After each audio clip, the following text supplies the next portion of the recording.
All right, quick show of hands. Is this anyone's first developer user group meeting today?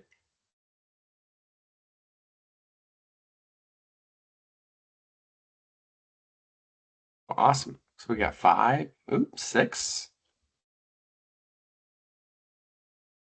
8, 8 new, 9 new people. Looks like. Welcome. Um, this user group varies a little bit differently from some of the other user groups out there for developer content. It's developer kind of first in terms of focus and topics and content. And ultimately, all of the content and talking points comes from you guys, the community. We present as a community, so all of us come together as a developer user group board. We look at what has been kind of offered up as a talking point and content from the community, and we come together as a community and we create presentations together to share our shared knowledge. I think it goes without saying that we are always looking for new presenters. This next developer user group that we're going to have is going to be here in 2 months. I need to look at the date here, but it's going to be out here in 2 months, not conflicting with Automation Fair. And it's be covering process flows. So if any of you folks have any experience with process flows, have some unique use case that you want to share with the user group, we'd love to have you. Whether that's if you found a really good way to link up data sources, or if you found like a design pattern that works really, really well in process flows, we'd love to have you share it to the group just to kind of bring that knowledge out into the community, especially with how new these tools are, and to really share that as a user group. Okay, today's developer user group is centered around integration. We got some pretty exciting kind of talking points today. We have obviously the intro here. I'm going to show quite a bit of N8N. It's right now in the integration space. It's the hottest thing since sliced bread. And I'm going to show how you can use N8N with our new product Data Automate to help really bridge that gap between the standalone automation framework and to bring that framework inside of Plex. Okay, we're going to have a community Q&A. If you have any questions that you want to have answered by the community user group here, please think of those as you're going through the as we're going through the day here. We do have 2 main talking points that we're going to go over, which is Document Composer and Custom Objects, as kind of fallback topics. I know that we could talk about these for this Q&A group and discussion here, but we really want to hear from you folks of what main questions or things that you need help with, or what if you have a question about how someone accomplished something in terms of integration, a report, like something in that kind of integration kind of bucket of problems to solve through. Maybe not even in the bucket. Love to hear about it then. Then at 11, we're going to hear from Dave McKinney and Kyle Sloan, which I got his name spelled wrong here. Sorry, Kyle. We're going to go through how to use Postman, kind of a more advanced use case, more than just sending one-off files. We're going to show Data Magic to take Excel documents that converts them automatically into data sources and custom fields. And then the other super useful piece to show everyone is how you set up ODBC in Microsoft SQL Server and how to execute jobs to be able to call in that data and to be able to pull that into your local data warehouse.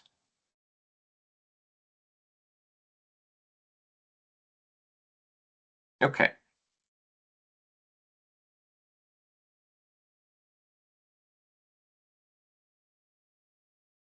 All right, first up is My topic here is integrating Plex with NAN and Data Automate, or Data Magic Automate. All right, a little bit about myself. I'm David Shupp. I'm the ERP and Integration Development Manager for Revolution Group. Help customers like yourself day in and day out. Do custom development, integration. Okay. So today, I want to follow this kind of format as we kind of layer things together. We're going to start kind of simply. We're going to go through kind of what the basics of, well, what is NAN? What's Data Magic, and how we can make magic together with the two of those things.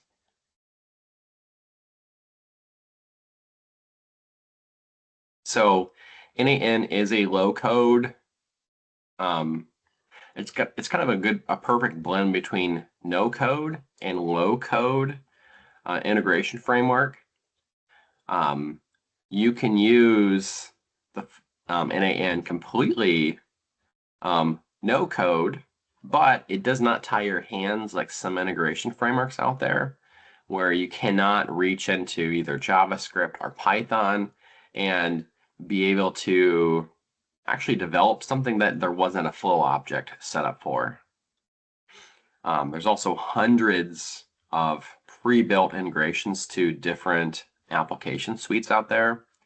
So you don't have to redevelop your own suite of HTTP clients and URLs. They have a lot of these kind of major applications out there already kind of pre-built for you to reach into like pre-functions. And it's extremely flexible for hosting. You can either have it hosted at the NAN cloud, which is incredibly cheap. For most mid-sized companies, we're seeing it as it only costs $500 a year versus some of the Boomi or MuleSoft, which those are well above $500, I'll say, per year. As well as you can host it on your local site or host it in the cloud, depending on wherever you're comfortable hosting that integration platform at.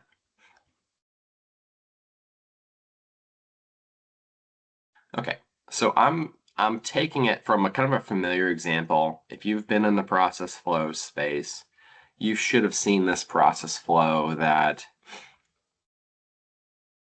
Devin Burke kindly put together. This flow, yeah, question just came in, does NAN integrate with GitLab? It absolutely does. And I'll show you here in a little bit. We'll do 20 questions. Does it integrate into X here in just a little bit when we get into NAN. And okay, so anyways, like this process flow example, it goes through, gets a list of parts, it gets a list of jobs, and then it says, well, if my production is greater than or equal to 95% of my quantity, and the job is older than 7 days. If it's not those things, then it just skips it because, well, that's not a candidate for canceling the job. It gets production records for the last 7 days. It's got some guardrails on there to prevent you from accidentally wiping out your master schedule. And then it checks for production records last 7 days. And basically, if you haven't produced production on this in the last 7 days, well, chances are you're not going to be recording production on it. But if you are having production records and just skips the job because, well, it assumes that you're going to complete this here in the next day or so because you've recorded on it relatively soon.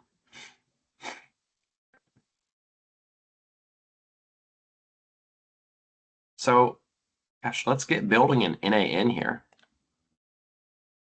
So NAN, it wants to start with a defined trigger for what starts this flow. So there are a bunch of different triggers that you can do. You can trigger manually that we're going to use for today. You can have it on an app event where this could be that you got a new email in and you wanted the flow to run and like hit some AI chat model to get some, I don't know, consensus or some kind of temperature of the email and like auto sort it. Good use case for on an app event. Or if you have a new row in some SharePoint Excel doc that you want to have something automated happen running it. We do on a schedule. We're going to cover webhook calls here like in the second half of the piece when we get into Data Magic Automate. And then there's a really, really cool form type that we're not going to get into today, but it's form submission. You could send out a form that is an HTML form in an email, gives you buttons for that email to click, and then based on how they fill out the form and click the buttons, it'll bring that form into NAN and allow you to do some fun and cool things. I could think of some really interesting HR onboarding forms you could do with there, as well as when called from another flow, so we can have subflows on a chat message. So that's going to be coming into the Data Automate platform soon here to talk to an AI chatbot with inside of your browser. And then there's a bunch of other ways that you can trigger. So I'm going to pick run manually. It's not that exciting of a node. If I execute it now, it ran manually. We got one item here of running manually. Great. So if I want to follow back to the example here we had, well, really the first thing we did was, well, let's go get our parts list. So I'm going to come into here, this plus, and you can drag this around however you want. Come to your plus, I'm going to type in HTTP client or HTTP request. And I'm going to put in post here because all the data source APIs are post.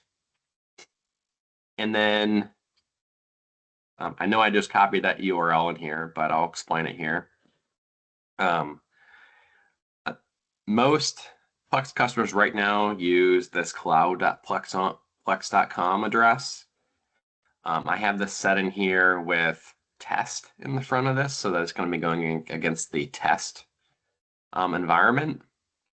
We have really this kind of data sources piece. And then really the only thing that changes between whatever you call it a Plex for the data sources is this number here.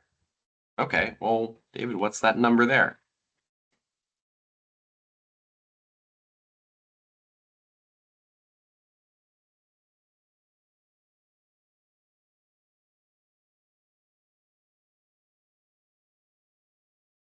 So if I go look that up, I have number 149, which this is our parts get.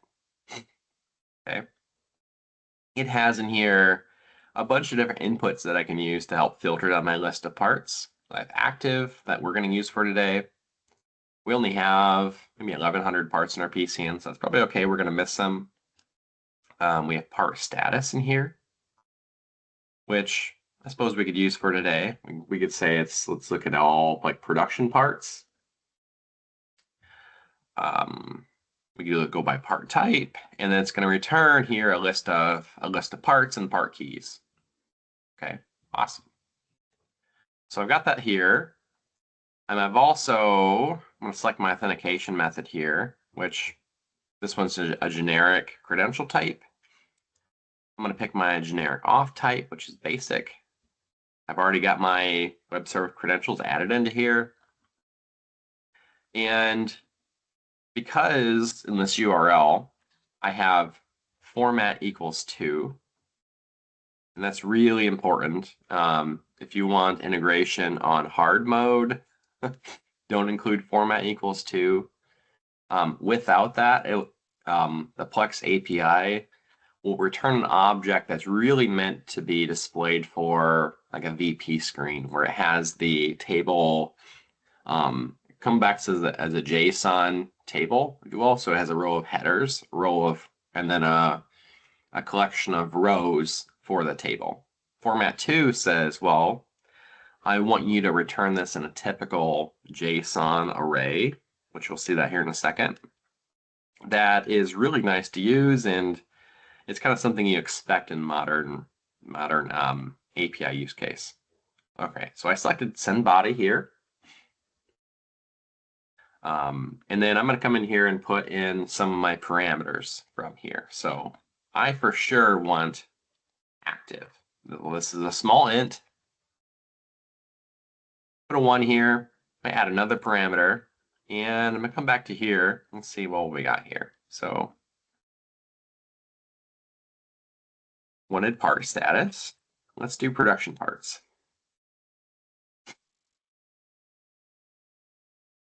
Okay.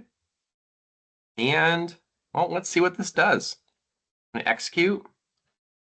Okay. That was awesome. So we got a result back. We can see our rows here. I'll switch that to a format 1 so you can see that here in a second. So why I really prefer format 2 for really any integration use case. Here's format 1. It has our, let's look at the table, I guess here. All right, so it has our rows, and this is this little square bracket. Whenever you see this, this says it's a JSON array, and then we have each part object inside of this. Okay, so let's see. Well, what do you like format 2, David? If I do format 1, you can see it returns a tables here. It returns a JSON array, and it has columns, which are all my column names, and it has rows, which are all my row names. Not the greatest thing in the world to use for integration pieces. You need to keep track of, well, of my object, which index of the object am I looking to that correlates with my columns, which isn't the greatest in the world to integrate with. Go back to here, my format 2, and I'm going to leave that. So, well, let's probably call this something more than HTTP request. Let's call this get div and production parts. Okay. I can put notes in here too, which are really nice. So sticky notes are a really good way to like label some information here. You can change the color of these things to, let's say if you just wanted to like visually highlight something here on it to separate it, you can visually color code it with the sticky note, or obviously you can put some notes in here. Take the sticky note off. Okay. So going back to Devin's flow here, well, he has a loop here. So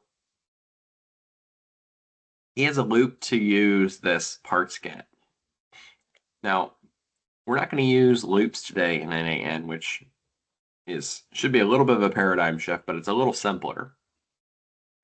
So we have a collection of parts in here. But you can see here it says 1 item. Well, that's not true. I have a lot of parts. I know that I have a lot of parts. So I'm going to come into this next object here and I'm going to say split out. And what this is going to do is functionally do the same thing that your loop would have done, other than it's like far simpler to manage. So here's my pass call here, and I have rows and outputs from this previous call. Well, one thing that I absolutely love about NAN is I do not need to know the syntax bit of pulling. Well, let's look at the rows. I'm going to pull in rows here. Notice I can just drag and drop it here. And let's execute the step, see what it looks like. Look at that. we have 807 part numbers, which is great. So going from one item to 807. So that functionally did the same thing that our loop would have done. Let's rename this split out parts. Now, if you have forgotten you wanted to do something inside of here, like let's say if you wanted to insert something else between this active parts and the split out parts, that's pretty simply done. You can just click this add button here. And I'm going to do something like nothing. I'm going to do nothing here. You can see I inserted an operation to do nothing in between these two things. Okay, you can just delete it out. It maintains the connection. And did I just make that unhappy? No, I didn't.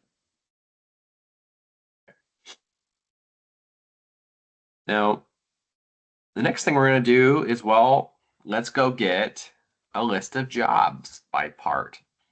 You can see in here, at least in the flow, it used the part key. So let's go find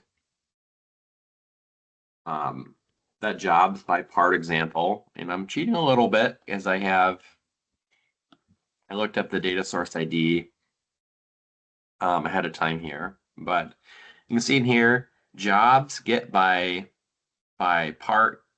Goodness, need some more coffee, I think. Jobs by part get simple. Okay, click into this thing here. You can see, well, it's got part key. As we saw up here, this parts list, excuse me, we have part key. Awesome. So let's probably guess at what we're going to do. Well, we have, like we had this here, we're going to go here, HTTP request. We're going to do a post because that's what the data sources really wants. I'm going to paste this in here, this URL again, with that key here, pick my authentication, basic. I know I'm going to send it a body. We saw in here that we were going to send the part key. Part key, all right, so as we split out this kind of list of parts here, we can now treat it like we just have the one item here on the left. So in this object here, we have part key. So I can simply just grab that part key out here, put it right there. Okay. I'm going to execute this step. It's executing for all the 807 there. And you can see here, well, we have a list of jobs on the side here inside this object as complete list of jobs. So the very next thing we're going to want to do, other than rename this to something that you're not going to kick yourself in 6 months and what this thing was doing, let's just call this get jobs for part key. Okay. You can see we have 807 items there because we had 807 parts that we called. There's probably not 807 jobs. I'm going to go split out here and same thing as before. So my jobs for part key, I'm going to grab this row here, take it right there, execute the step, and really we have 396 jobs here. As what it did was that it looked at all of the records and anything that was really a like not every part has a job, so any part that did not have a job, it would have filtered it out of the list because, well, there's nothing to split out from the rows there. Let me see if I can find an yeah, so here's a perfect example of that. So there's nothing inside the rows, so there's no job there. Okay, let's call this one split out jobs.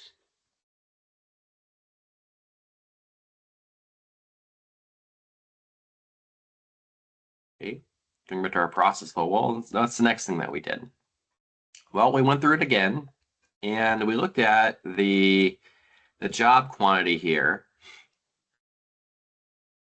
And we just evaluated, well, should we really be canceling this job? Okay. So in NaN, we've got a pretty expressive conditional statement. So I'm going to go into here and, oops, there we go.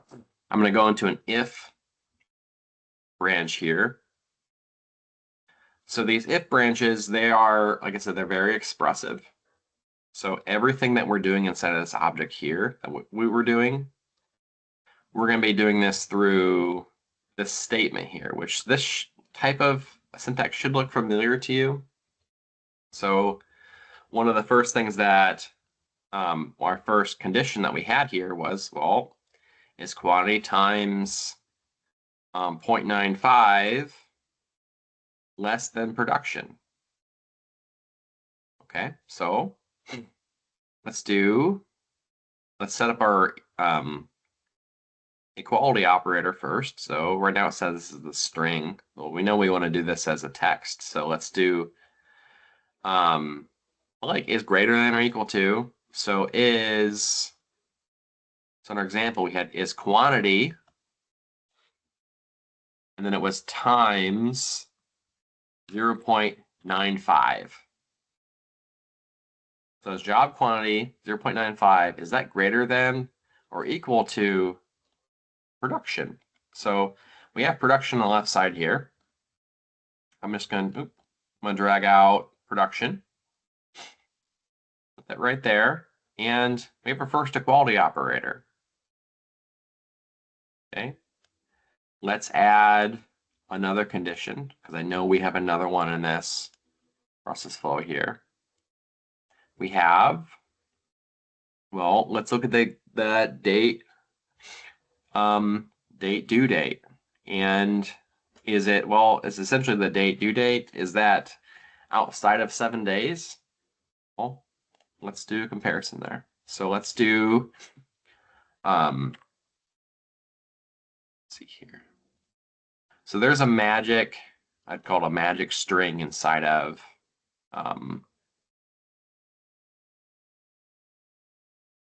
NaN that gives us our now statement. We don't have to call it, it just automatically knows what now is. So let's do our due date out here first. So let's take our due date. Here's our due date. And I just drug it right onto there. And then I am going to be doing an expression. Okay. And this expression's not something terrible. It just requires these curly braces. And you'll notice that, well, it said, oh, hey, there is some suggestions that it's expecting you to do. Well, we have JSON, which is probably not what we want. And we have now. Now seems great, but now is now. It's not 7 days ago. So I'm going to do a period down, and then, well, we could format it, minus, plus, we could do a difference. Well, we probably want a minus. You see here, well, it gives me an example for our minus syntax here. So it's 7, and then it's simply days. So 7 days. So is looking at this date time operator. So is the due date, is it before 7 days? Well, if it's before 7 days, well, we probably want to cancel the jobs. All right, so out of the way a little bit. So you can see here that we have, of all the jobs, I just tested my evaluations. We have 394 jobs that could be canceled, and we have 2 that looks like it didn't follow, and it basically didn't match both conditions. So it had production, quantity, jobs still open, so it's very ripe to cancel the job, even though it didn't. I mean, it's certainly older than 7 days. Okay. back to the canvas here. Now we have a couple modes here. We have this true little tail here, and we have a false tail. Now you don't have to do anything for the false if you don't want anything to happen. Now, I'm a very visual person, so I really like to have something visual to say, well, nothing happens. You saw earlier, well, let's do nothing here. Just be very visual and say, yep, we actually didn't do anything here because it didn't pass our if statement here. I'm going to put in a different name for this, as you should always name your things. Okay. And then now we do have these jobs that are, at least right now, they appear that we could cancel them. Well, the other check that we had in the flow was getting production records. Okay, so let's go back to Plex here. And let's go look at that get production records data source.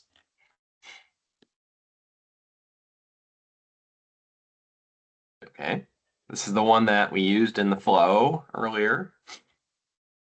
So get production records. Okay, we have end date, job key, which job key sounds pretty appetizing there. We have start date. Yeah, good question, Mike. Question was, can we do anything with this tail? No, you can't, unfortunately. I mean, you could technically do something after the nothing. I guess maybe for your OCD side of things, let's do this for now. Let's do this. Let's say stop. And probably you're like, well, David, that doesn't work. That's not red. Red stop. Oops, make the sticky a little bigger. Okay, I hope that helps a little bit for your OCD. It just tells you, hey, nothing's going to happen here because we we said stop in the sticky.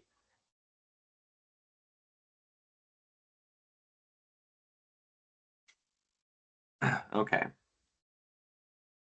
So, well, the next thing in our flow, I'm going back here, where we're at is this production records. We want to get these. We want to have the job key and the start date. And if you're going to use this data source itself, well, production records here, you would see, well, you have your start date, you have your job key here. You probably guess what we're going to do next here. Well, let's go talk to Plex. So HTTP request. We're going to post because all of our messages are going to be post to go to the data sources. I'm going to paste in my helpful URL here to get us started. And I think that this was the data source ID here. Hold on just a moment.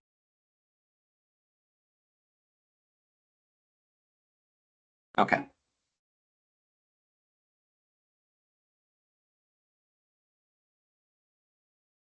right, it's go to school time at the Chep house right now. All right. So I have my data source ID here, which is a 6236, or goodness, 6263, which I got from the ID here from this data source. Okay, authentication. Well, let's go basic. And we're going to send the body again. And then we're going to want to send it, well, I'm going to send it the job key. Let's type it correctly. And we're going to drag in this job key here. We wanted another parameter that we want to say, well, is Well, how exactly do we have that? It was 7 days ago was the start. So let's do a start date. Okay. This one's going to be a little bit different than our other inputs as we want to do some additional logic here. So obviously we want to have now. We want to have, well, we want to have 7 days ago. Again, it's telling me the exact syntax here that I need to type. So 7 days ago. And then we need to go convert it to, like, Plex expects all time to be in UTC. So we're just going to convert that to UTC. So 7 days ago to UTC.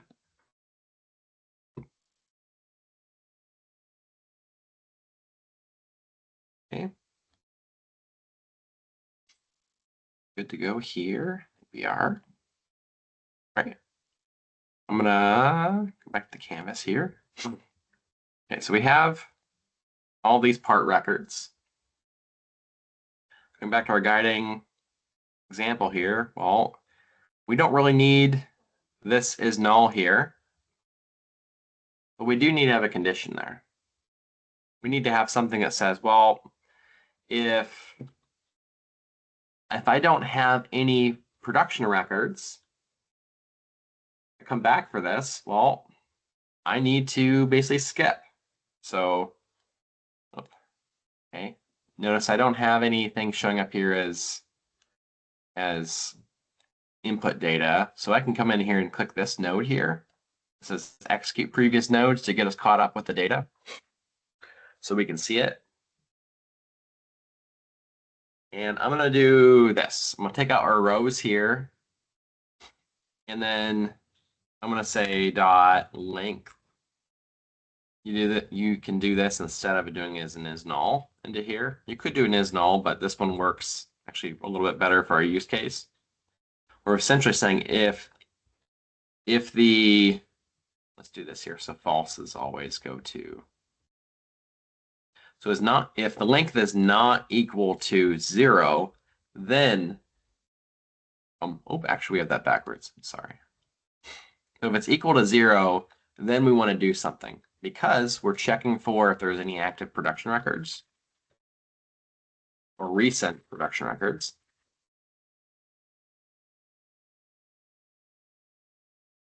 Okay. And we can execute this step here. So let's execute it. We can see that we have 394 with no recent production records, which is good. So we have this false record where if we had recents, well, let's do nothing. Move this over to here. Okay.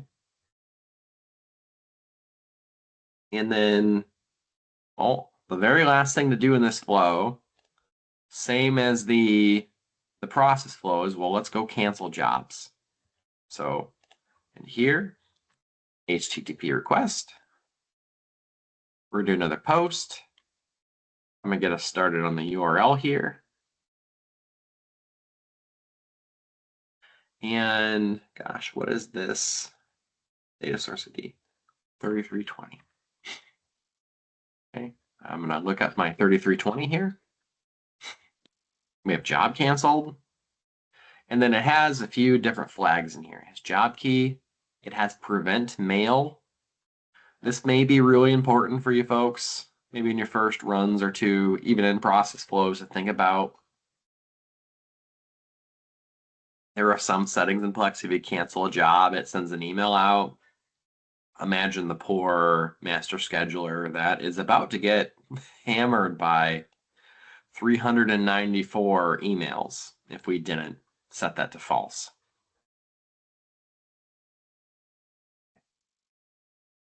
Okay. We have also revision text, so we can put some type of a history into here for why we canceled it. And then we have job key, obviously we need that. So we didn't change the name of this thing, so job cancel. Authentication, we certainly need to do that. We actually do that without authentication here, so you can see it. Body, just so you can see like This is extreme happy path here. So you can see like what the errors look like when you try to do it. Okay, so we want job key. And we're going to find a job key here somewhere.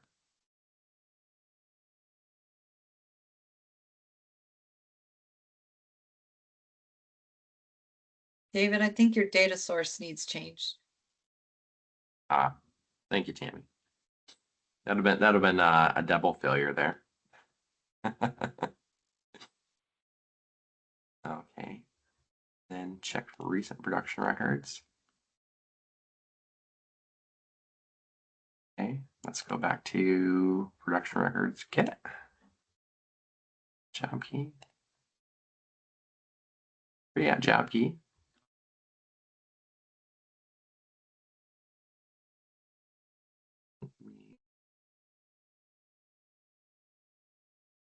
Yeah, okay, there we go. Went out to the list of jobs back to split out. So I went back further in the node where I had the data set back. So I'd split out jobs.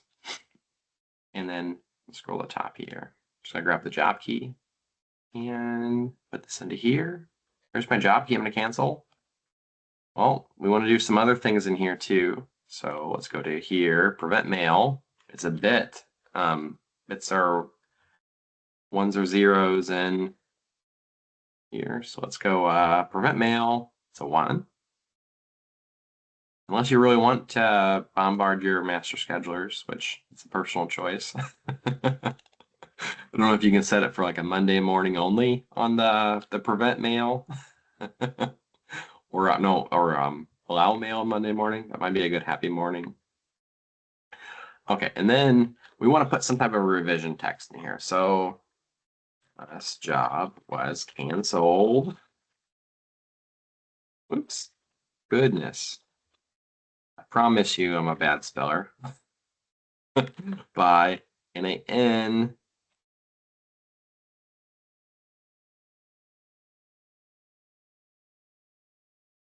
Okay.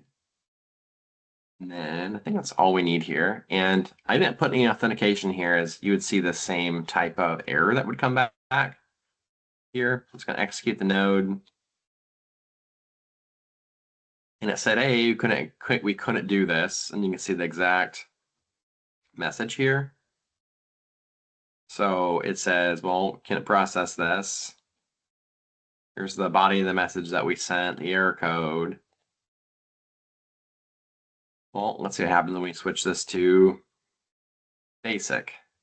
Basic will resolve the issue here, but I want to double check my flow before we go through here. Job key, prevent mail. Okay. So I know this is a red X because, well, the last time we went into it had an error. But really, this is all we're going to do in our flow here. Now what's left is to watch the flow run. So I'm going to click execute workflow here. See it go out, grab the list of parts. That's going out and grabbing the job for the parts. Zoom in here a little bit.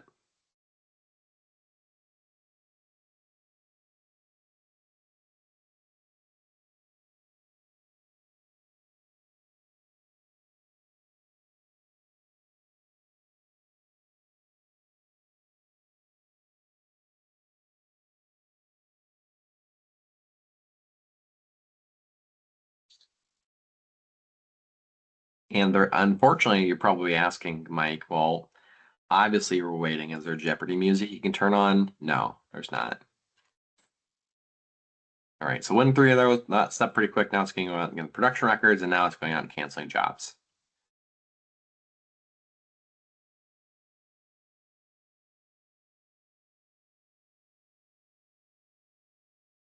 When this completes here, I'll show you in Plex what some of that history looked like from our revision.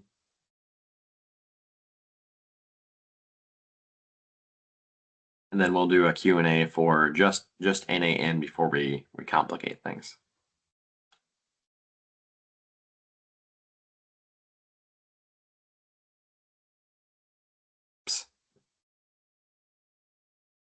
Looks like I had a bad parameter somewhere. Prevent mail is not configured as type bit.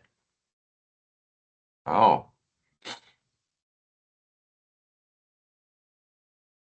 It wants to be a false.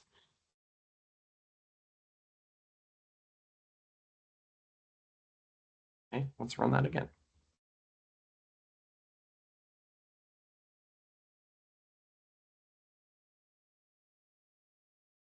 Okay, awesome. That completed pretty quick, I'd say. And I guess for the OCD, we got it all going to a stop. Let's save this. Let's call this.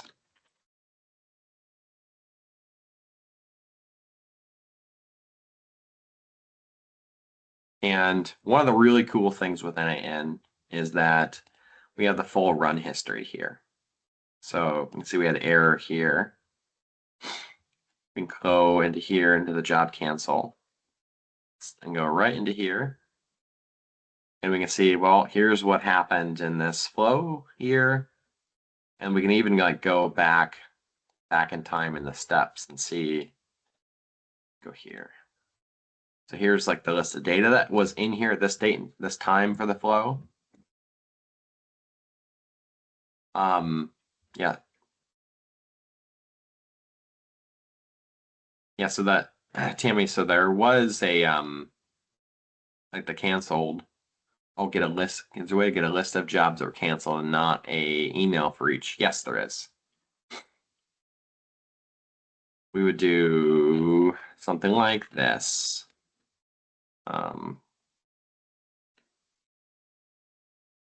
Let's do this, and then let's do a, want to do an aggregate here. And then we want to do a split out jobs here. And then let's do individual fields. So let's do a job number. Let's do a job due date. Oops.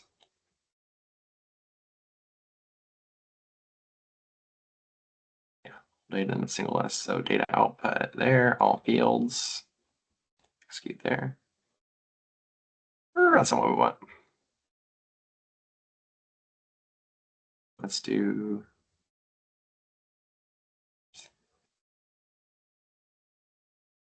specific fields. Let's do a job number here. Add a field. Oh. Data and down. No, we don't want that. Let's do job number. Add a field. Let's do job quantity. Do a field. Let's do part revision number into the field. This one should work by building me a list here. Job wasn't found. Okay, I think I've got user error here, but you can get into like the list and send out an email here. You'd either do that here.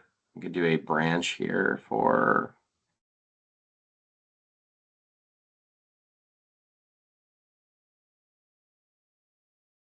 branch. Split out jobs. Let's do it. I suppose he per job cancel. What do we got here for objects? Data.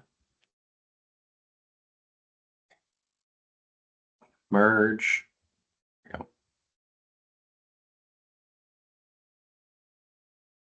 So I have to. So where'd you go?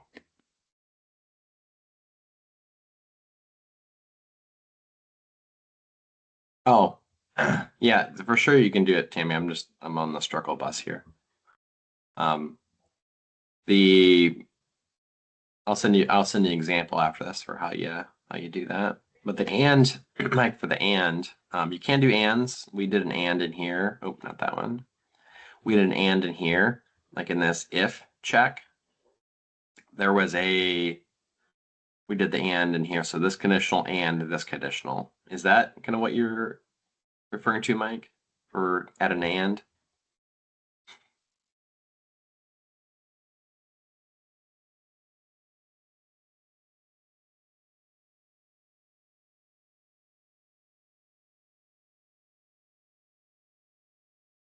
Don't think so. I know you can do, so you can do these merges here. It's kind of what, maybe that's what you're talking about. So you can have two different paths that go down. So you can have this conditional path here, and then you could have another path. Let's say we can just drag off this here, and you can merge two different streams together as like an and in terms of an instruction set. So you could have it so that it still wouldn't be an and that just merges the two streams together. I don't think you can do an and as its own instruction set, like as a conditional operator. It's really wanting to be in either the if statement or into like a switch statement for rules to split the branches off.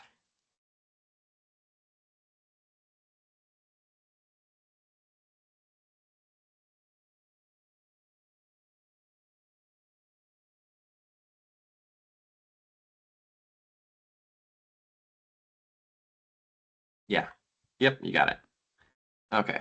Yeah, there's a lot of things like an NaN that kind of simplifies. Like once you get the NaN-ness of it, there's a lot of patterns like ands or ors that they just bucket that into these like if branches here or into the switch statements or even like loops that just simplifies the overall flow. Okay. So for the 20 questions for well, what can it integrate in with? Well, I've got a few flows that run for my personal use cases for AI.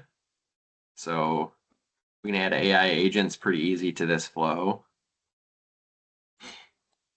If you wanted to have some type of a note or joke that got generated based on the part name, if that was your use case, I don't know why it would be, but you can add an AI agent into this where it could be, say we had this if, there it's for our job note, and we could take this job note, probably for, I don't know, probably Grok is the least correct model. You can have Grok in there, and then it could generate you a list of jokes based on some data you fed it here. Just like any other piece, like your chat input, you would potentially bring into here your split out jobs for your chat input, your message, you'd bring it. And you'd be able to use that direct chat output message. You need to run it one time to see the nodes here, but you'd be able to use that in some type of a message if you really wanted to.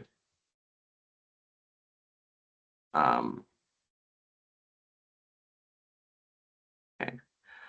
And then, so this one's kind of really exciting, is do the action in an app. So some common use cases here is like Salesforce. Well, Salesforce has a bunch of pre-built out actions you could use. Same with a lot of people have custom objects in Salesforce. You can use upload documents to Salesforce. HubSpot, a pretty common one to use. There's GitHub, and then there's GitLab. There's just Git. There's a ton of pre-built connectors out here for this. Make really integrating into this really awesome. And kind of the best part about these connectors is that it doesn't cost you any more or any extra to have these. They're just included in the platform.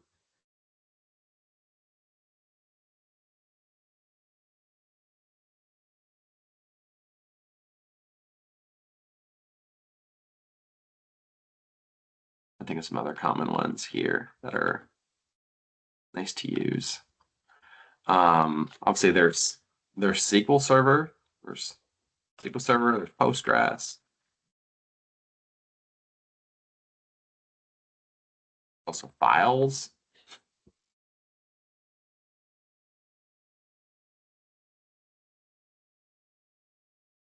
So there's not a lot out there that you can't do inside of NAN for in terms of integration or automation.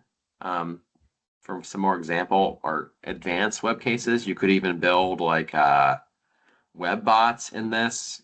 There's a whole lot of assembly required, and it's probably for the graybeards to build.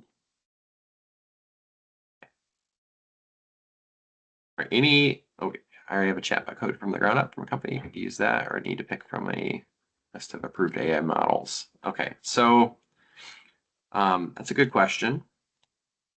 So the AI agent side of things. So if you already have a chatbot built for your company, you could simply call it. I'm assuming there's an HTTP call you could use.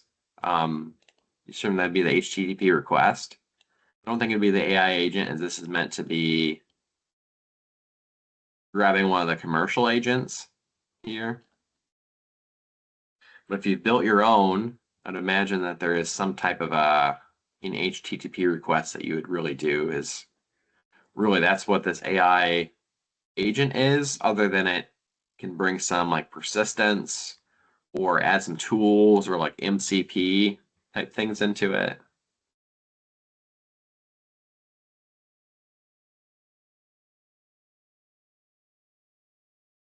Which if you've not seen an MCP, these are some really cool things. We're working on an AI chatbot for Plex that you'll be able to ask it basically persona based. Like say if you're a quality engineer, you get the quality engineer chatbot assigned to you, and then it'll have in the tool bag here, it'll have specific data sources set up for things that matter to a quality engineer, right?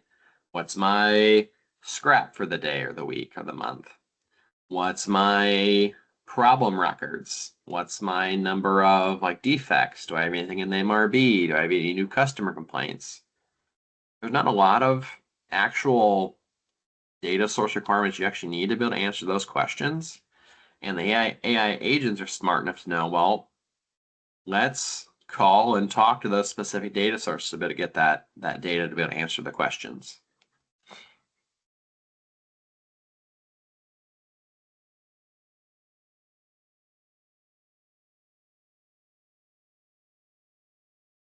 Okay. All right, so next thing I want to cover was we're going to make this a little more complicated now. I was going to say we're going to work to being a little complicated. So what I want to show you guys right now is DataMagic Automate. It's a custom actions engine. It sets up real-time integrations from most screens in Plex. Really, most screens could be any screen, but not every screen has URL parameters that we're really using to set like specific record values. It can do context-aware navigations. We can also trigger custom documents to be generated with HTML, CSS, JSON, and it'll generate in either PDF or HTML, and then it'll like pop it up in a new window where you can print it from any screen in Plex. And then we can also chain all these things together. We could have a real-time integration run. We can have a report pop up, and then we can navigate just the part of clicking a button. So Data Automate is separated out into automations. It's got the full permissions, so we can define by role, by permission for who even has access to do some of your real-time integrations. Say if you're in HR and you only wanted HR to be able to trigger an on-demand ADP employee sync or time clock record sync, you could make it so that only HR could do that. And it runs by extension inside of the web browser. Automations themselves. Here's some example ones that I've done. The automation setup itself, it's pretty simple. First, we really set up what the button is. So this one's jump to supplier. this automation and adds a navigation button on the AP invoice screen. It says jump to supplier. We highlight over it. It says navigate to supplier. And then the button color is this green color. Okay. We can see what exact screen that it's linked to. So we have the PCN here of what PCN is linked to, what domain it is, app path. So whenever we go to the screen, the buttons just naturally will appear. And then in the action side of things, this is really the magic that happens when you click the button. This one just has simply navigation. We're just navigating to another screen in Plex. But we can also trigger a bunch of other things to happen. Let's see. We can trigger navigations for sure, like we saw with the supplier example. Those navigations can either be in a new window, a new tab, or if none of those are checked, it takes the current tab that you're on and moves you. And then this URL parameters essentially lets the screen know what you're going to be navigating to and what parameters you want to tell it.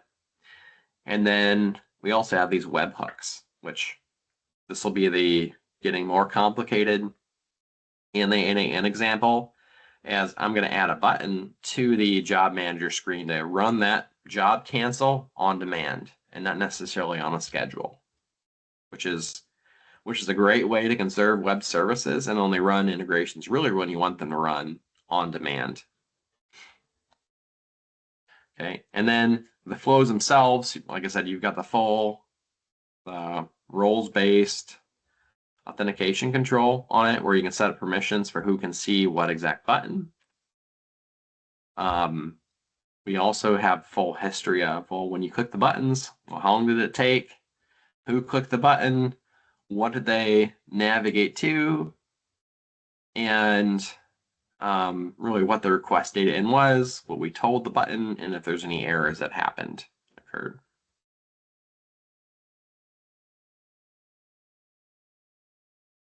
Okay, so let's create our first little automation here.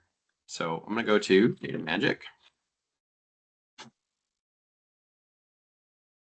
Go to Automations, and I'm going to copy my little kangaroo there, like that as an option. So let's go jump to customer.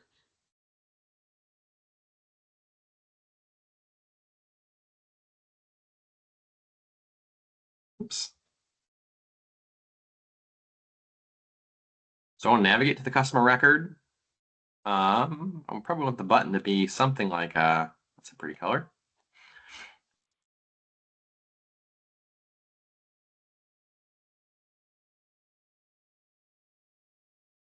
Save that. Oop. Okay. We're gonna set up the screen here in a little bit, but I want to set up an action to this thing first. So let's add our action. So we want to jump to the customer here. Let's say navigate to customer. Navigation here. And I'll show you how easy it is. So I'm going to go to our PCN here, and let's go to our customer list here. Here's our customers. I'm going to click into a customer here. And, well, and then you can see, right now I'm defaulted to be on the customer addresses, but you probably don't want to go there first. So I'm going to click on the customer detail here. And I'm going to copy off everything except for this action group here. So copy that. And then I would have pasted it right into here for that edit there.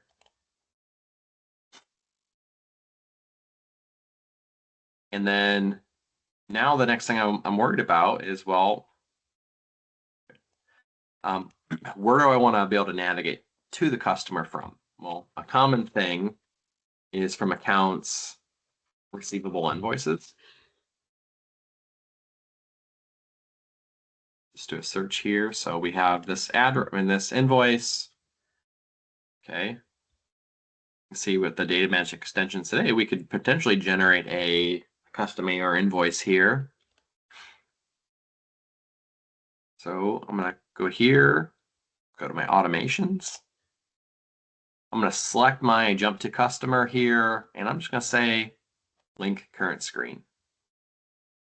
Now it has to have in the URL address here, it has to have this customer number in here, or the navigate won't work. It'll just say, hey, you navigate to a record that doesn't exist. I'll refresh the page here. Goodness. And I can see here, well, I've got this jump to customer record here. So jump to the customer record, and here's the customer record.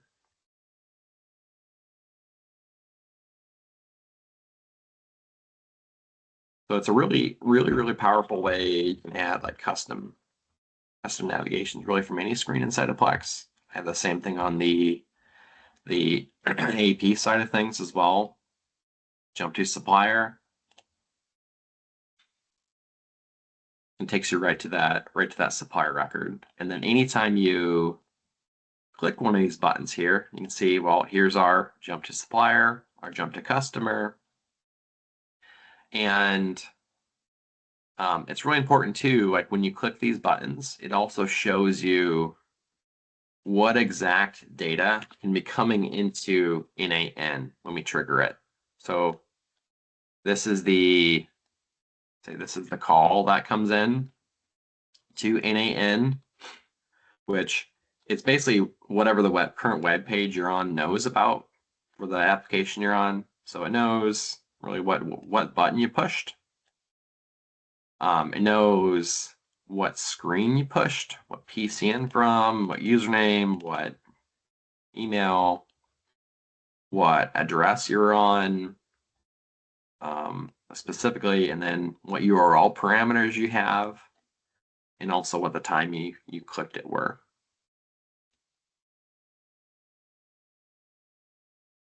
Okay. So as I promised, let's expand upon our job cancel here a little bit. So right now we have it on. We just have it started by clicking the execution here. Well, let's change this up a little bit. So let's go to add another trigger here. Oops, let's do a webhook. We're gonna do a production URL. We're gonna do a post. Authentication is gonna be basic. Got this inbound auth that we're gonna use. We're gonna respond really after it finishes here.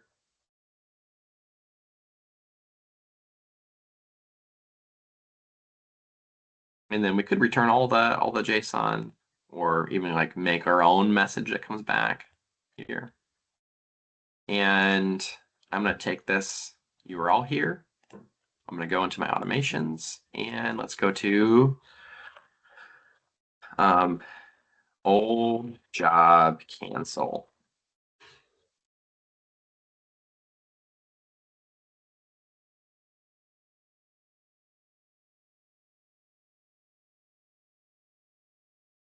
Buttons, so let's make this red.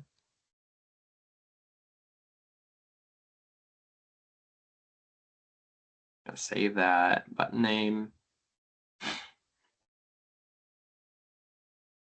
We're gonna add an action here, and let's put a webhook URL, which is our NAN. We're gonna do basic auth here, and then I'm gonna put in my credentials off screen here.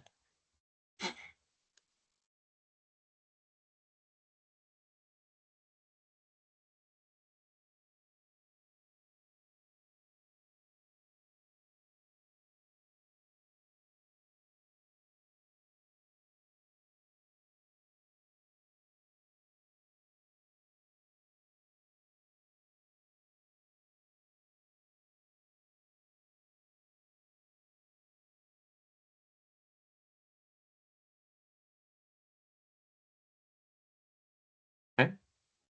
All right, I just put that in there. I'm gonna put a sort order here. I obviously need to put a name to it. So let's cancel jobs. Create action. Cancel jobs. We've got our webhook set up here. Okay. Now I need to tell Data Manager, well, what screen do I want to run this on? Well, probably here on Job Manager. Automations here. Old job canceled. Let's link the screen here.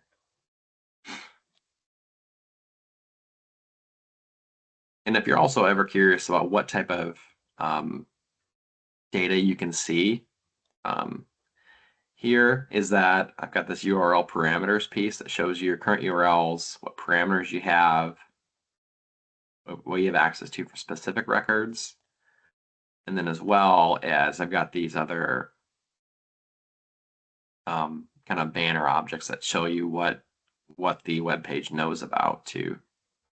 If you're curious for developing, most of the time those need to be off, but okay, so we have this old job cancel here. Right now it's not going to do anything.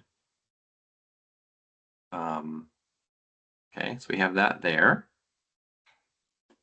And let's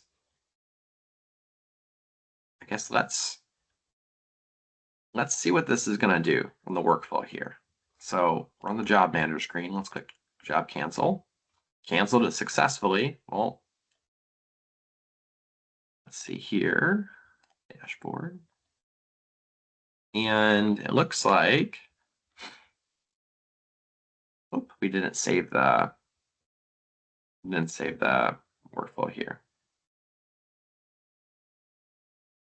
Workflow, copy. Make sure that URL is correct in there.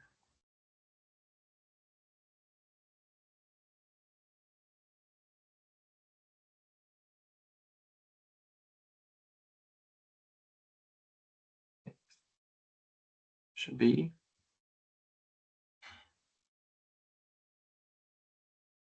And let's listen for, oh, that's why it wants to be the test event because we don't have it deployed. So let's go here, the test in here, date, click it. Okay, you can see here it came from the button push. You can see here that we have some information from fly.io, which is where Data Magic hosted at. Here's the job body here. We can see, well, if we ever wanted to do anything with any of these parameters here, whether it's the PCN or the user number or the user ID, we could use these in the flow. And this is how the URL parameters, like when that is present, we can generate custom documents. It really just tells you, hey, this got clicked by this person here. Okay. So I'm going to take this flow here and I'm going to start it there. Save it. You see we can click this flow kind of on demand for testing, or we're going to have a webhook do it. I think we had here, yep, when the last node finishes. So we actually have this wired in now to where it's actually going to do something. Okay. So let's do from the webhook here. So this is the test URL here. And we'll be able to see this run here in just a moment. So let's cancel the old job. Oh, it's already running. Awesome. And it canceled no jobs because we already did it. And it would have reported back we canceled the job. We can see in here also the job canceled here. We returned back some data in here. We didn't really do anything with it. But you can see it returned the first job that it canceled, and it basically triggered that real-time automation from the right from the job manager screen, which are the best integration, like especially for this type of thing for cleanup, is on demand when you want it, not necessarily every so often. And it says, does it matter you set it up for test beginning? It does matter I set it up for test in here. I wanted to be a production URL here. And the production URL would be working if I change this workflow into workflow active. I would need to come in here, change the URL here to be our production one.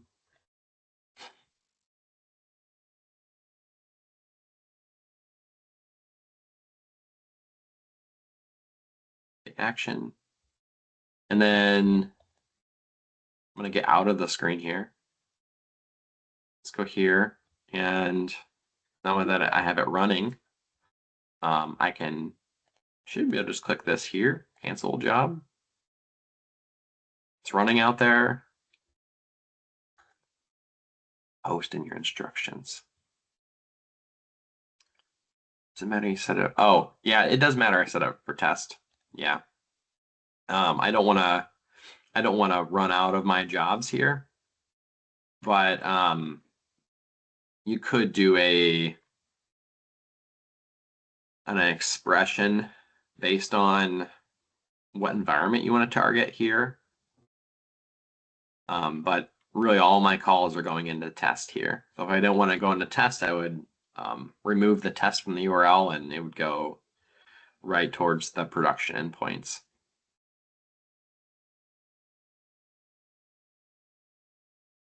Also, as I click the button here, from here, you can see it got kicked off by the webhook, so you can see if you double click on the webhook, you can see the data coming in, see all the values coming into there. You can go all the way through the transaction by going step by step by step historically.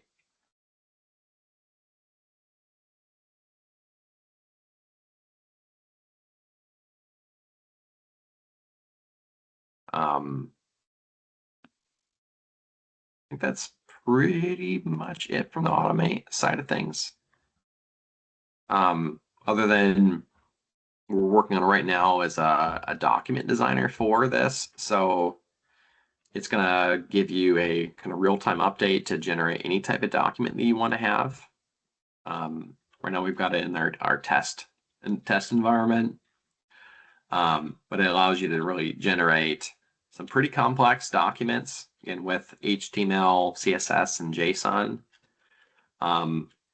They can display that as like a once fired document where you open it one time, the document self-destructs, or it can be available for different like time to live schedules, whether you want something to live a month, a week, a year, 10 years, forever. This just stores all that off into S3 for either your storage you want to use, or it can be on the platform storage bucket.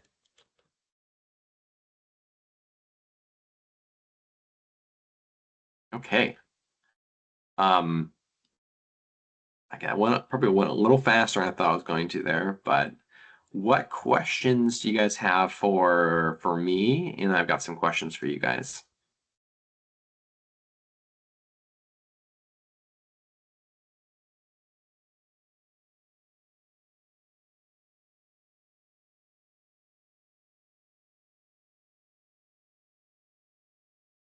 If you have a question, just kind of raise your hand and we can unmute you.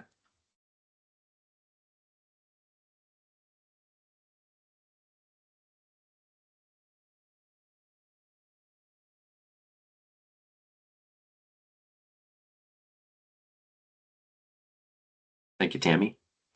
Yeah, I've been, I guess one of the kind of privileges I've had in the kind of Revolution group is we kind of got front row seat of where customers need like the most like integration or like optimization without playing inside of Plex. I mean, I guess the deepest we ever go playing inside of Plex is this. We don't try to mess with core product and inserting something that didn't exist inside of here.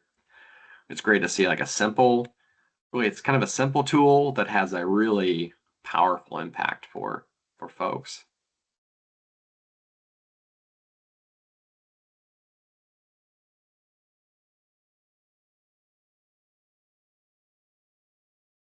Yeah, let me show you. Gosh, let me see if I can find a. Hold on, let me find a picture here before I can show it to you.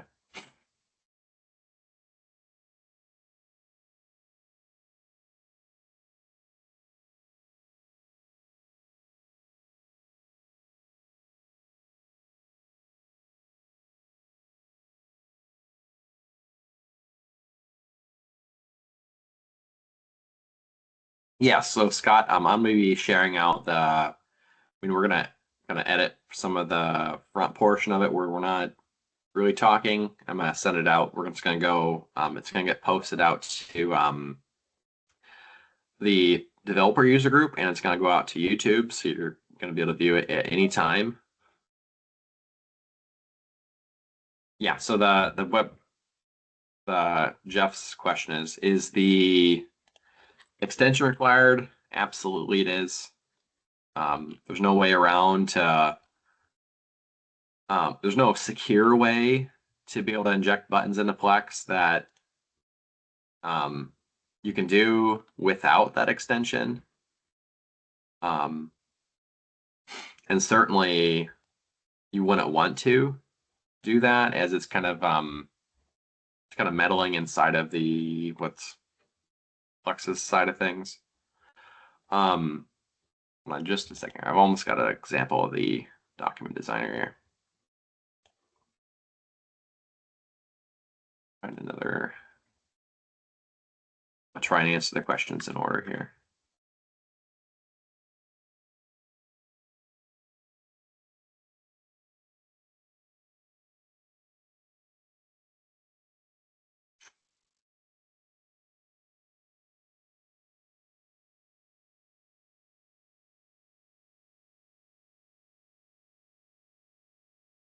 Okay, so I put a picture in the chat there that I'm going to open up here.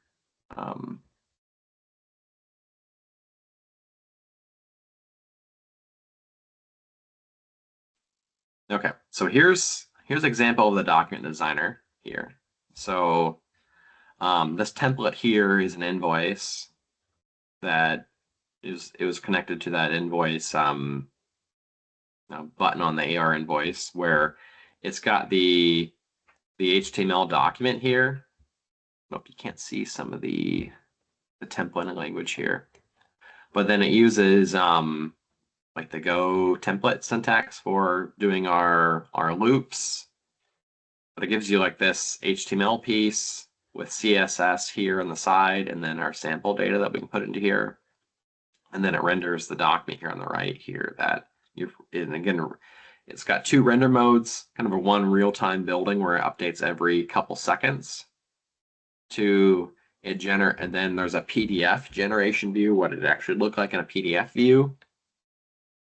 But it shows you both of those pieces there from template to the preview view. Some question, not so much, but I have a supervisor who wants to add the day shift button control panel and have it automatically link to the control panel. Let's do Billy's first. So let's do that example there, Billy. Let's go. Let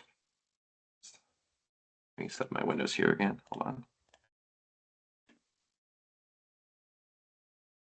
Okay. So let's go to our control panel. Okay, we have Work Center back, or maybe here. Okay, I know for this view of the control panel, we could for sure see it. Let's see Work Center key here, and then you see the daily shifts.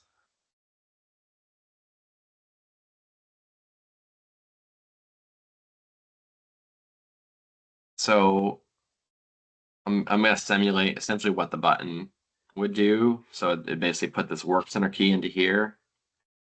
And it doesn't look like this screen supports it in terms of a parameter. So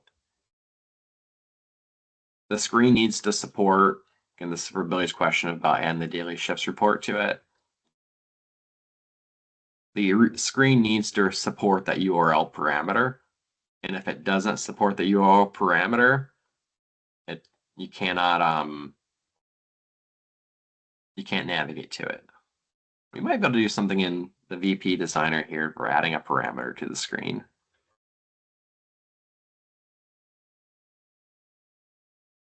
But by default, it doesn't automatically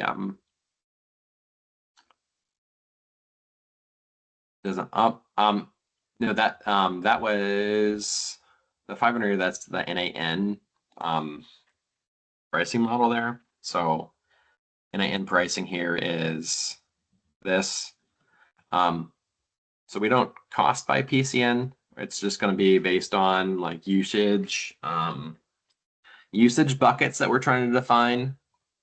We're gonna have a pretty kind of generous free tier that you're going to be able to, I think it's up to like 50 automations a month and a few documents a month to be able to test and see if you want it. And then we're going to just scale it up for be pretty fair and like reasonable pricing. Again, we're not going to cost it by PCN. Just overall, the enterprise, you'll be able to use it. Unless you want it by PCN, we can parse it out that way. Like I said, we're still coming up with a pricing of it. We're trying not to be terribly. We're not going to be terribly expensive for it.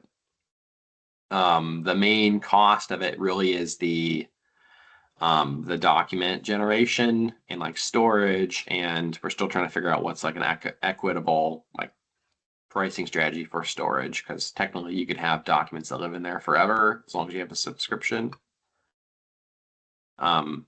More to come on that. It'll be for most people, it'll for sure be less than 10K a year. If you're a huge enterprise with, I don't know, 30 locations, probably more than that, but not terribly expensive now. A custom order acknowledgement, you could do that. It could be adding a button to this button. It could be a button to the screen to acknowledge your order and send out. It could send out a document to them or an email or whatever you want it to be. So now you can do other add functions with auto pull the work center.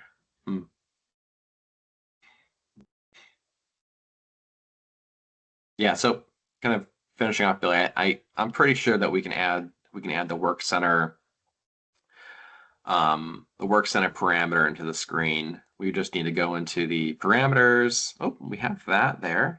So it's work center key. What did we do wrong there?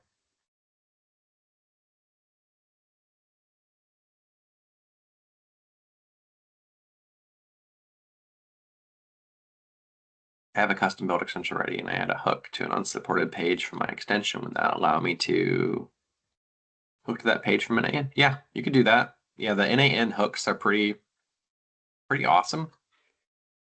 You can call them really from anything. It's really, think of a hook as like setting up your own API.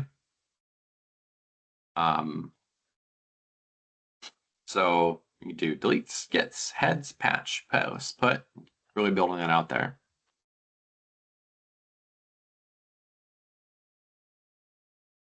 Yeah, there's a ton of stuff you can do with these webhooks here. We're also going to be building out to our other our Excel data source tool that you're going to be able to take an Excel document with our data magic without the automate on it and upload the Excel document to NAN to do like custom like data migrations where you need to combine a whole bunch of data sources together. Yeah, they are separate. NAN is a like a third party product from Revolution Group. We're not partners yet. We're in the waiting pool to become partners with them, but anyone can become a member now of it. So pricing of it, like I said, is pretty darn reasonable. $50 a month. You can have a flow, like the flow that we did for canceling the job runs. For all that cancel the job runs counts as one flow workflow execution. You can have that run 10,000 times a month for $50 a month in NAN, which is just incredible pricing. And then like the data magic would be through Rev Group. It's really that the combination of the two makes it really powerful for real-time automations. You don't need Data Automate, Data Magic Automate to use NAN. You can use that by itself. It just makes it really nice to be able to combine automations inside of Plex, real time versus something that's scheduled. I guess that's just the big kind of differentiator for why you would want Data Magic Automate versus just having NAN, scheduled versus not scheduled in real time.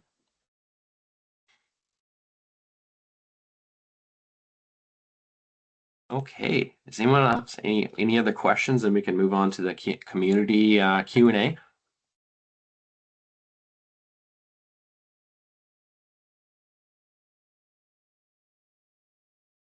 Okay, if you have any other questions comes up, here's my email contact information here and below here. Be happy to talk if you've got a specific use case and if it's viable or not. I guess questions for the group here is outside of a button appearing there triggering the webhooks through like data or NAN or navigations and custom documents. Anything else we're missing on the ship here that makes this like a kind of solves most of your out of the box, or not out of the box, but your customization needs?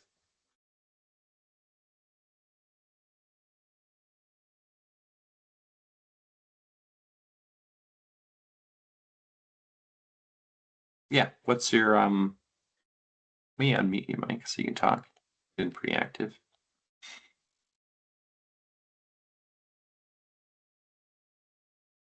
Yeah, you can unmute if you want, Mike. What's your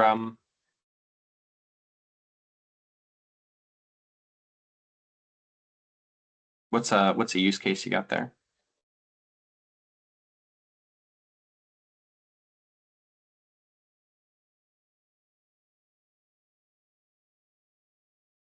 Should have just done. Unless there's more than one mic here. Mic. Disable mic. Loud mic.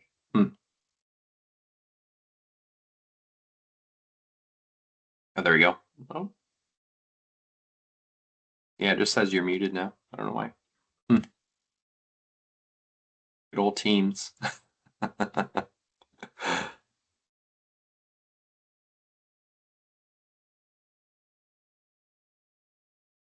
Huh.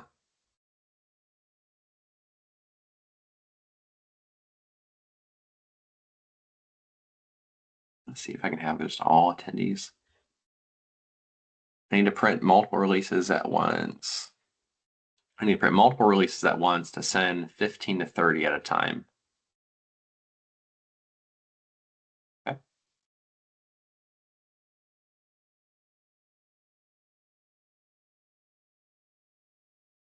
Ah, okay. Yeah, so it can for sure do the releases 15 to 30 at a time. The piece that is it's part of the piece that we're not going to be coloring inside of Plex is like if you have the grid, you select the checkbox and say you want to print it.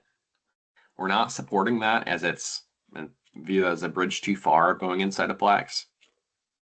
But if you have anything on the URL parameters that you want to print, a pretty common thing you could do is you could have a VisionPlex screen here to where you could have maybe the date range or the release number range, put those in there, and as long as they're up in the URL parameters here, we could automate that. So if I already inject them, can I hook the checkboxes in? Gosh, you'd be able to do that in Like you'd be able to, like if you're already injecting that in your extension, that's all right. You would just need to call the NAN webhook URL with those values in there from the page. And then you'd be able to use our document designer to design what you want those release prints to look like. The unfortunate thing is that we can't trigger like the dynamic print framework to pop up automatically, nor do we, I don't think we want to. You'd need to recreate the document in HTML, CSS, which could be a selling point to have a prettier document. But you'd be able to do that as long as you told NAN about what you exactly selected. Okay. You said you can, this is Nicole, you said you can essentially email the custom document. Would it open up the email draft in Outlook, or can you use the Plex's email manager? We have an address book for order use acknowledgements that Plex can't use. The emails that you send out of NAN, those are against your email server we have, whether it's Gmail or if it's Outlook. But you can set it up so that it sends those out of like a shared email acknowledgement mailbox if you have it. And then you could even like look up a specific address book too if you wanted to use it. There's some logic to look it up.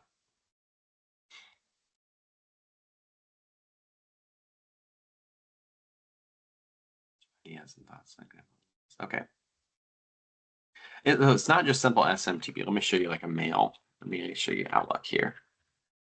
So Microsoft Outlook.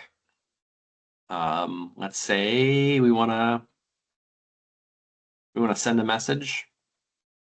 You would set up credentials here, and it's essentially setting it up inside of Entra or whatever Microsoft is calling it now, where you have this OAuth piece of it. You set up that client ID and the secret, your shared mailbox ID, and then you log into it to be able to do that authentication. So it's not SMTP, it's more secure.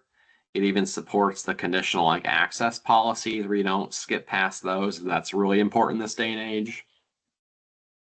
And the most part, anytime you're reaching into something, it's using OAuth for that. All right, so Billy, I have a bunch of ideas, thoughts on how to use this. My big question is examples and walkthroughs I learned by doing. Okay, so there is a really great resource in NAN. Obviously, the Plex example, I'll give you guys. Let me just do that now. I'm going to take off the webhook off here, though. Save. Share. Oh. I'll export out this flow here for you guys to use as well. But the NAN library side of things, it's really incredible for what they give you for templates. So if you have, like in this case, a RAG flow, but see AI RAG, which you're like, oh, what's a RAG? Well, it allows you to import your documents into a database where AI can read it and tell you organizational knowledge for like processes and procedures. Let's say here. And then it shows you like a templates that you can use from a starting point. And then you can even like click use for free. It knows you're logged into NAN and it walks you through on how to set it up. So it's really great for like those automation use cases where it can help walk you through on some examples out there in the NAN community. And then I'm currently building out, the second half of this question was, I'm currently building out a knowledge base that shows you like a cookbook, if you will, for like the Data Magic Automate for how you can do certain things, from the navigates, the webhooks to the document generation. It's probably 90% document generation, 10% of the automate piece of things. So it's kind of simplistic. And where the document needs to obviously show you how to do conditionals, display data, a whole 9 yards there.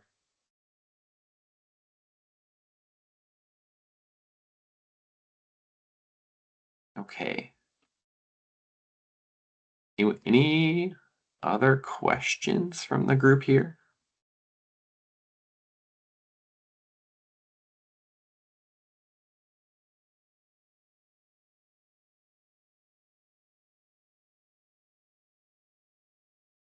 I don't know if it hasn't been apparent. I'm a pretty big fanboy for NAN. We've been using Boomi for the last, gosh, maybe decade or so here. And what I did from here, if I would have done this in Boomi, this path would have been, I don't know, 5 to 6 times longer. Yes, absolutely. You can see the NAN. Let me go back to here. Let's see, just here. Hold on. In category. Let's take that off there. Okay, I'm putting the chat here to the group here. This is the NAN workflow. So my email is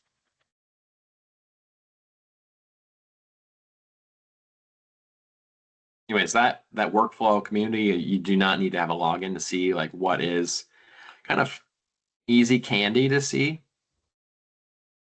And it's really, like I said, it's really awesome from like what's available. So let's do, maybe there'll be a Salesforce one in here. Yeah. So there's sales for lead capture with personalized email and SMS follow-up. It's like an action AI lead enrichment, which is kind of a big new thing for like CRMs where it takes your leads, goes out to like social media or something like that, and populates some company news, personal information, kind of spoon feeds you exactly who you're talking to, what company you're talking to, and what their core products and businesses are. Pretty awesome.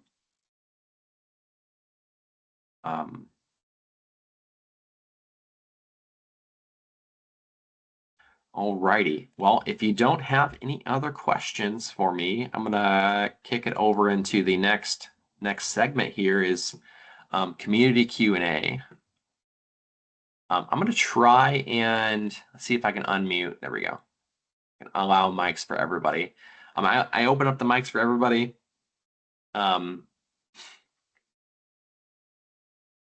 So if you have a question, please raise your hand. The way the community Q&A is going to work, we're going to do this by hand raises. And then when I call on your name, we're going to do it in order of the hand raise. Please unmute your mic, and then we'll talk through your specific use case or problem, or like maybe your mentoring item that you need as a group here.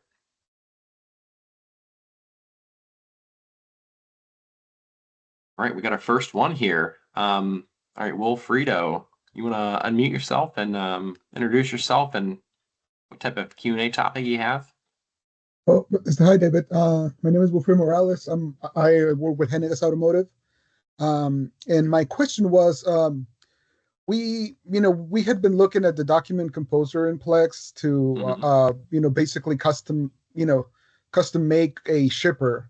Yes. The roadblock that we have right now is that the customer asks for some particular, information to be on the shipper that it's coming in on the 830, on the release. And Plex created that and is pulling that information in, and they are storing it as an EDI attribute. So at the moment, it is not exposed into their offering. So I was wondering if with your composer, it's gonna just look at any field in Plex, or is it bound by whether it's exposed or not, or how would that work basically? Yeah, so the limitations of the composer is the type of data you can pull in N8N. So you're going to have like the shipper number. Shipper number will naturally lead you to fund things like the releases. It'll lead you to the customer, the addresses.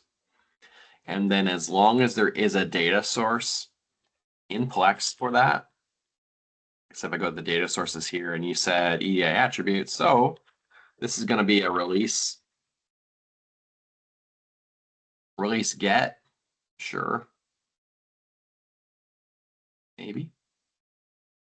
There's a lot of release gets. There we go. It's going to be one of these here. I'm sure of it. But we could call, we have the release key. We have all these EDI segments that we can pull into the document. So it's one of the kind of the great things about like the document composer that is part of the platform free of charge for everybody is that it has a lot of the stuff pre-joined to it. But on the flip side for like the document composer I was talking through loosely is that it is truly a build your own experience. So you would have to have all the data sources kind of strung together to grab the document information. But as long as the data source exists inside of Plex, you can pull that, present that in the document, whether it's a custom field, object, as long as there's a data source for it, or if one can be made, you could present that in a document. Or vice versa. Also, if you wanted to pull like on-prem data from some quality system or database system, you could do that as well. Okay, thank you very much, David. Yep. Thank you, Bafredo.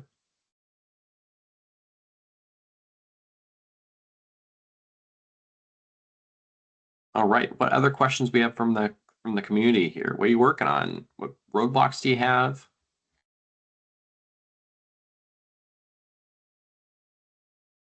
We have a hand raise here. It is Billy. I'm gonna hopefully maybe unmute this time. There we go. Hello. I just thought of something that somebody emailed me the other day, and I wasn't even sure if it's possible, but they're wanting to know if there is a way to send out a notification when a part that's being worked on hits a certain part of the process steps. Let me look at what their exact wording was. Is there a way to add a push notification or a pop-up in Plex when somebody logs into a work center or a certain step of the process routing to notify them of something?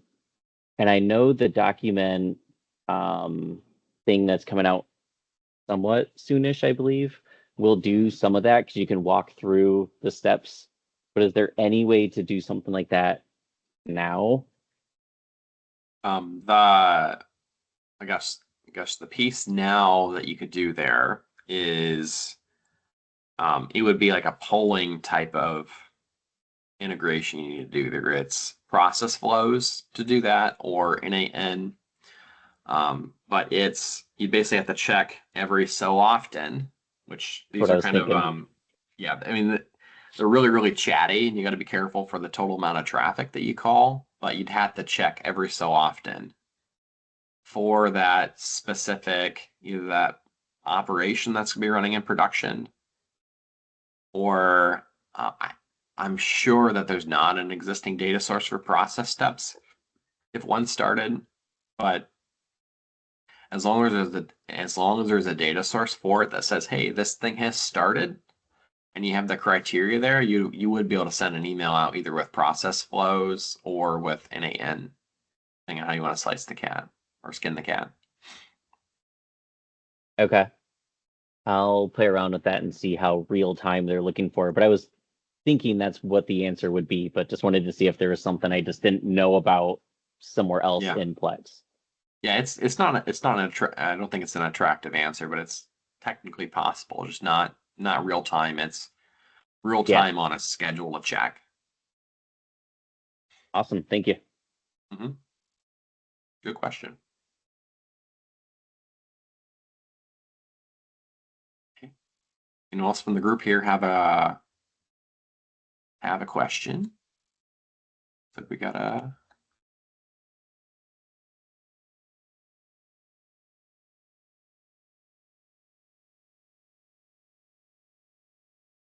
Any questions here for the group? Okay, well, Frito. Yep, I just thought of another use case. One of the things in Plex is that when you go and print like a master unit from the control Mhm. panel, it only lets you do the default one. Mhm. There's basically no other options there. With N8N, could we make a flow so that it can pick and choose what label format I could print for the master unit? Like the master unit type or something like that? The master unit label format, basically, because Yeah. So I guess the challenges there you're going to run into is like the Plex label logic designer or how it Mhm. picks label formats. I don't remember off the top of my head if you can do that on the master unit type for setting label formats. I think you can. Mhm. But that mean really you'd be wanting to select the master unit type. Or there'd have to be something um, on the job that says, hey, I belong to this customer shipment, and then it looks up the customer master unit label format either on Mhm. they'd have to be from the customer address. Yeah. Yep. Yep. Right now at the moment, in order for us to print like the customer format on the master label, we have to do pack to boxes. But Yeah. we're trying to basically to move away from that process, because that when we have to make a correction, with the pack Mhm. to boxes, it basically takes the control panel serial number, and it will pack it into Mm. a different serial number. And then if I make a mistake, I have to you know, make this whole process to, undo what, the quote unquote pack, basically. So, Yeah. and then the correction doesn't work, basically. So, The thing that if you want to be able to Mhm. pull like to simulate some of the same pack and hindered box functionality, is Mhm. that you would have to link the customer's release to the Mhm. job, like at that Yeah. time, and then it should pull that correct format as long as the release is linked to the job. Okay. I think that, That's yeah. Yeah, that's one of the attractive things with pack and hindered boxes that as it asks you at the time of recording production, hey, which release Correct. you want to reference Exactly. Yeah. Exactly. versus doing that ahead of time. Yep. Common ways that people will usually generate jobs like that, you would do it in PRP, link the release to it, or they'll use create jobs from orders that Yep. automatically links the release to the job. Yep. That's correct. Yeah.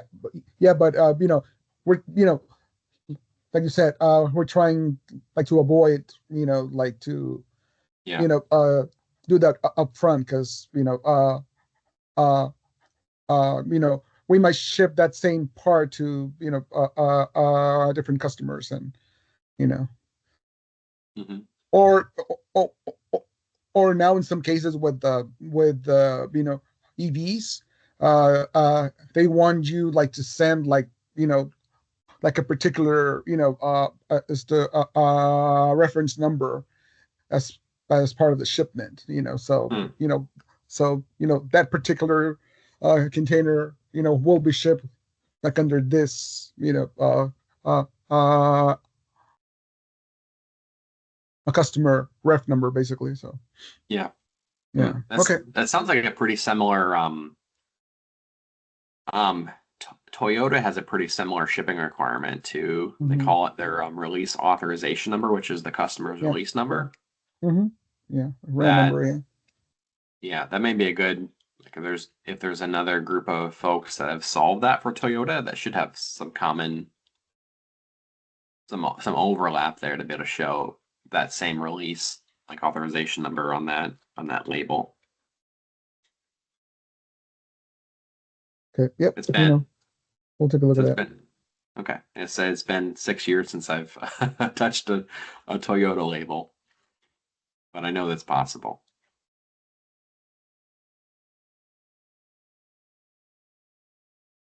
Okay. Any other Thanks, David. questions from the? Yeah, you're very welcome, Wilfredo. Any other questions for the group here? If not, we'll move on to talking about like the document composer.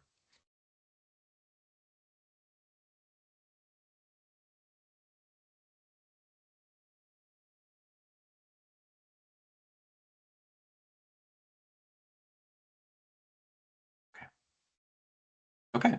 So the next thing I want to talk about was just the document composer. Oh, yeah, we can. If you guys want to take like a quick, 10-minute break, we're ahead of schedule here a little bit. We take a 10-minute break, go to the bathroom, come back at, let's say 10:10. So make it a lucky number 13 number, and then we'll be back in 13 minutes. Thank you, Billy, for having a bathroom break in here. All right, see you when you get back.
Alrighty, we should all be back from our break here, or fire drills.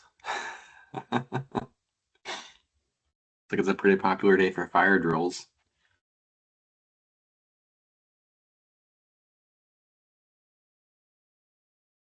All right, where we left off at right before the break is we were going to get into the Plex document composer. I think everyone's back. We're ready to kind of get started here again. I don't want to be talking to just the screen.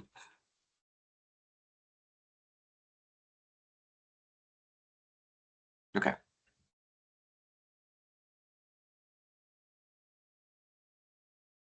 Okay, so the Plex document composer, it's a pretty darn good solution that's come out in the last, gosh, 4 months now. I think it's been out 6 months if you're in LA, I believe. So I want to cover some of the basics of the document composer, just kind of quickly as like a recap if you've not seen the document composer, and then I'm going to share what we use as kind of a starting place for us to be able to develop documents. It's large in part thanks to Amy Moransky for developing the XML for it. Okay, so see, I should probably show you a Plex screen here. Okay, so the document composer, it's found inside of the document composer library inside of Plex. Recent kind of rename, but document composer library is your home for all things document composer. Itself, it has the ability to create new documents from scratch here. I'm going to open up this one here. We've called it XML shipper because it generates an XML. Click on edit here and just going to explain some of the basics here. So we have document identity types. We have document print contexts. Okay. The first thing you'd ever do, like when you create a new document from scratch, if you're not copying from one that already exists, would be to link an identity context to it, whether that's the customer truck. If you wanted the data to come in from the customer truck side of things, whether it's general shipper, interplant, lot, so on and so forth. Not all these are supported yet in terms of generating, but soon to be they'll be supported. Like if I want to add a customer truck to this, say, okay, customer truck, it would add this as an identity type, not configured because we don't have a print context. The context itself is Wilfredo was talking about this earlier, is like what the available data is for you to be able to display for this shipper. So for the customer shipper side of things, you can see that we're using the customer shipping shipper generic builder. And let's go link a print context to this customer truck here. So document context, customer truck. The print context, well, this is where it's going to be triggered from. So we can do a pick list here, preprint, ship time, history, auto email, and like a credit card transaction failure auto email. I'm going to pick history here. And then we're going to want to select our data builder. This data builder is what your main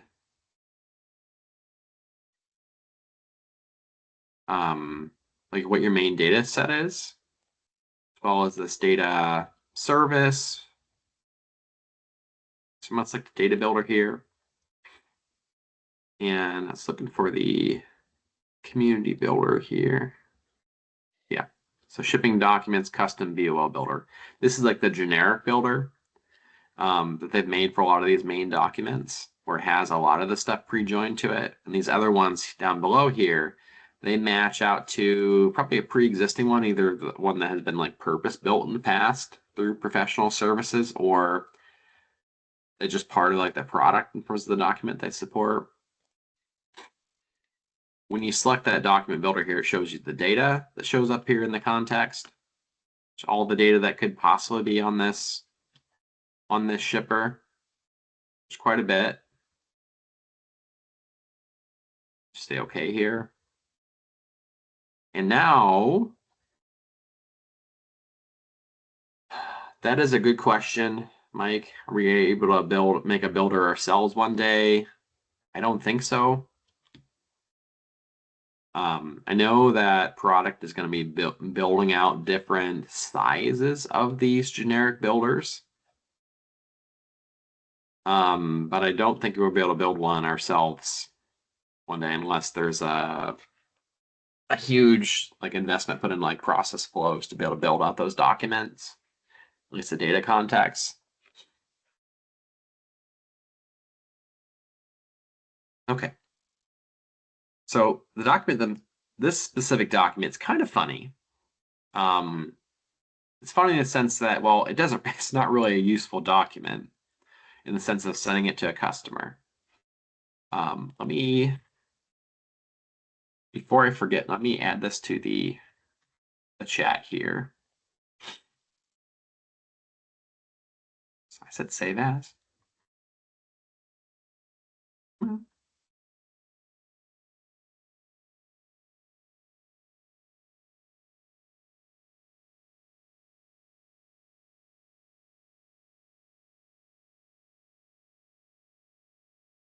All right, I'm going to put this in the chat here just so everyone has it. Maybe. Okay, it doesn't look like I can do it. I'll send it out after the fact. But anyways, this XML template here is really meant to be used as like our base here. So if I click into the data tab here, it doesn't really show me anything here. But if I set up this XML document for one of our shippers here, which I'll do here in just a moment, we can populate this data tab so that we can have a real-time kind of visual designer experience to be able to build this document out. If you don't have that as a starting point, let me show you here for another library here. Let's see, should have one here in development.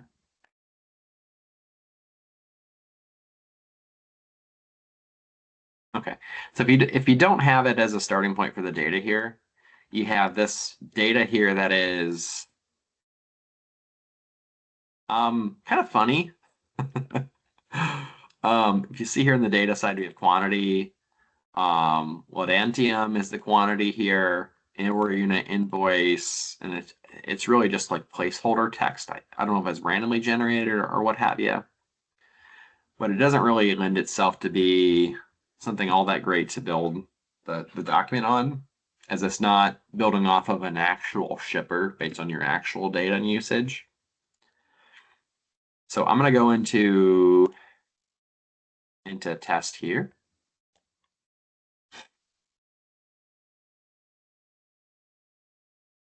And I'm going to go to my customer, oops, print documents. Let's see if I have this set up already, which I do not.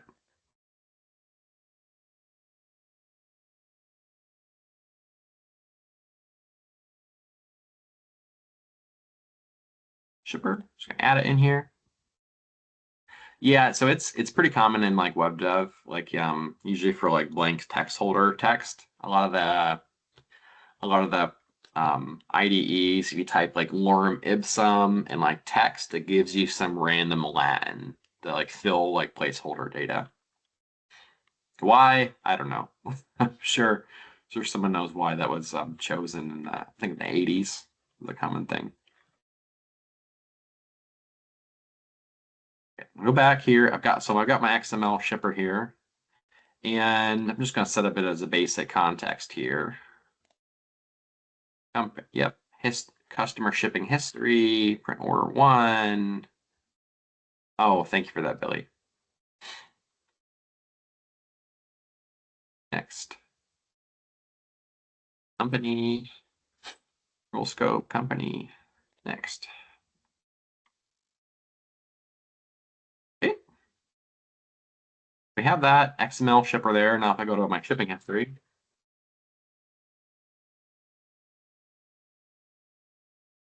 And let's see when I did the last shipment here. This is our dev environment here. All right, so print document history.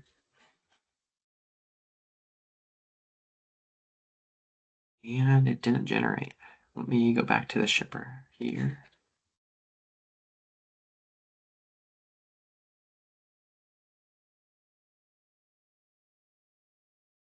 I think it needs to be out of dev.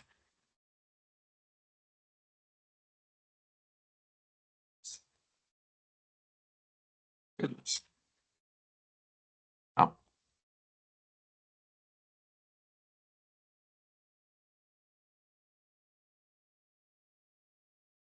By default, development documents do not print in production, which is probably a good feature to have. Shipper. Okay.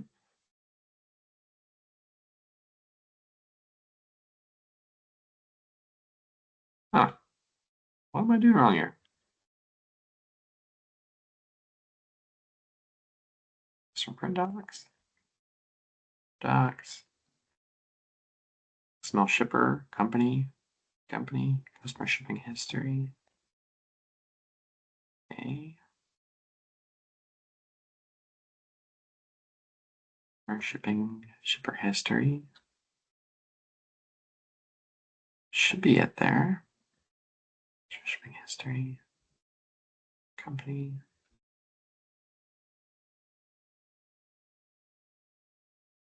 Oh, we had a separate R as well when we did it.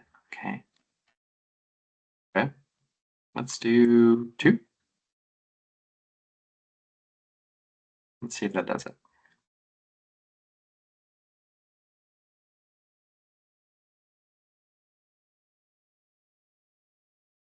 Oh.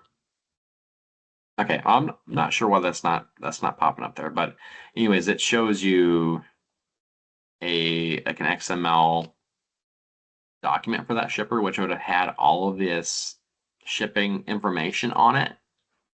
And you essentially take that PDF, pop up, and then paste that right into the document composer data window. That gives you a really good head start for that. I'm going to share that into, I think I can share that in the chat. Here's a code object here. So you can just take it right there.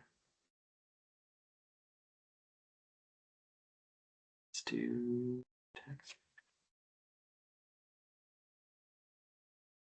Put that template in the text there. It's the code object. Yeah, so let's.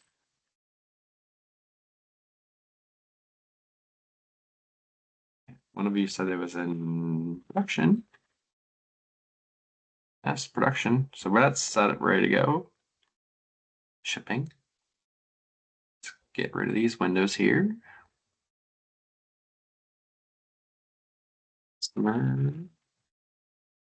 Print documents. Okay, we have that set up there. Active. Active. Let's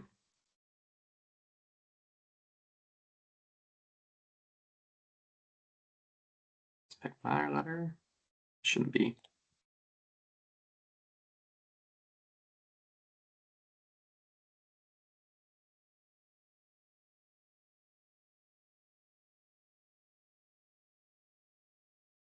Let's see if we can see that shipper now. Yeah, it's enabled. So the document itself is in production. I'll go to the print documents. We have it, it's enabled because it's on this screen and it's active.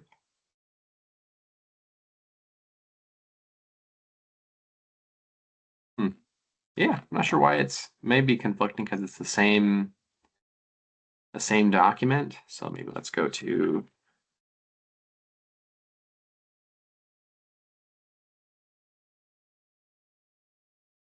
here.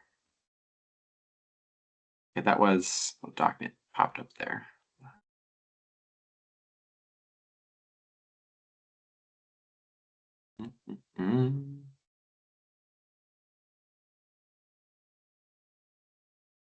Still waiting. So let's find that doc. Might be this document that's conflicting with it here. I just killed the doc.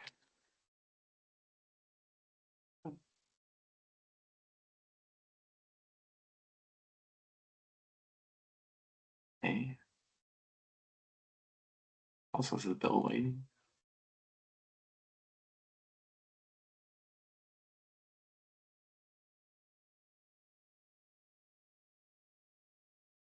Hopefully that resolves our issue here.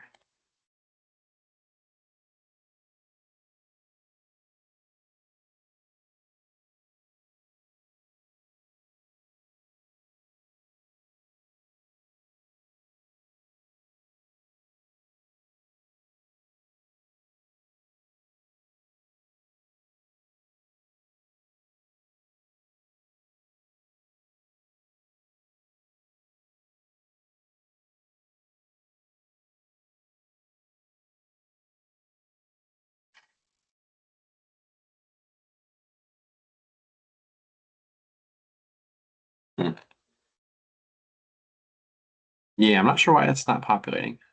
If I would have done this yesterday, this would have been not an issue. I guess that's the risk you run when you try to do something live here.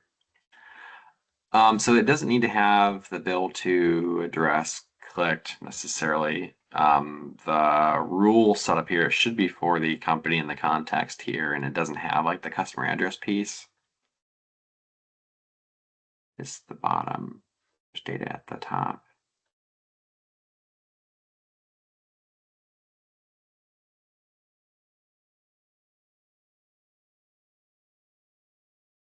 Yeah, so I'm not sure why that's not going, but anyways, I'm sure one of you eagle-eyed folks will tell me what we wrong there in test, but I want to show you the other piece of the document designer here. So obviously the document designer, obviously this the XML piece of it, where you can see that like once you have that data into there, obviously populate that into the data tab for here. There's a couple other kind of not well known kind of functions inside the document designer. You can reference this to like look up custom field names by either the name or the key. So if you have any custom data, it's kind of made me think of your example, Wilfredo, that you could have a process flow that ran, added that EDI segment to a custom field related to the part or the release. And you could have displayed like that into here. It's got pretty decent selector where you select the type of custom field you want to pull into here. We have a release here we can pull in. Oh, we just have container. And then you can pick which container property you want to pull in here. So there is, let's say we had the bin number. And then here would be our value here it would have inserted. It would expect us to put some type of a, it's expecting like the data selector to be here into the document. If you could scroll down to, let's go to a real document example, I suppose.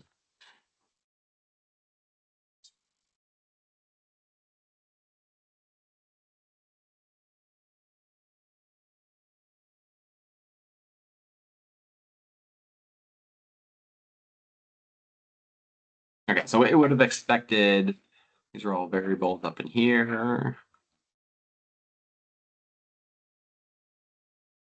So it's expecting this type of path here of how to select the custom field lookup value. Okay. So if I were to want to add in a custom field lookup value here, I want to take that path, go to my edit, and we can push in the field value by the name here. I'm not going to have anything that comes up because I don't have anything that's on the establishment number.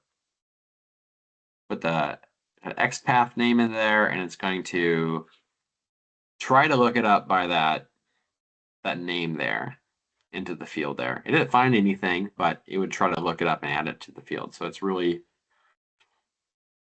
easy to add in the custom fields by name or even by the key to be able to look it up. And then the document itself, like you could write all this XML by hand here. There's some other really good tools out on the web to generate as like a starting place for custom documents. So if I had, you can go to Gemini or Chat or Cloud or whatever your preference is. But a really good way to get started on a document is to have your data tab here, like copy your real data, go into our chat tool and say, I'm creating an XSLT document template for a shipper. You can say, here is an example of XSLT and its format. We're going to back and paste it. Here is the data file. A little bigger.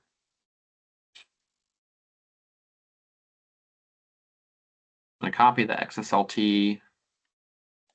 It's a really good way to get started on it in Document Designer, so you don't have to know XSLT day one. It certainly helps quite a bit. So if I click submit there, it should like run and generate me an XSLT shipper format here. I saw in the community there was a there was someone that generated a quality document and like they posted the question and within like 5 minutes they're like, you mean a document like this? As there are like thousands and thousands of lines in the document. And this gives you a really good head start.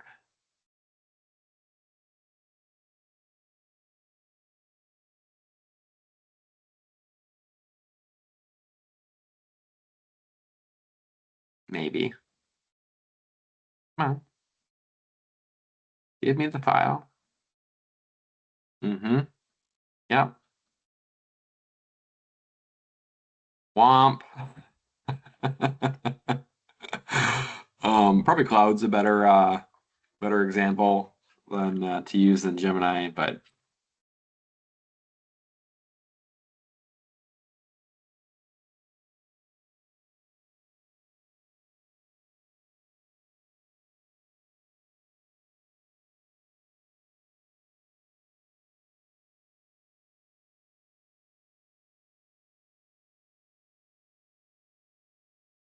okay, there we go. That's what I was expecting.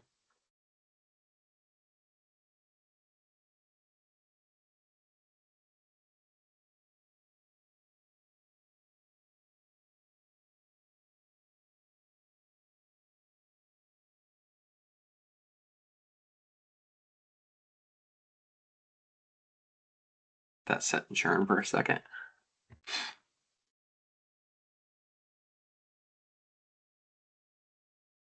Kind of the cool thing is if you have like a PDF document already created for like what you want your document to look like, you could have attached that PDF example and it would have tried its darndest to match that format in XSLT. Come on.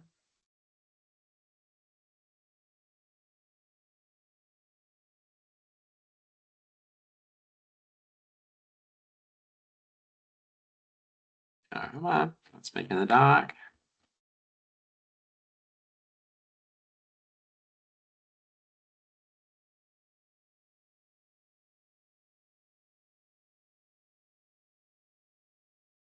Ah, he kept my kept my custom field in there. Cool.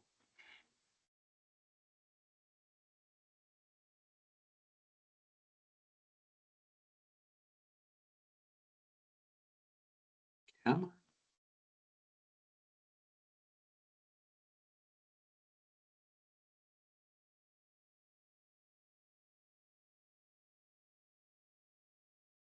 Or while this is generating,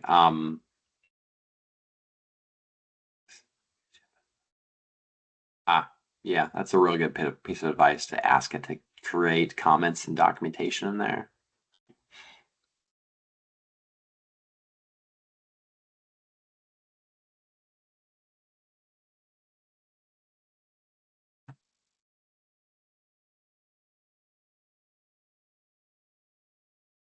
Man, it's the document, huh?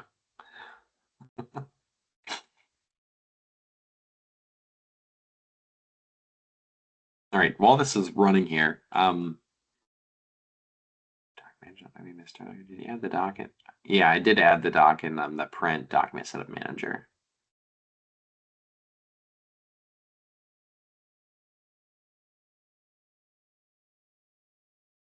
All right. Does anyone have any other, while this is running, any other tricks you want to share with the community here for your experience with the document designer, of how you're having it like work really successful for you? Or any questions that you have for any documents you've tried to build?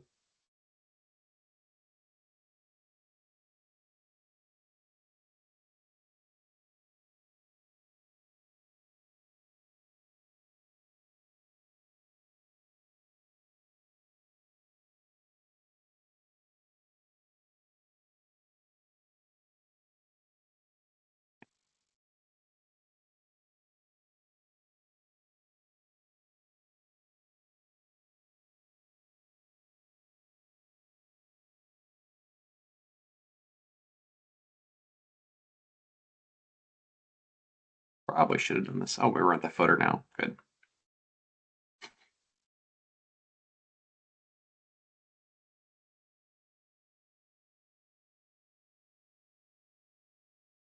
Summary.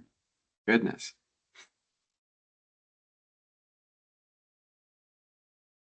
Anyone else have any experience using Document Composer, using it well?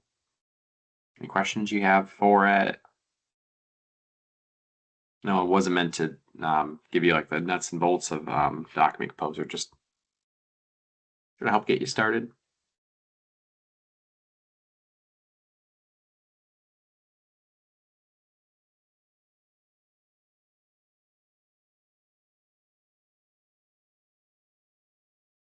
Goodness. I don't know if we got in a loop here.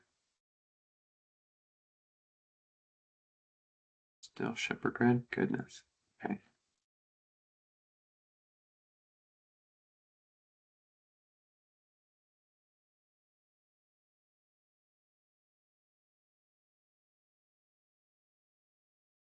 Oh yeah, I suppose you're right, Mike. It's I need to give Gemini a little more grace. You mentioned it takes days to do manually, and where I'm expecting it to be done in seconds.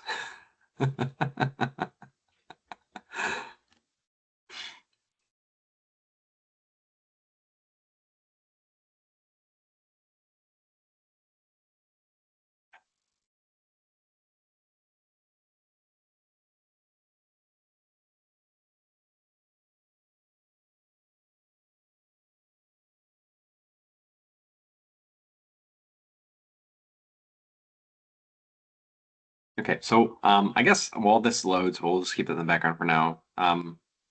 One of the pieces that I find I spend the most time doing, other than creating like the XSLT formats, is just looking for the specific print context. I'll make sure I go back to that and like highlight over again what that process looks like for finding it. So again, what your document identity is, the print context of where this document could show up at, and then that data builder. I mean, really encourage you to go through each of these files, have an idea of what exactly you want to have pull in to this document.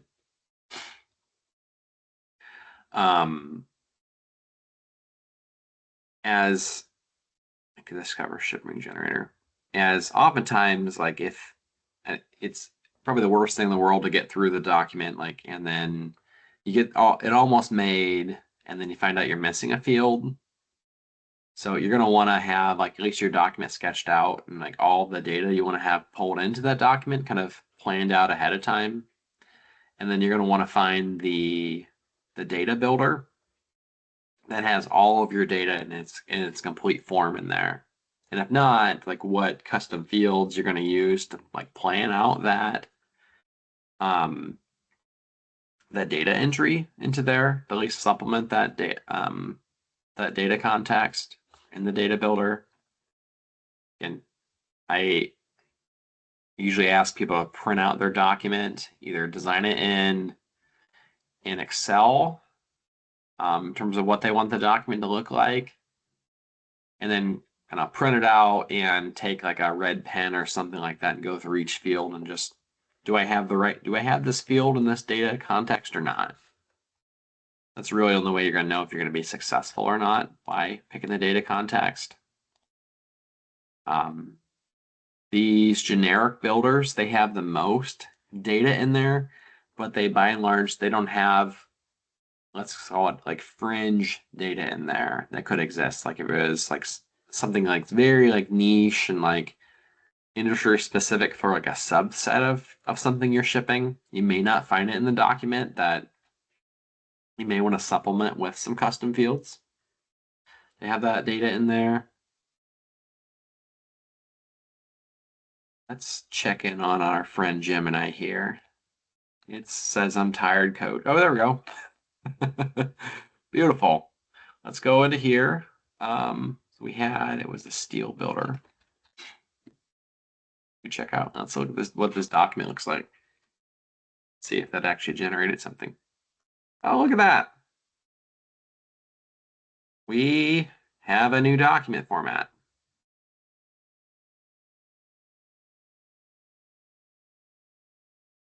Looks pretty similar to the other one, but it's a new format. So it's, like I said, it's a really good way to get started on that.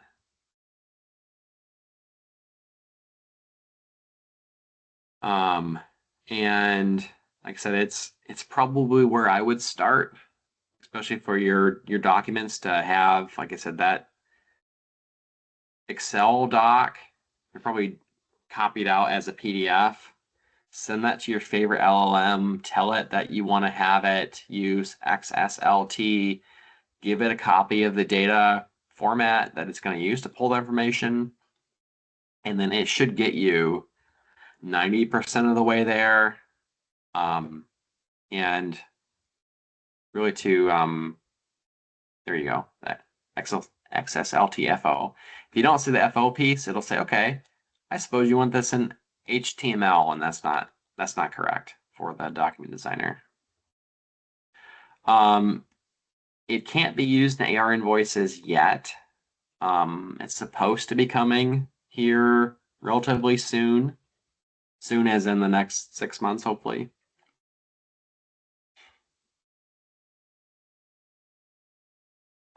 The overall timing for like when this document composer is going to be supported in the different modules inside of Plex is really up to the individual product managers to put it on their roadmap to add it. So if you're wanting to have document composer added to any module in Plex that's not already there, that product manager over that module would be the best place to start and ask them when they're planning to add it into the product.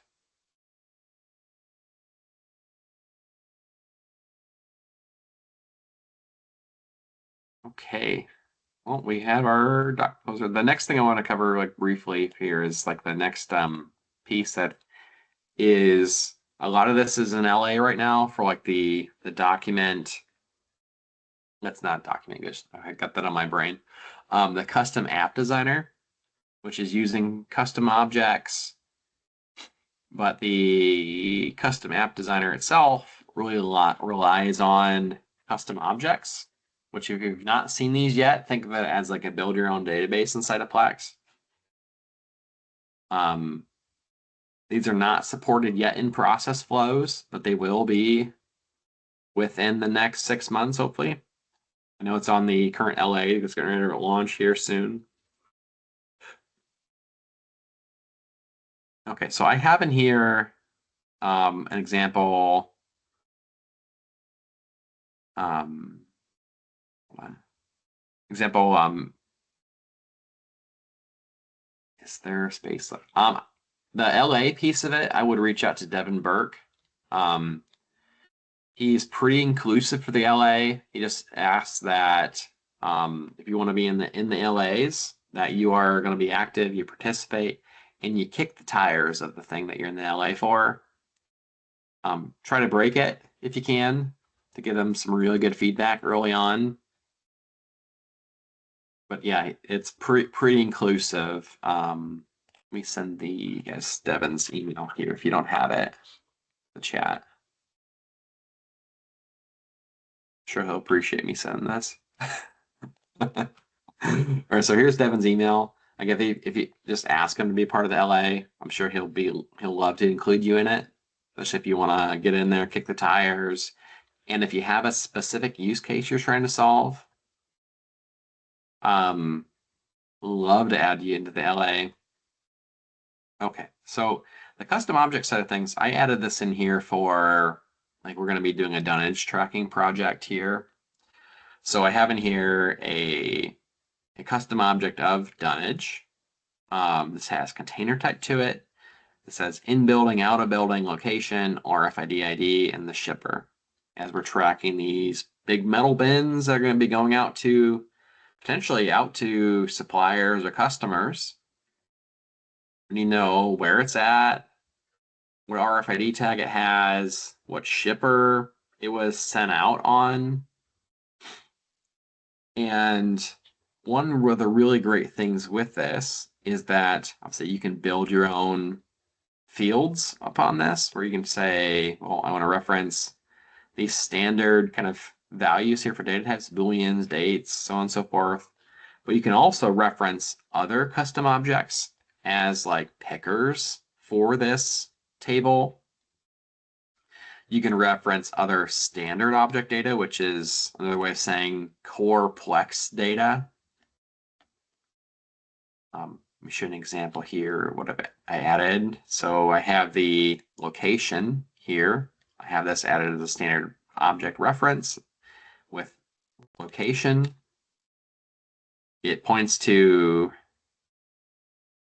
see there, and then it's referenced on the exact container record inside of Plex too. So you'd be able to see what dunnage was assigned to the container that was there. And if I go to here to view data, I can add like an example data selection here. So I can put the container type here. If it went in the building or out of the building, and what location it's at. And that pulled right from the Plex standard data here, and I didn't have to wire it up other than to say it's going to pull from this data. Kind of nice. What RFID value it has, and that's a proprietary RFID value. Please don't copy it. And what shipper it could possibly have had. Then you can see, obviously, see here my my two different values here for this kind of storage. And then this allows you to build VisionPlex screens to this. I think we have one that still exists here. I think it's in there in testing. Internal.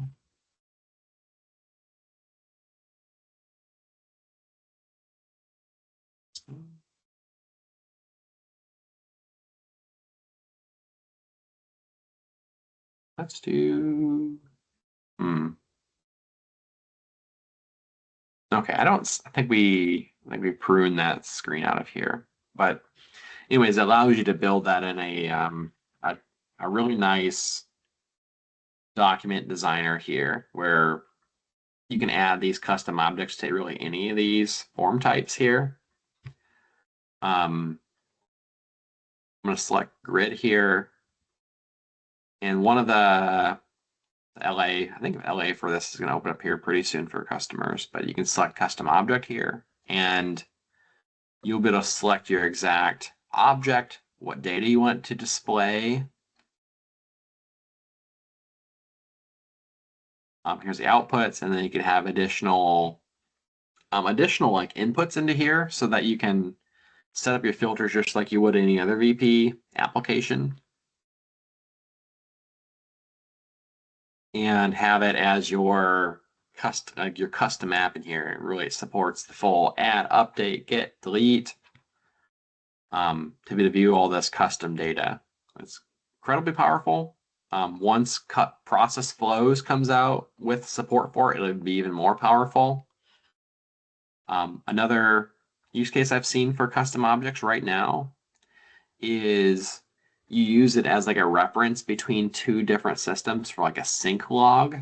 So if you're syncing parts in from your PLM system into Plex, you can have, instead of a local database, you can use Plex's custom objects to store your sync records, where this part synced in at this date and time.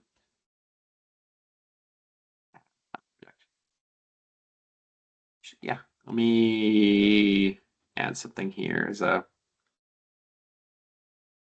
let's just say here, next. That's fine. That's fine. Let's do our internal. Oops.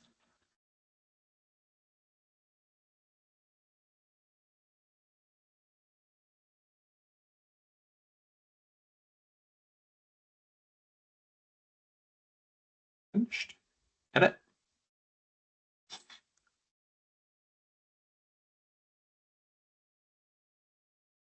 Okay, so here's our main grid screen here for this dunnage. It's, if I run it, it's not going to be all that exciting. It's just going to show us our dunnage. But if I wanted to have another screen here, I can do something like, go back to our wizard. Let's do a dunnage. Oops. Wizard. Do a form.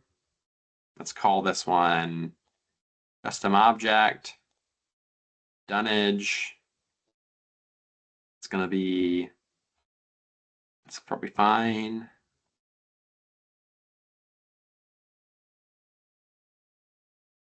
That's probably fine.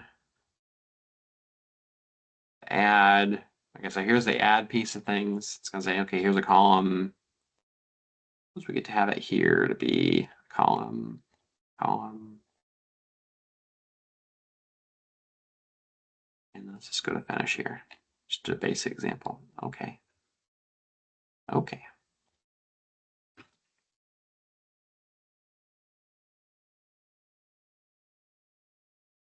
Dunnage add modal. And I'm going to add this to, let's add this to existing. We have the dunnage. Dunnage add example user group. Finish. I'm going to edit. Okay, here's our modal. It's not really useful by itself at all here, but I can go into our designer here. I'm going to check it out. I had Dakabi speaking in my head, hey, David, check it out. Go to action here, default, and I'm going to choose my navigate action. I'm going to select my screen, which is this thing here. I guess we're going to have it be, yeah, that should be fine, hopefully. And then modal update. Let's see if we can do this. New window, replace history. That'd take us to navigate to add it. We could have a pop-up modal. You'd do that through like a VP expression action where it could pop up the modal box, but I guess this would be fine just to navigate there. And I'm going to save this. I'm going to click preview here. Click this default. Probably should have named it. Yep.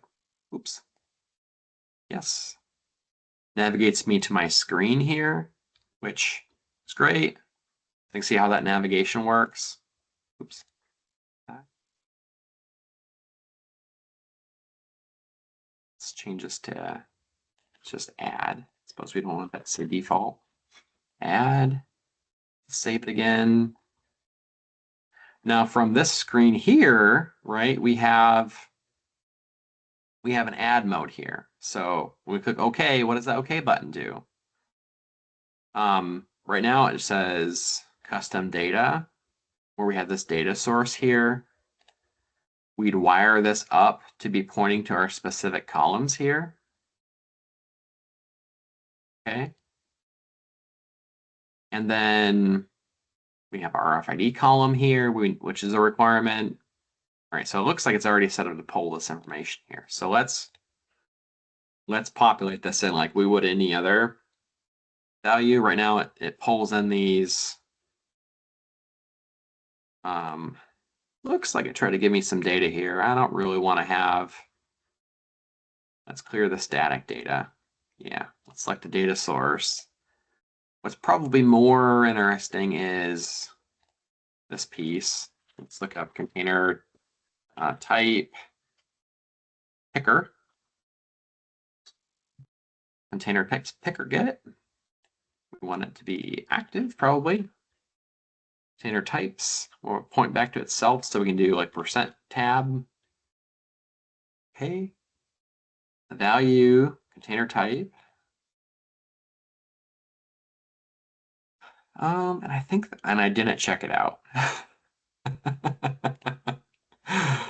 How many hundreds of times I've not done that before, or done that? You think I would have remembered to check it out.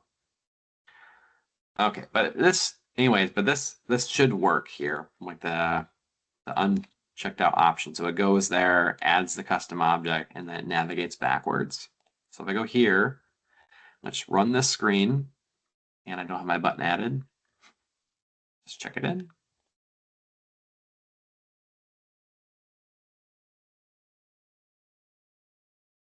Let's publish it.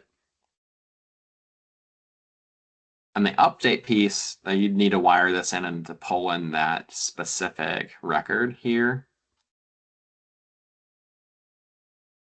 The update takes me right to here. I've got my option of my container type.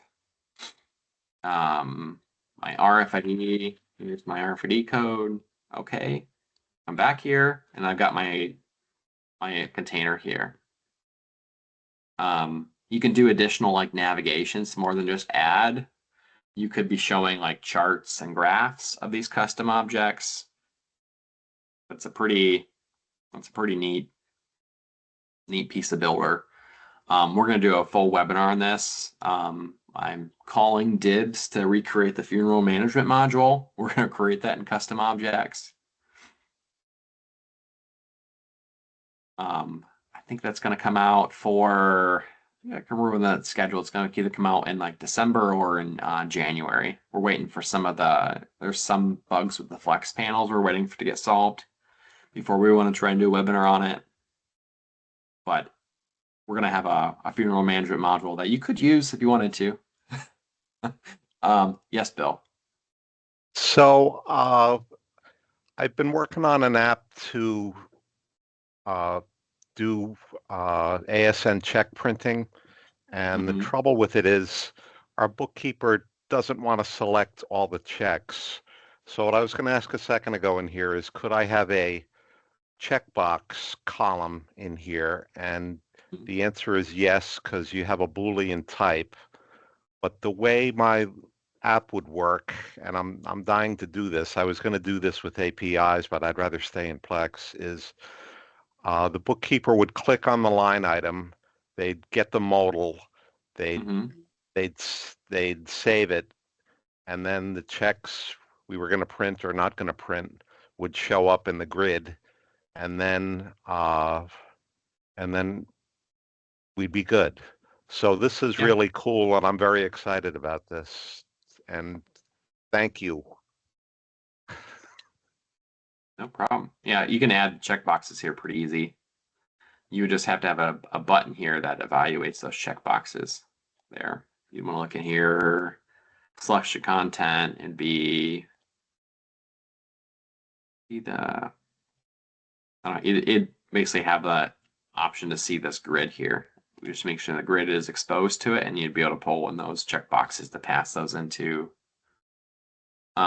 whatever other screen you wanted to do or action you want to do in terms of the data source call.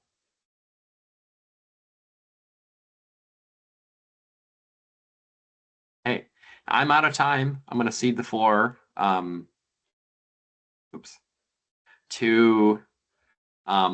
David McKinney and Kyle Sloan. They're going to be presenting over Advanced Postman, sending Excel files to Plex with Postman. Got, again, David McKinney and Kyle Sloan presenting. And with that, I'm going to pass over the controls. I'm going to stop sharing. You guys want to share your presentation and take it away for us? Yeah, hi David. Hi team. Let me see if I can get my slideshow started here. Okay.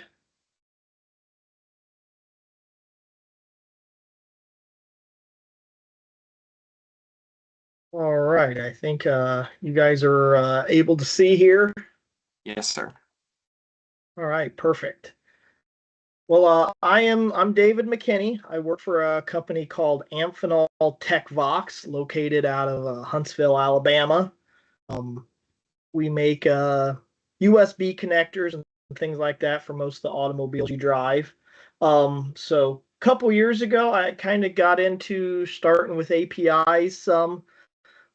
We have a few machines that are integrated, and those are integrated not through Plex A&O or anything. It's directly through a company that made those test equipments, had some APIs set up, and was talking to the machines. So I was kind of came in, several years after that project was completed as someone who needed to troubleshoot issues and things. And I was like, hey, did some research. It was like, hey, Postman seems to kind of be the basic entry level go-to tool for running and testing some APIs with Plex. So did some research, got in there, hit some roadblocks from I'm not a developer, so this is kind of new to me, but ran into some roadblocks. Was like, how do you set this up? And finally got it all figured out, and where I can run it and use it pretty comfortably now as I need to.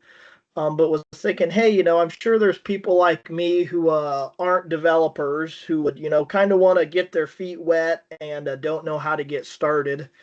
So about a year ago, I created this presentation. We did it at the Midwest User Group about kind of a basic, hey, how do you use Postman? How do you set it up? So we're gonna do a presentation on that, kind of some entry level, how to use Postman, and then Kyle, he's gonna follow up. He's has a lot of years of experience with a lot of different development platforms and Postman, and he's gonna show us some more exciting things that he can do with Postman, and he's helped me through a few things as well. So he'll finish us up with a live demo. So what we're going to go into today for my half is a Postman intro, API requirements, UX data sources, and then the newer open APIs that are on the developer portal. A Postman intro. This is your general work screen from Postman. Some things to note here that when you first open it up the first time, you're like, well, what's this stuff mean? There is collections, and a collection could be a group of APIs, if you want to say that. It could be just one call to Plex, or it could be many. Sometimes Kyle will show we may want to chain together 2, 3, 10 different calls, where you may want to do things like get your work center, do something with that work center, maybe in control panel, and then maybe edit the container after you've recorded production. So you may have 2 or 3 separate data source calls within one collection. An environment, it could be a group of variables. Some of you guys that are experts probably have more good ways to use them than I do. But for me, I kind of use it as a way to group PCNs. I kind of have each one of my PCNs set up as a different environment. And that's used to store things like tenant IDs for the developer portal, open APIs, or things like the data source, user name, and passwords that are required for each PCN for data sources. So if you go in, you also have these environment and global variables. Some of these I kind of set up when I was new and wasn't knowing what I was doing. And one of those is this UUID. I kind of threw it in here as a environment variable. Shouldn't have done that. That's not really a good use for that. A better use would be your tenant ID, so that later on when you're adding data sources, instead of typing in this long string of a tenant ID, you can just reference this variable, and type in a AZ tenant ID. This is a Arizona PCN that we have. And so then I can just reference that. I also use that for things like I have my username and passwords in a variable, so I don't have to remember and type them in every time. Also an API key here that we'll talk about later, and there's that tenant ID also.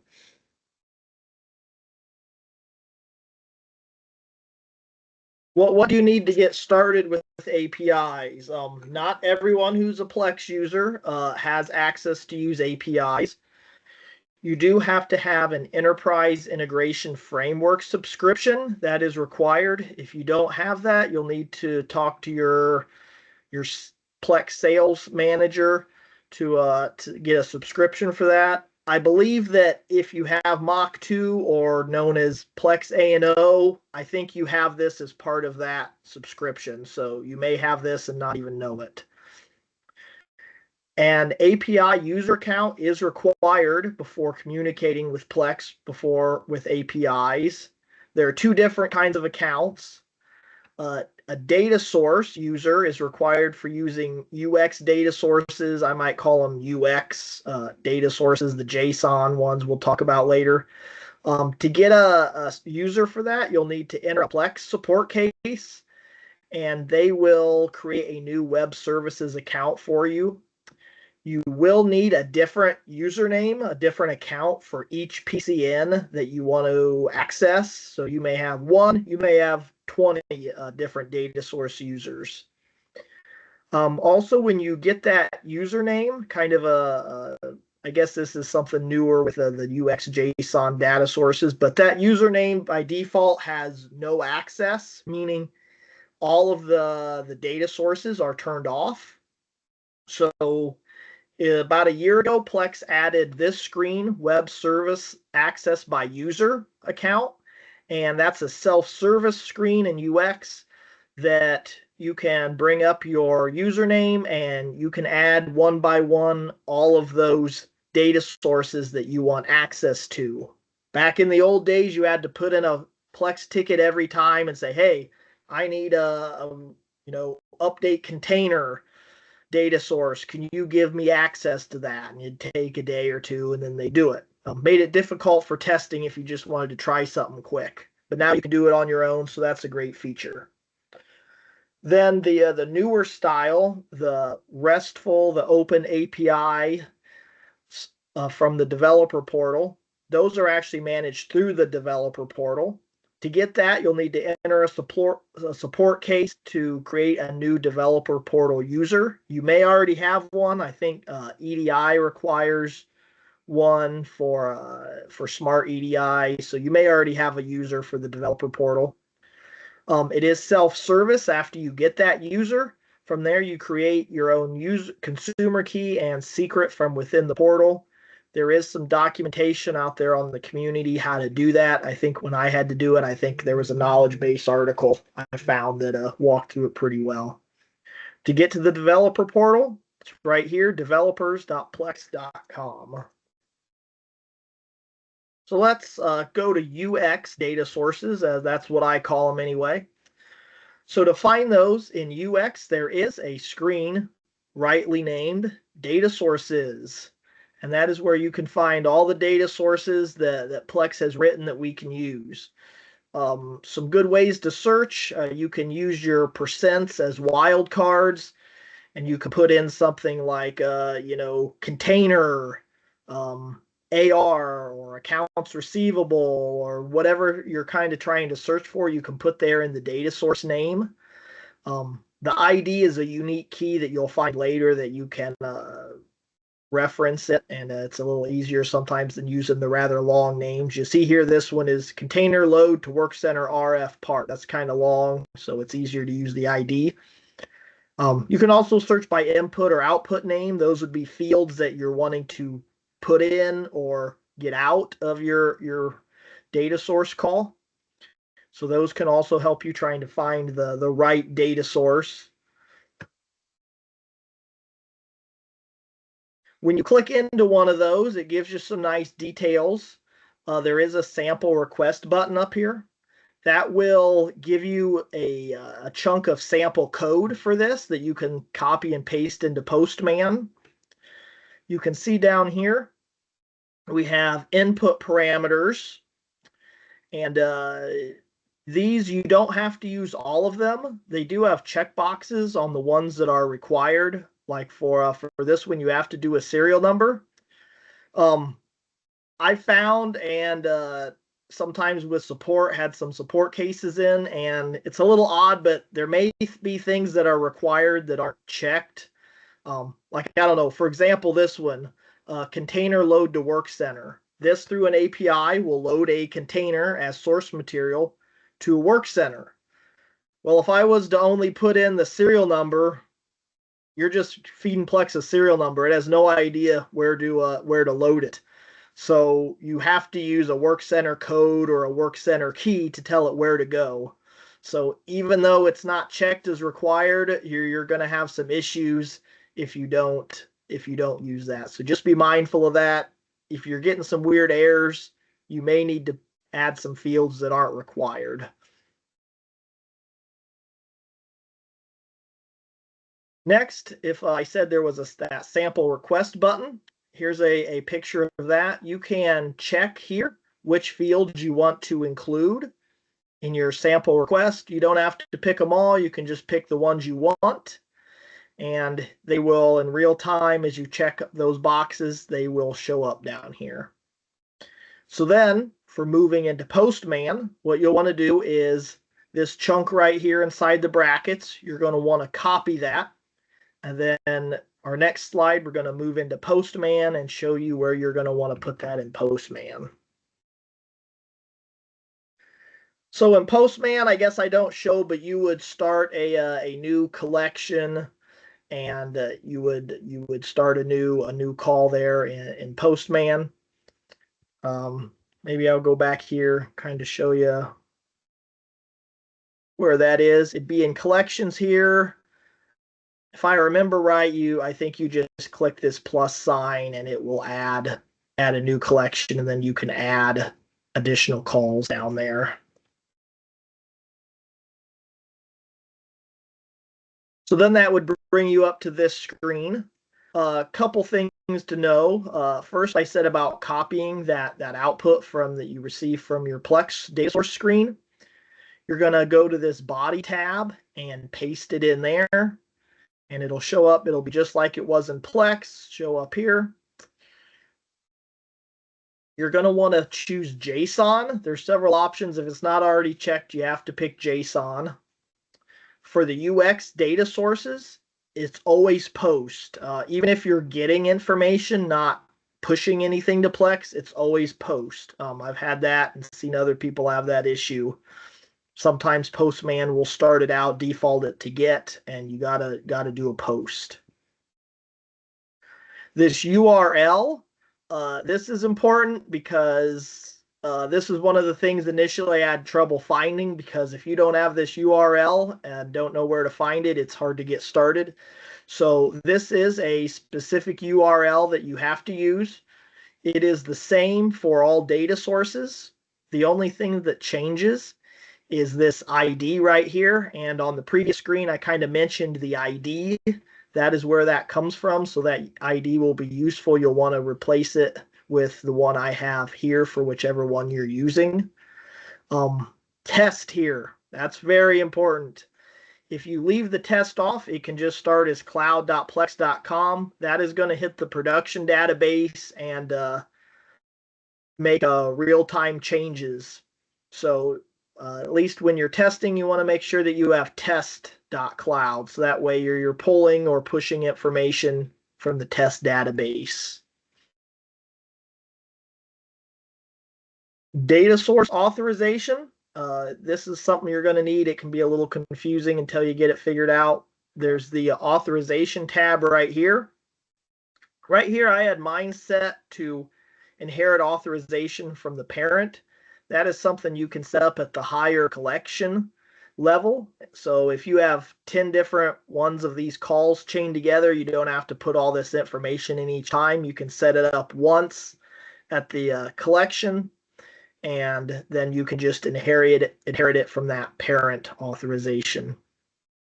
Here's some of those variables we looked at a little earlier. I have my user ID and my password stored in a variable.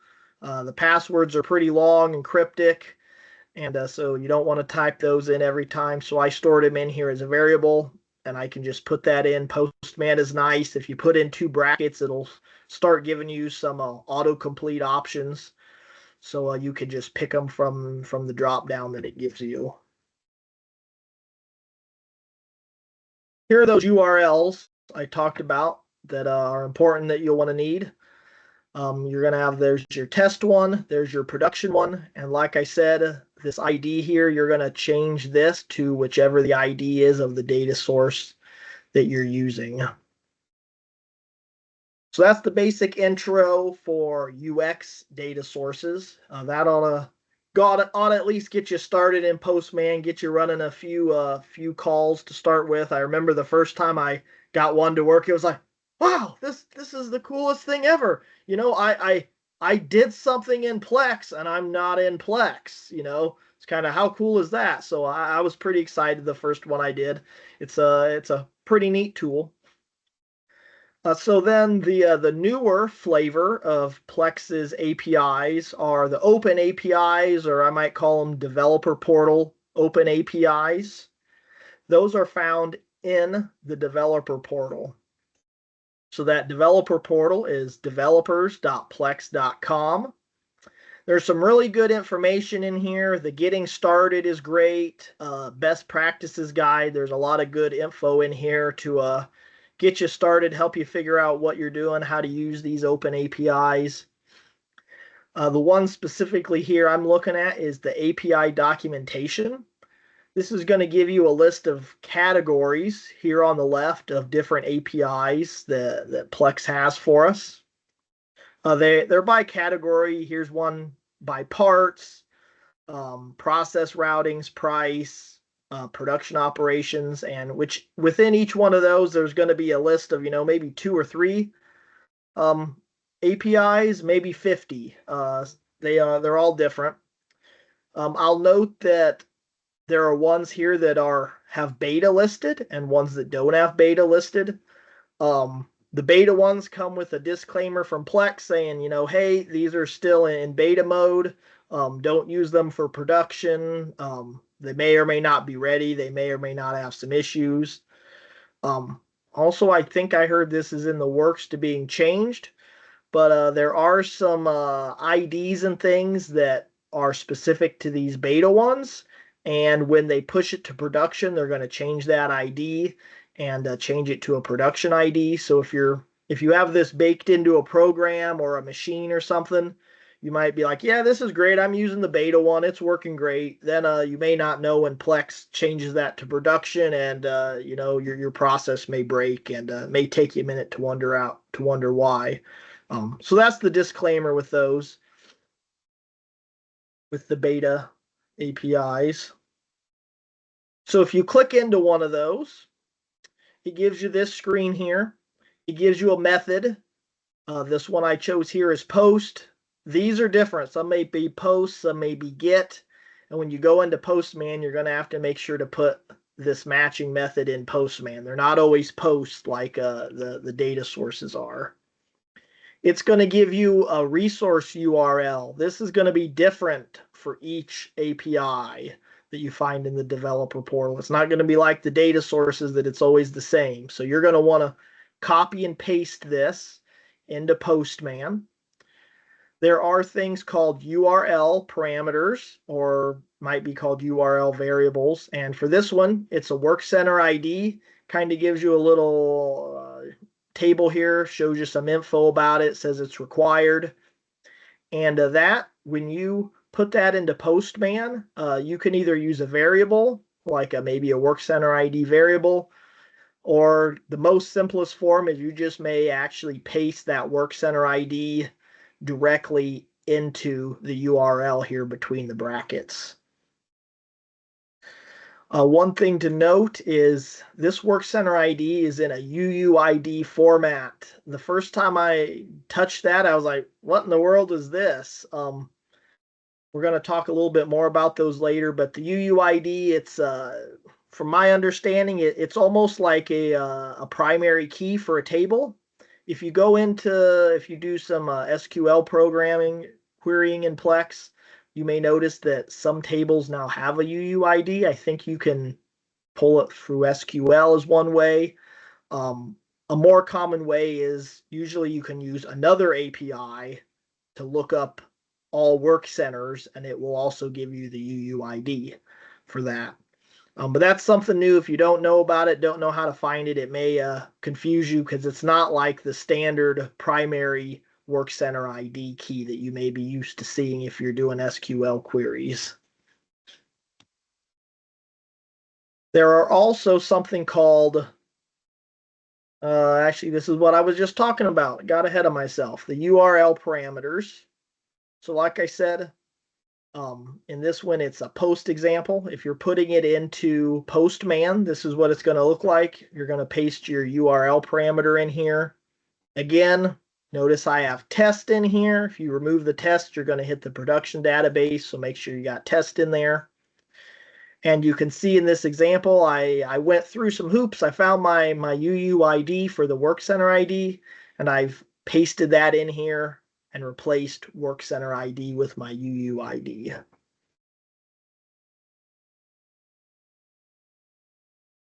So in addition to URL parameters, some of the open APIs also have what are called query parameters. When you're looking that up in your developer portal, they'll have it listed here, query parameters. Here's one. This is what I use to find my UUID for my Work Center. So here's one. It's called List Work Centers is the name of this API. And you see it's a get method. And this one uses query parameters. So instead of necessarily entering them just directly into here, there's a parameters tab, and you can add those query parameters in here. You see it here, Work Center code, put it in here as a parameter. For here specifically, I was looking up, instead of returning all of our work centers, I was looking just for our work center called CSC or CUC Assembly 1. And when you enter that parameter there, it will kind of build out that URL part for you so you don't have to. So that's the query parameters, and you can see it spells it out here so you can kind of tell which you're working with.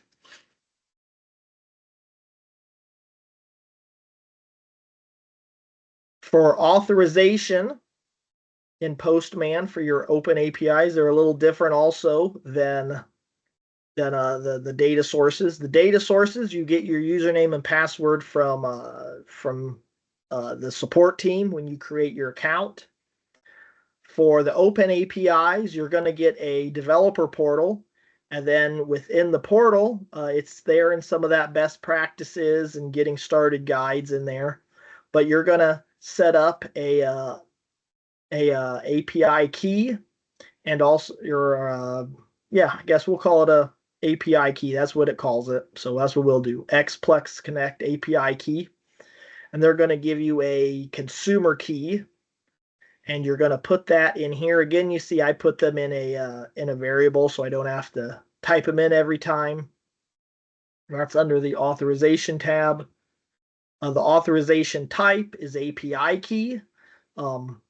That kind of threw me for just a little bit because you have to find the right authorization type. Back to the UX data sources. I guess I didn't have it in my picture, but the authorization type for those is, I believe it's just basic, it's called. So, but it'd be basic for the data sources and API key for your open APIs.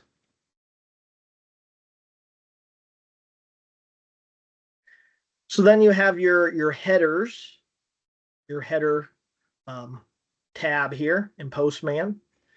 And this is where you're going to put in your tenant ID. There was a question out on the community floating around that I was helping a guy out on a few weeks ago. Because in data sources, you have a different username for every PCN. And when you do a call to Plex using a data source, it looks up that username and it says, hey, this is my New York PCN or my Ohio PCN, and that's what it hits. For your user, for the open APIs, their access across the whole enterprise. So you have to find the tenant ID for each PCN that you want, and you're going to put that in here. You have to put in this exact key here, XPlex Connect tenant ID, and then the value going to be your tenant ID. So you're going to have to do that, and that's what's going to decide which PCN you're going to talk to here. Then you may also have a request body, and you're going to find that in your developer portal here. It gives you here a request body section, and it gives you the different keys and things you may be trying to feed it. In this example, there's a serial number that I want to give Plex, and it gives you a nice sample here that you can copy and paste into Postman. You're going to want to put that into the body tab here. Make sure you select JSON for your type. Then you see here it can be pretty basic. It can get complicated or it can be basic depending on how much you're feeding Plex. But here it's really easy, just a single serial number that I'm giving Plex. Then a little more on that UUID I was talking about, where you can find those. So in this example, there was I used actually a web call, not a web call. Sorry, old term, I use it too much. A web call would be data sources. I used an open API or an API call to Plex to get that UUID.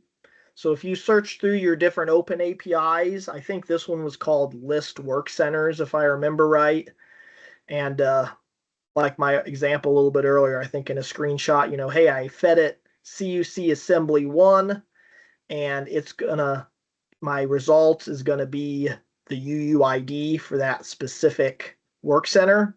So then I can feed that into another API to, make a change to that work center or something. That is where in your collection in Postman, you may chain 2 or 3, 4, 5 of these together, because your first one may be something like find the UUID for CUC assembly 1. Then your second API would be, now that you have the UUID, usually stored in a variable, which Kyle will get into more. Now that you have that UUID, do something with it. So you may get several of them chained together, and a lot of those will just be to help you find your UUIDs and different things that you need. So that's the basic intro to Postman. if we have any basic questions, I'm happy to take them. I haven't been looking at the roster of who's online, but okay, there it looks like Kyle's on here, so I can answer some questions. Kyle can help. He's has a lot more experience with it than I do. I'm sure a lot of people on this call have a lot of experience too. So if we have any questions, we can help out with that. I'm going to turn it over to Kyle now, and he can show us some cool, more advanced things that he's done with Postman. Thanks, David. And David. Let's see here. Can you see my screen? Yes, I see your Postman screen there. Excellent.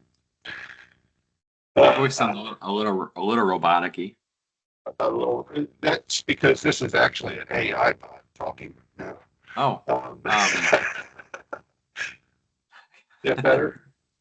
Is that better? no. It's AI Kyle. Yeah, How about now? more the same. Is it the same? Here, let me turn the headset off and I'm back on again. I was afraid that you had bronchitis or something.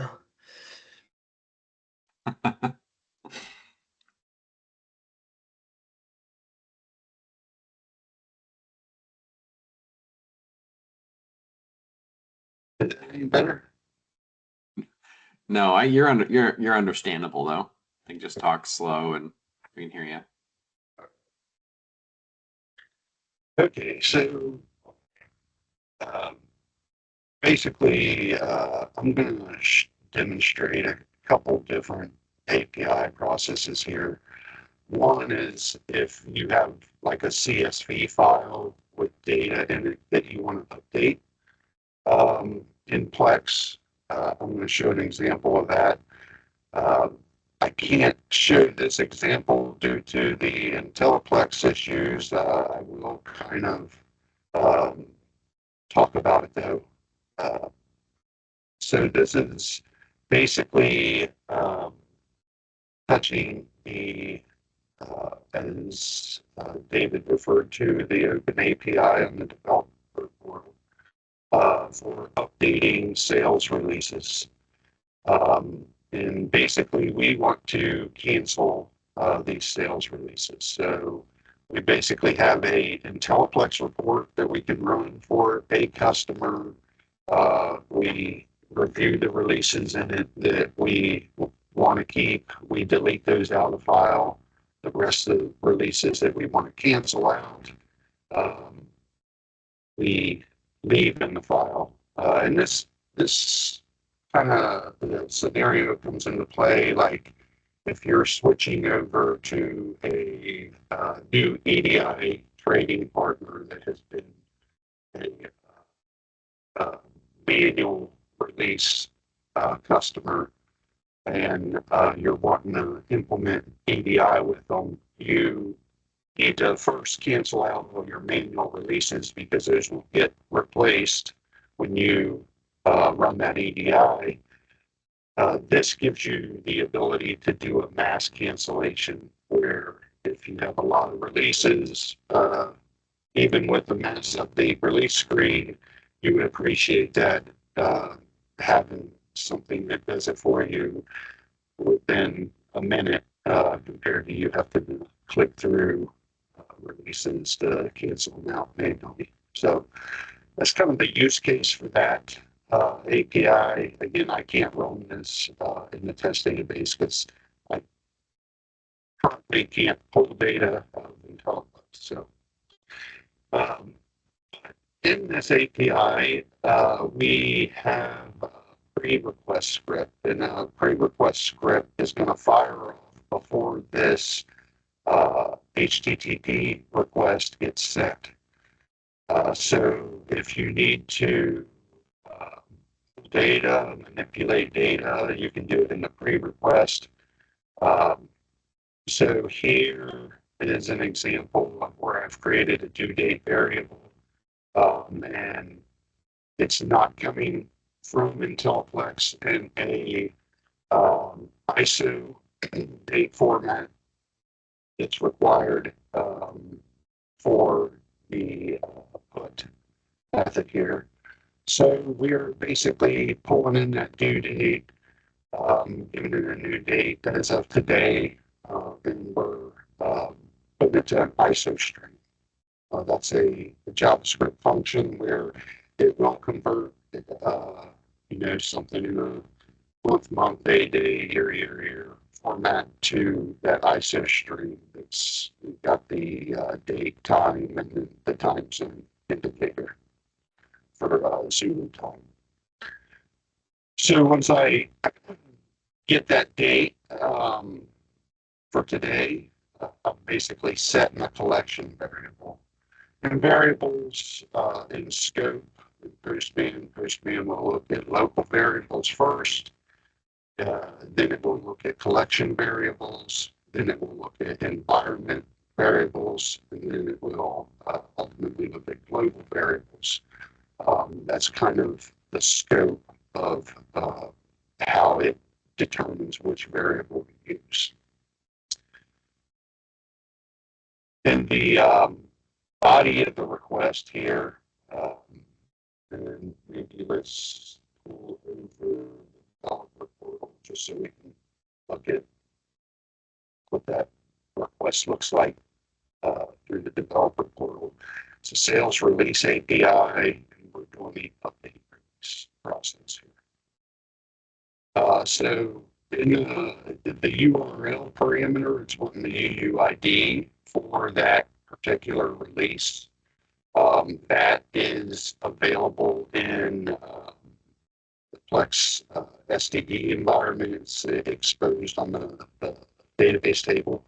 So we are grabbing that and putting it into our CSV file via IntelliPlex. So that's basically our request. And these fields here, these are considered local variables. And when you run this collection, which you do by, if you want to manually run it here locally, you can just hit the ellipsis there and tell it to run.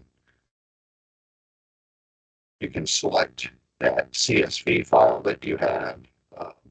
Once you have that CSV file set, it'll read how many iterations are in that file. And then you can hit the run button and it will execute. And as it iterates through each row of that CSV file, it's basically calling this request each time. It's calling this request. And since that's the only request I have, then after it runs this, it iterates through the next row of the CSV file. So it's really easy to update data via the CSVs.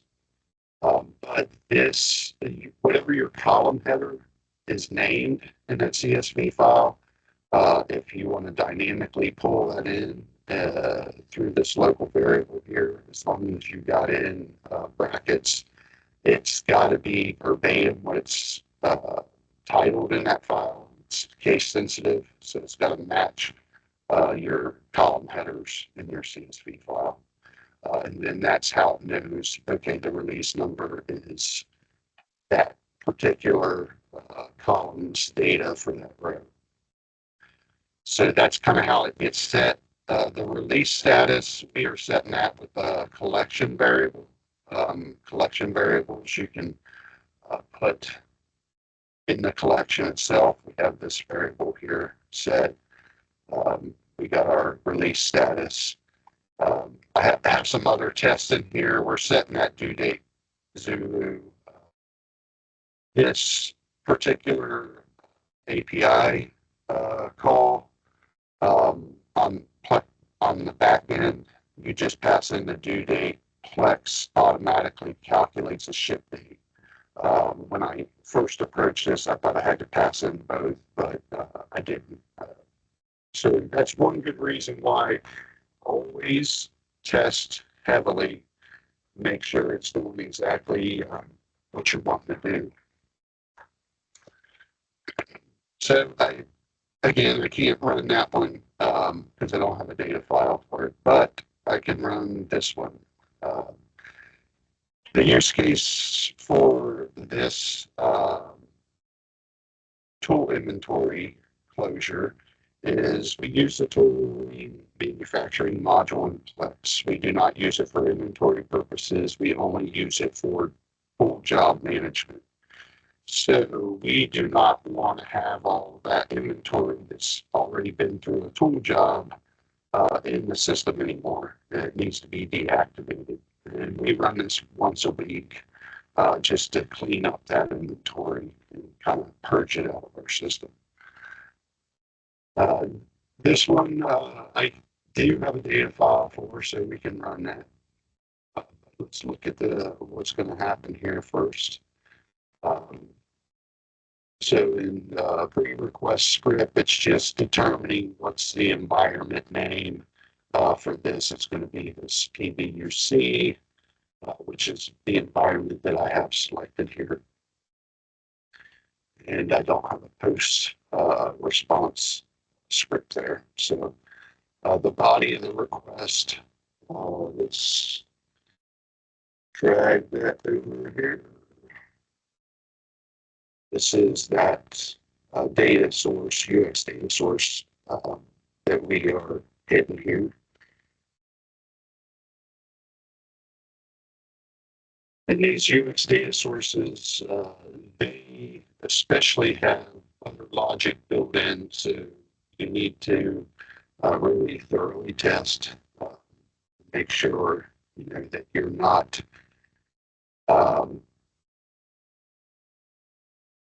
that you're updating the data in full. Sometimes if you leave off fields, your update is going to remove data that might have been previously there. So always do a full test, populate all the fields in your calls and make sure you know exactly what's updated. So the input parameters that we were using for this is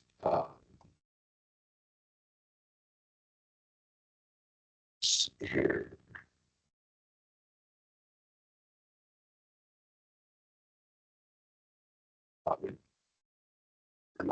We're just running the body here. Okay, so we didn't have any parameters that we were putting in there. So the body of the request, here's our inputs. These are actually the input parameters that we're passing to the script. This is something special, just coming to figure out. But it wanted in that particular input parameter, ended up figuring it out. It just wants the word update in there, so that's why that's kind of hard coded. It's got my name hard coded in there as well. Outside of that, it's dynamically pulling in these this data from the CSV file. So let's run this. Everything goes according to plan.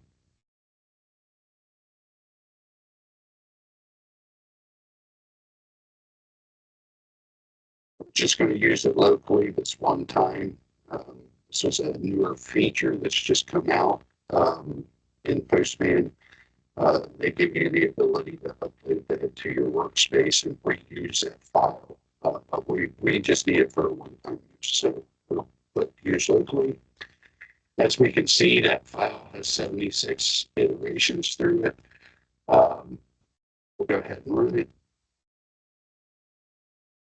And in your code, you can, especially when you're testing, it's really important. You can output certain stuff to your console log.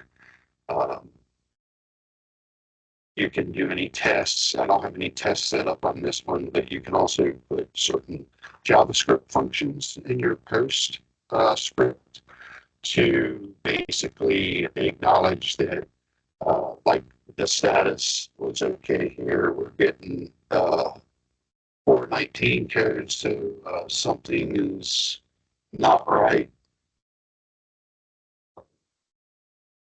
That's what happens when you do stuff live sometimes here. Looks like it didn't put in your authorization.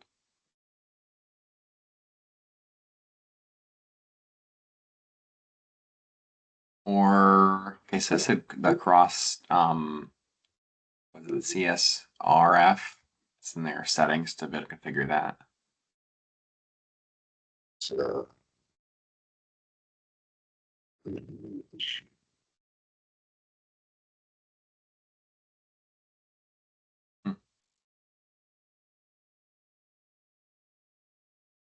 interesting. Run that every week, but I have it in a different collection. I copied it over to this collection. It's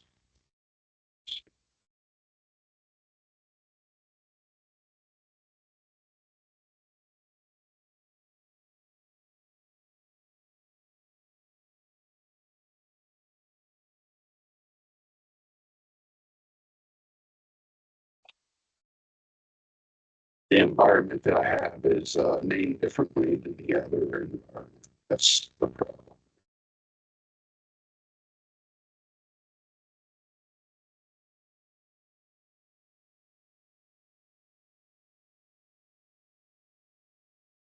Something else that just happened with this particular release, it looks like the save buttons have gone away with the most recent update here in Postman. Because I don't see a save. It must be dynamically saving this closes. You usually have to hit. Oh, huh.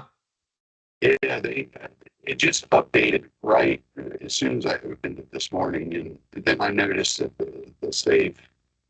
Yeah. There we go now. Not sure. That kind of worries me about my other script. But let's try to rerun this again now. Sure. That closed out. There, console.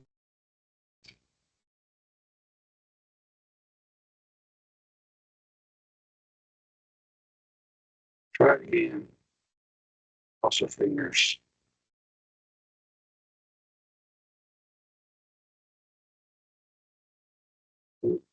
Still having issues.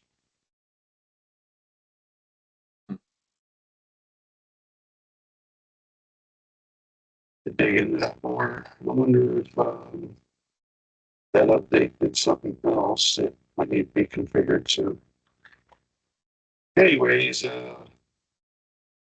that's basically how you would execute a collection that contains a CSV file. All right, now hopefully this one works. I'm kind of concerned at this point, but let's go for it. So Plex, their third set of APIs is the IAM API. And that's documented here. Dave, I don't know if you can put that URL in the chat for me here. But these APIs, it uses an access token. So you basically, when you're calling an IAM API, you're getting an access token first. You're passing in your client credentials for IAM and your tenant ID, and you get your token, and then once you get your token, you will save that token, and you will use that on any subsequent calls for the IAM API requests that you're running.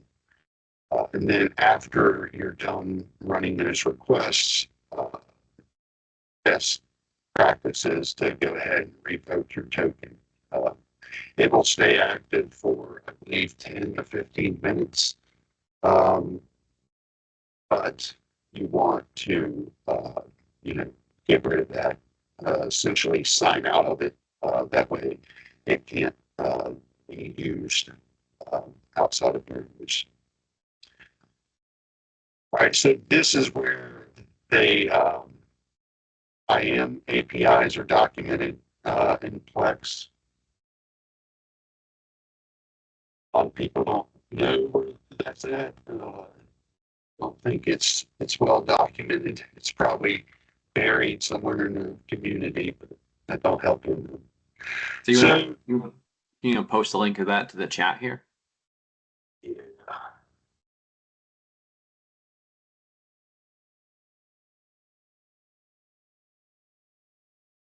Back to the base URL.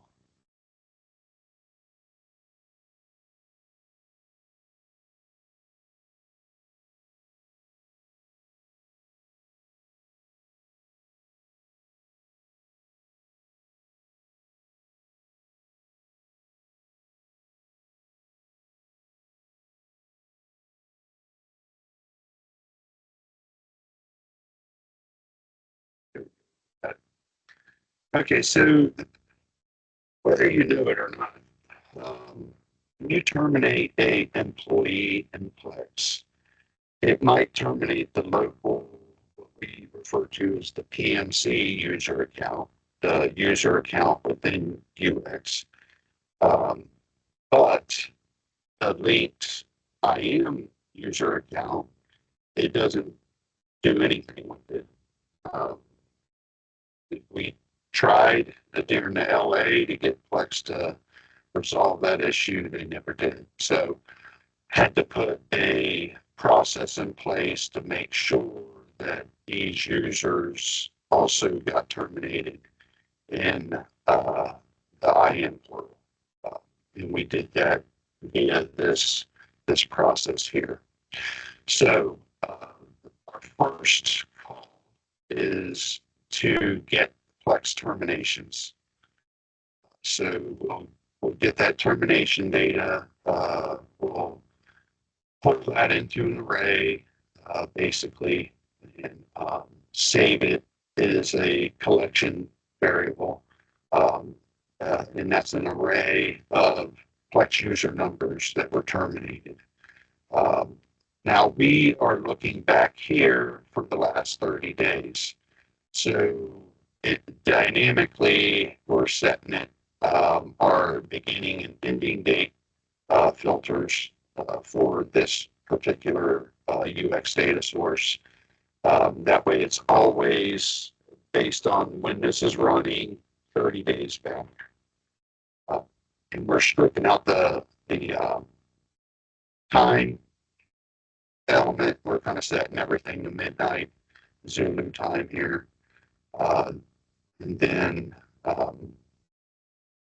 it's determining which environment that we're running against here, because for each PCN, I have a separate environment set up.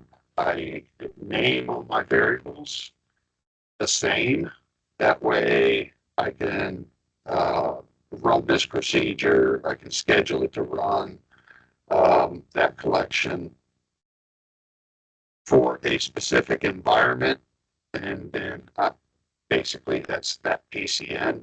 So I'm running the process on that PCN, and I also have another schedule that runs it for the other PCN's environment.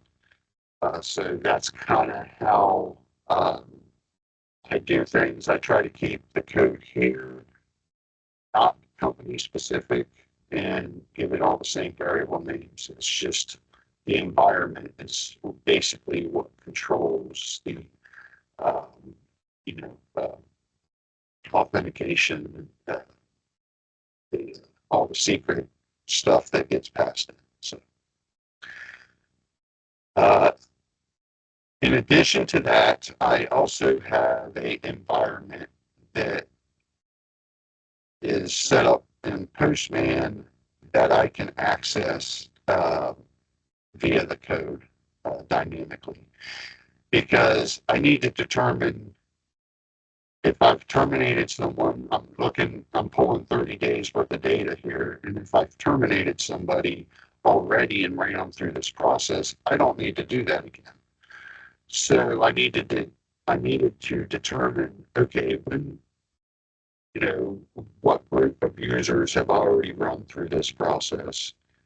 And then if I pull it again, okay, now I got new users. So I'm doing that comparison. And at the end of the script, I save basically all those Plex user numbers to a specific Postman.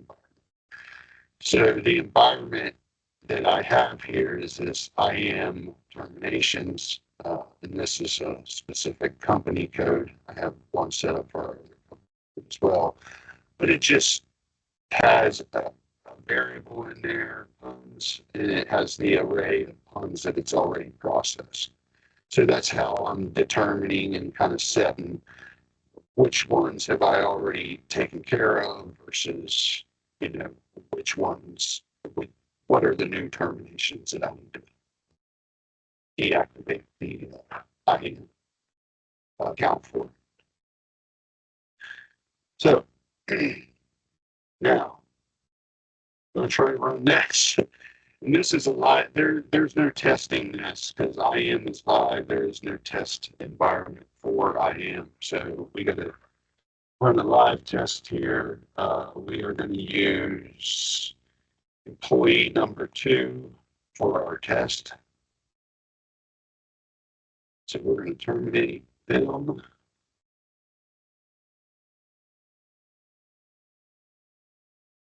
I think I needed to populate that termination date. Second.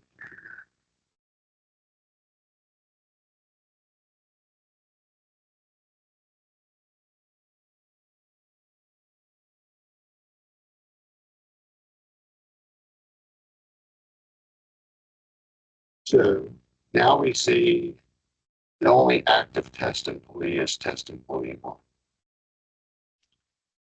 However, that should have synced already with IAM, and let me make sure the screen is filtered down before I show it to you. So as we can see here, test employee 2 was not terminated in IAM. He got terminated in Plex.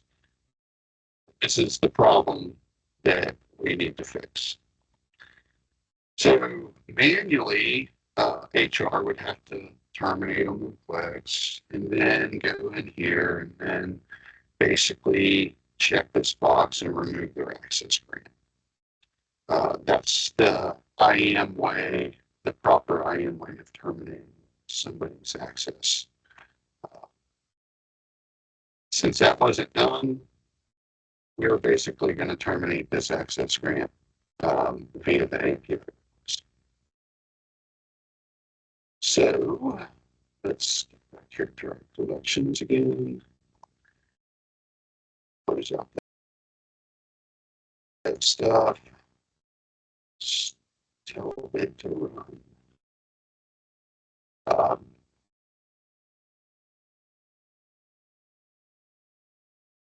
It's going to run all these in sequence.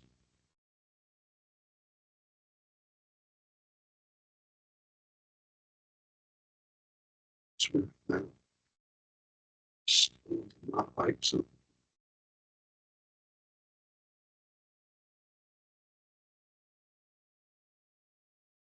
It's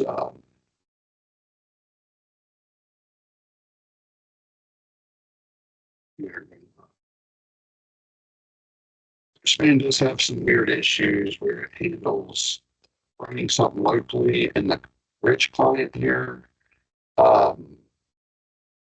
differently than it will run it in the cloud. It's kind of the way it passes the variables dynamically. I know they have some recent developments in Postman where you can set your data types, but sometimes it passes stuff as a string. Sometimes it will pass it as an array. It's probably because I grabbed and copied these puns that got terminated. I grabbed and copied them from my production, and when I copied them in here, it's probably getting treated as a string now instead of an array. That way, that's the reason that split function is not working. So let's try to run this from the cloud, because that's normally where this runs anyway. So let's go into this. Let's go into the runs. And see here, we will run a schedule.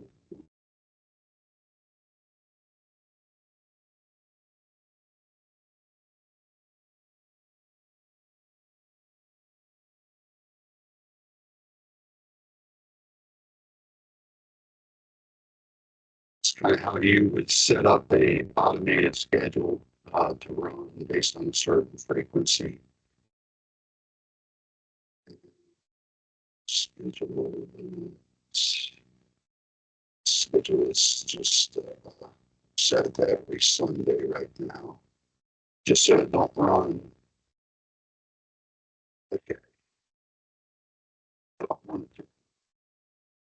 All right, so we're going to run this from the cloud. It should probably, hopefully, treat that data type as an array. So let's run this.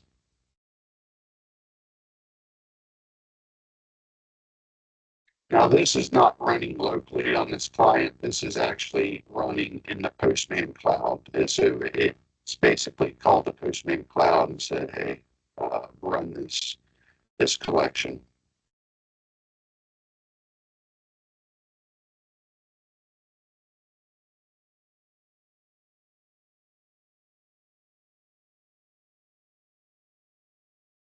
So yeah, it looks like it successfully executed everything.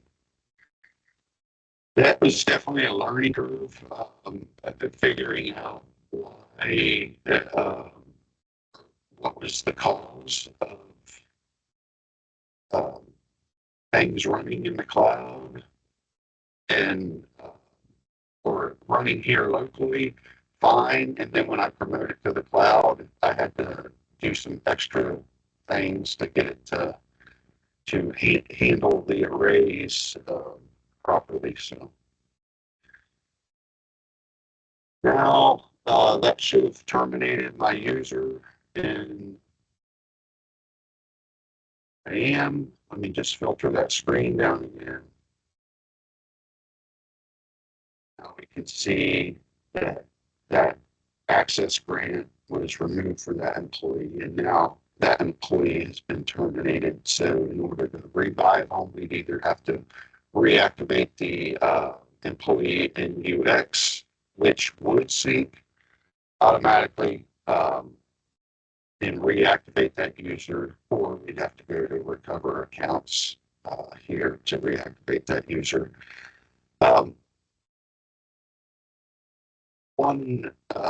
Let's see here, there was one important point out there. It has escaped me. But let's step through this and see what it did. So first, and it might be easier because I've got the documentation here. So this first get Plex terminations, we look back for the previous 30 days, including the day. We outputted the Plex user numbers to a array, terminated PUN array.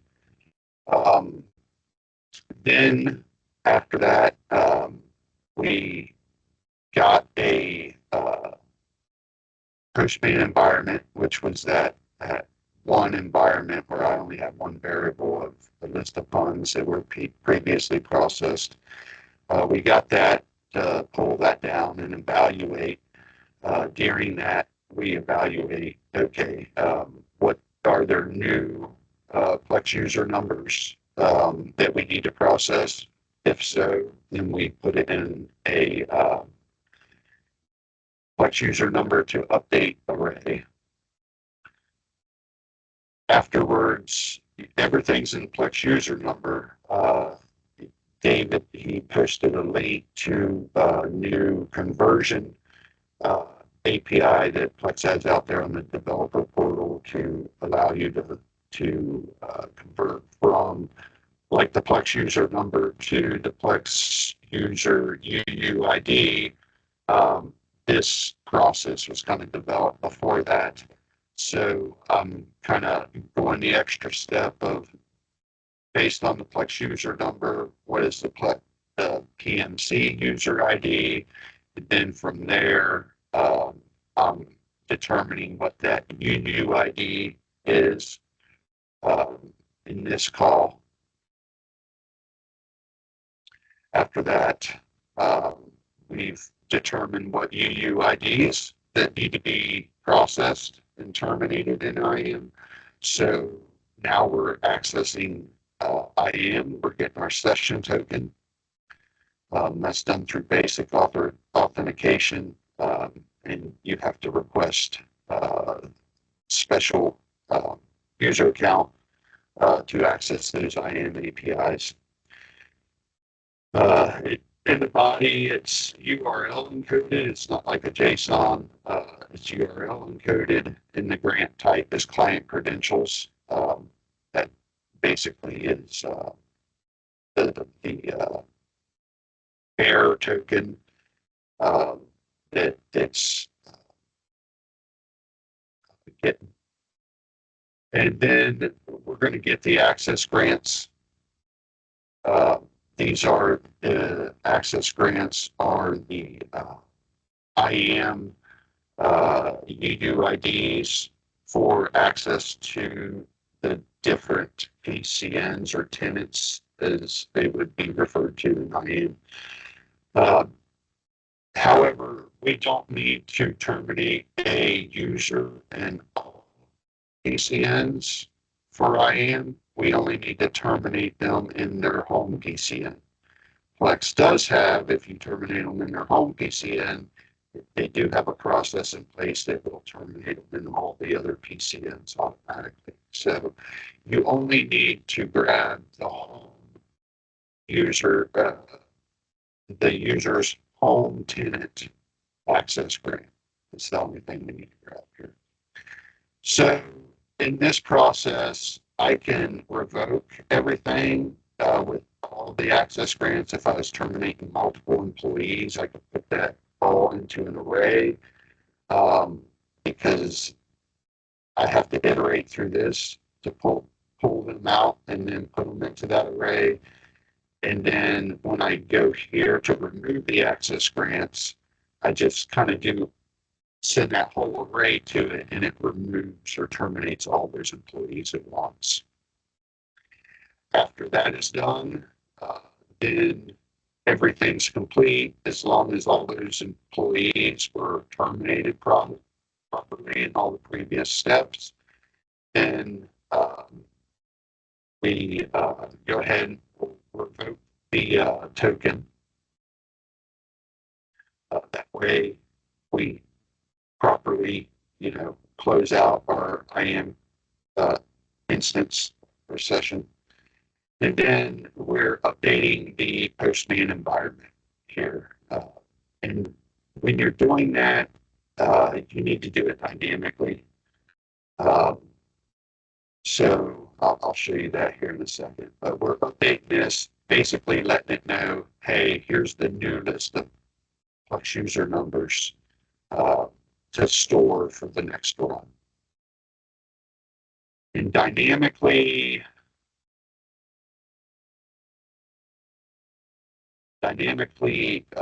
setting your request body. That needs to be done because I'm dynamically setting these arrays, and you'll find out real quick when you run these requests. If you don't do it this way, it's basically, it'll run it one time, and then it's going to hard code that array of Plex user numbers in here after it runs one time.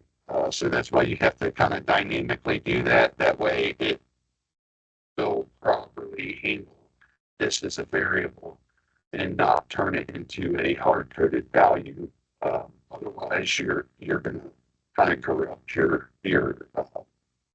environment and have to reset it. So basically, we're initially building our request body here. This is basically the JSON call for the Postman environment. And then we have to append to that the mode and the options. That way it's all set. Once we do that, we do the special PM request body update, and then we're passing this object into that. So that's kind of dynamically setting the body. As you see, the body doesn't exist, but it will when this runs because we're setting it through the create request script. And then finally, the post request script is saving those. I'm writing this stuff to a console log because when it runs in the cloud, you're not going to see it in the console log here. So certain things for troubleshooting purposes, I write in the console log, and I've already closed out that run. Otherwise, I'd show that to you. Well, it's just running. So,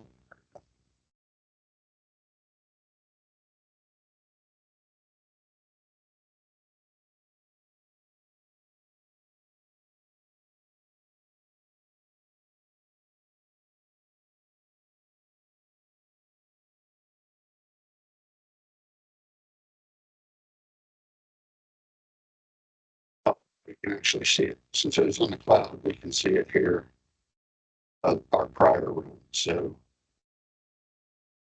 we switch over to this console log view, and anything, you can, I set a lot of stuff here. That way I know what happened during that, but you can write all that stuff to your console log. That way it's storing that data for you if you need to troubleshoot it for any reason.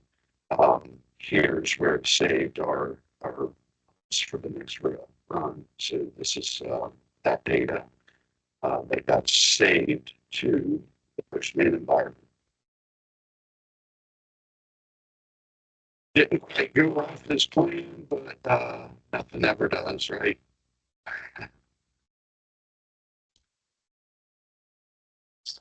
Any questions?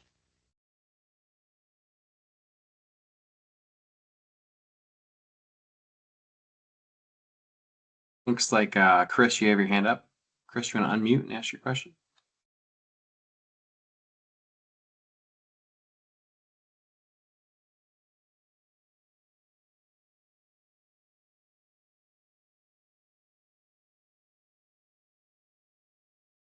I don't know if you heard me, Chris, but you can unmute and ask your question. There you go. Can you hear me? Yes. Can Postman communicate with an SQL server? So for instance, I draw data out of Plex with Postman. I then want to place it in my SQL server. I don't want to use ODBC because I don't want 4 hours. I want live data. Currently, I'm using a C# program with the API call embedded in the C#, but I am curious if it might be cleaner, simpler, more user-friendly for future generations if it could be done in Postman. I've never attempted to do that with Postman. I don't think it can. Yeah. That though is a prime use case for like NAN. You saw if you're on earlier in the morning to call those APIs and push it into the database. Okay, yes, I got called away several times, so I wasn't able to sit through the whole thing, but I'll look at the recording and see if anything useful is there. And I have it working. The C# is doing the REST API call. I used the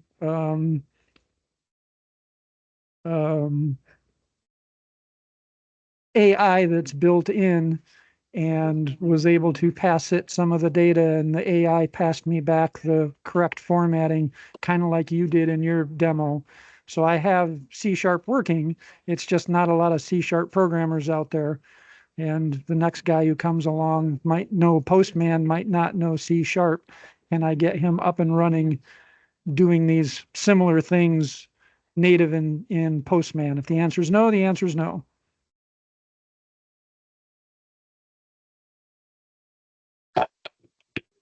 Scenario before, so I can't, I haven't researched it.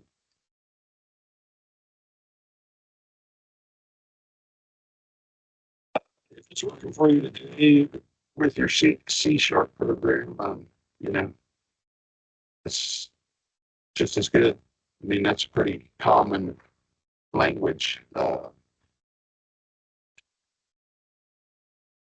it's a C-based language. So if you're familiar with other C-based languages, and that one is pretty easy to pick up.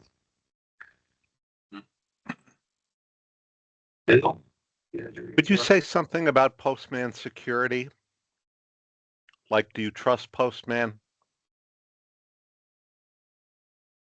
Yeah, I mean, I would use it if I didn't find it to be, you know, a secure application. Do you not trust it? Well, the world's going crazy with security, I and know, it's, Plex is pretty heavy on good security. For a lot of companies doing manufacturing, who cares about user IDs and passwords to log into Plex?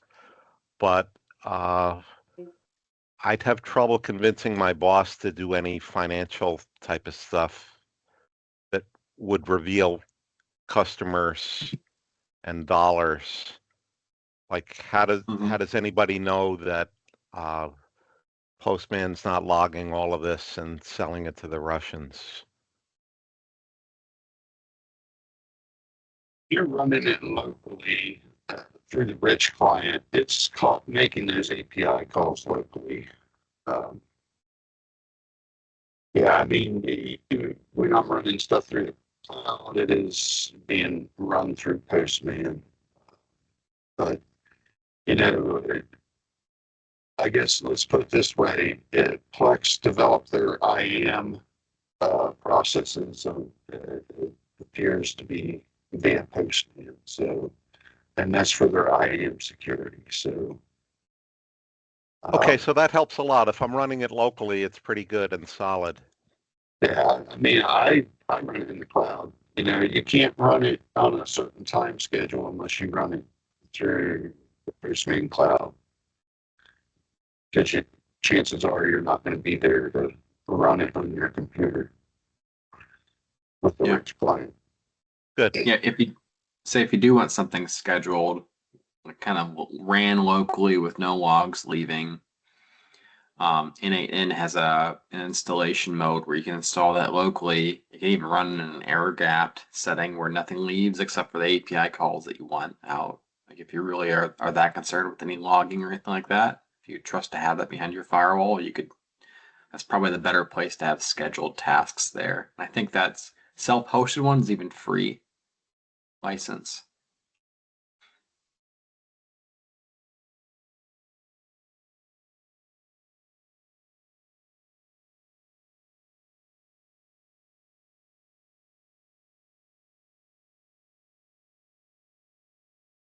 Oh yeah, there's hardly requires any resources at all to run N8N.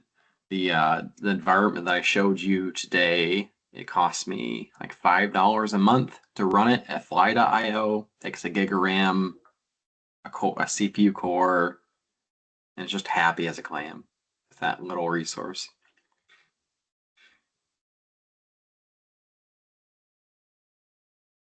Okay.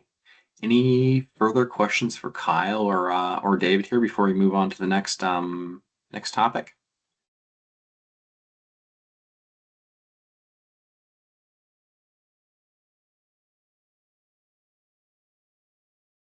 Okay. Thank you very much, Kyle and David. Good content. Okay, so next up, I'm going to show you another flavor of what you just saw from Kyle and David. It's a little bit less assembly required than doing it through Postman. So the tool I'm going to show you is really my first Data Magic product. It works for data sources and custom fields.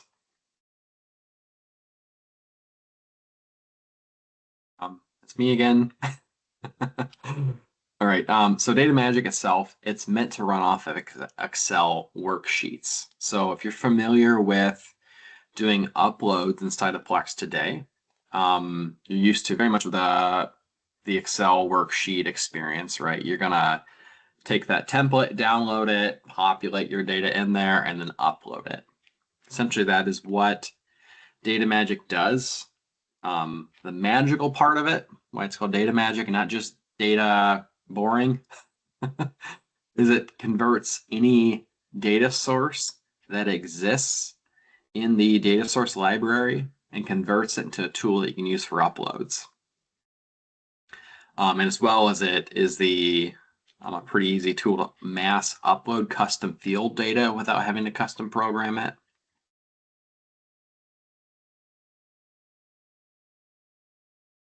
Okay, so I'm going to show you the Data Magic application here. So the Data Magic has a couple run modes here. We have, let's say, data sources and custom fields. And there's a little thing called routines, which are kind of layered data sources. So this all works from your web service credentials, your developer portal APIs.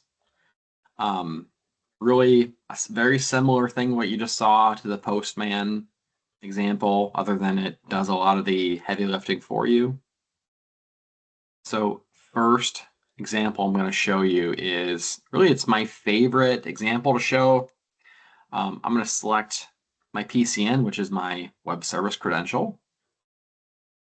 And then I'm going to select my data source, and I'm going to go to part and attributes, add update. It's my favorite data source out there. David was talking about, McKinney was talking about some data sources will wipe out existing columns if you don't put it in there. This data source here, part and attributes, add update. This is kind of a pool noodle, pretty friendly to use, hard to hurt yourself with it. And it does kind of what you'd expect for a modern API versus like the glass bottle of potentially wiping out data that is not present in the file. Okay, so I selected my PCN. I selected my data source in here. So I'm going to hit this template button here. This goes out, and it goes out to the, let me go to here. I'm going to show you exactly where this data is coming from. It's not, there we go. It's essentially taking this input section here of the data source that we saw kind of earlier for David's example, how to look these up. But anyways, it has the input parameters here, and it converts it to an upload type of format. So I'm going to hit download here for my template. I'll call this one user group. I spelled group wrong. That's okay. No extra points for spelling group correctly today. I'm going to open up my template here, and I'm going to zoom in here. And each column of this template shows you that kind of requirements for the data. This, I will say this about the data sources, this is mostly correct in terms of what's required or not. Sometimes some of the columns are required when they say they're not. Sometimes they're not nullable when they say they are. It's just depends on which data source you pick up at the time. So I know this one is, like I said, I call this a pool noodle. All of these over here, these are all okay for me to do something you can't do in a Plex upload, is say, well, I don't really care about these columns. I'm going to delete it. Gone out of the template. I have these 4 or 5 columns that I'm going to use. I'm not going to use part group here or part source. Let's use note. That probably sounds good. And let's use other note. I like notes. Okay. And let's see if there's a job size here.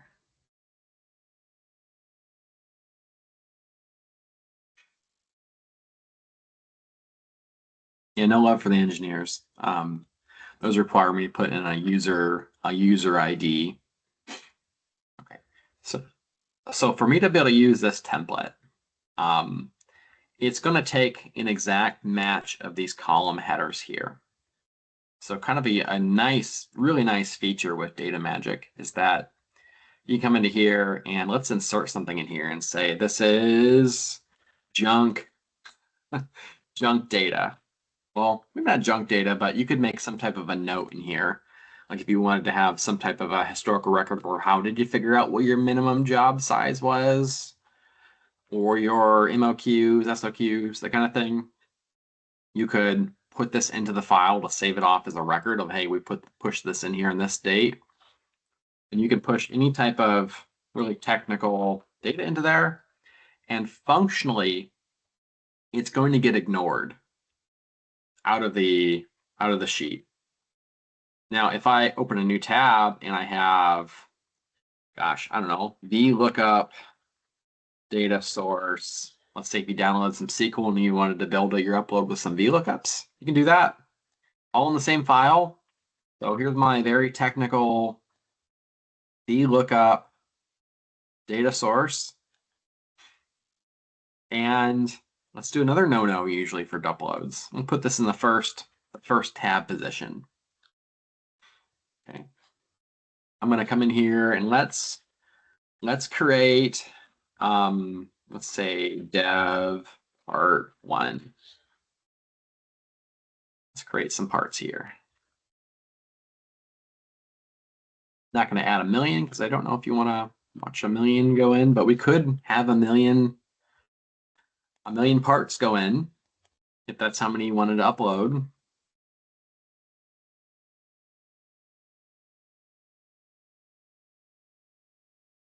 And we're going to pick our part type of I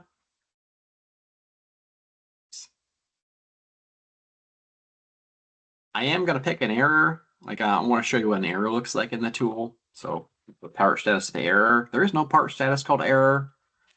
And then all these other ones I'm going to put here as production. Oops. Put that down. And then we're going to do a, we already brought up Lorem Ipsum as the talking point earlier. And then we can do some other notes into here. Save it. And then got a revision there. Now I'm going to come back into Data Magic. I didn't close my file. I don't need to close my file unless it has this auto save turned on. If the auto save is turned on, OneDrive, I guess a good way to call it is it's a little feisty in terms of sharing files. So if OneDrive is monitoring this to sync the file up to be real time, you have to close the file and then open it up. But we don't need to do that today. So I'm gonna open file. Open up my Plex user GRUE. Okay. Notice that first column was completely ignored. The order of the columns also, it does not matter. So these could be in whatever order you wanted to. So it doesn't matter in the order. You can see we have in here 171 records in here. Question came up in the chat earlier for if each update in Postman was against your web service allocation. The answer is the same for here. Each row is a web service call. Just have that in mind. So I'm going to click here, go to test. If I did production, it would ask me, hey, are you sure you want to do this? Well, no, I don't want to do it. Let's send this to test. Here she goes to test. You can see it running here. We've got a bunch of successes and like one error.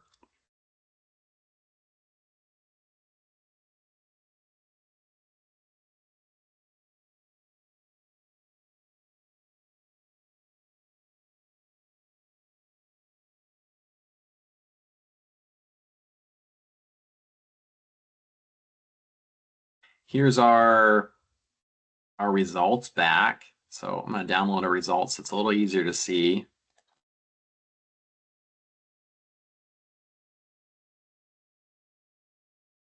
Got my file here. Okay. So here's our file that came back like directly from the data source here. So here's the row that we sent it. Here's all the source data that we sent the record. We can see our error part here. We can also see, well, there's no part key here that came back. There's also a result code of -1, which sometimes means that's an error. Sometimes it means it's a success. Sometimes when hundreds mean an error. Sometimes 200 means an error. Sometimes a result message could mean an error. I picked a few error modes to set that were pretty obvious to me. I may have missed some in terms of counting if it was an error or not. There's many ways to say if it was an error or not in the data sources, so it does its best guess. Sometimes you'll see in here where it's a success. Actually, it's a success, but it'll show up as an error because it didn't have one of the captured ways of the many ways. They could have said there's an error, but it would tell you exactly in the either in the result message or in the body if it was truly an error or not. Okay. In this instance, though, it tells us, well, this result message was invalid part status. Part status recorded all parts. Well, it was an error. We also get the transaction ID kind of stored off in there. So if we ever wanted to go back and look at that exact transaction of it going into Plex, we could see that. And kind of the one of the neat things with what we can do from the result set here. So I'm going to filter this on my result code. I want to see all my ones as a success. And I'm going to go through here and I'm going to select all my rows that are success. Notice I copied the successes into a new tab. Clear my list here, and I'm just going to update the part status in this one failed piece. And then one thing I have to do, and it is a must to do, like if I try to go open up this file now as our results, it's going to say, hey, we don't have a tab called upload template. So it searches Excel for any tab that says upload template. And it finds the first one, so one upload template per file. I'm going to type in here upload template. Oops, we have to spell it correctly, which looks like my track record is not spelling the greatest. Go back in here, I'm going to upload my file.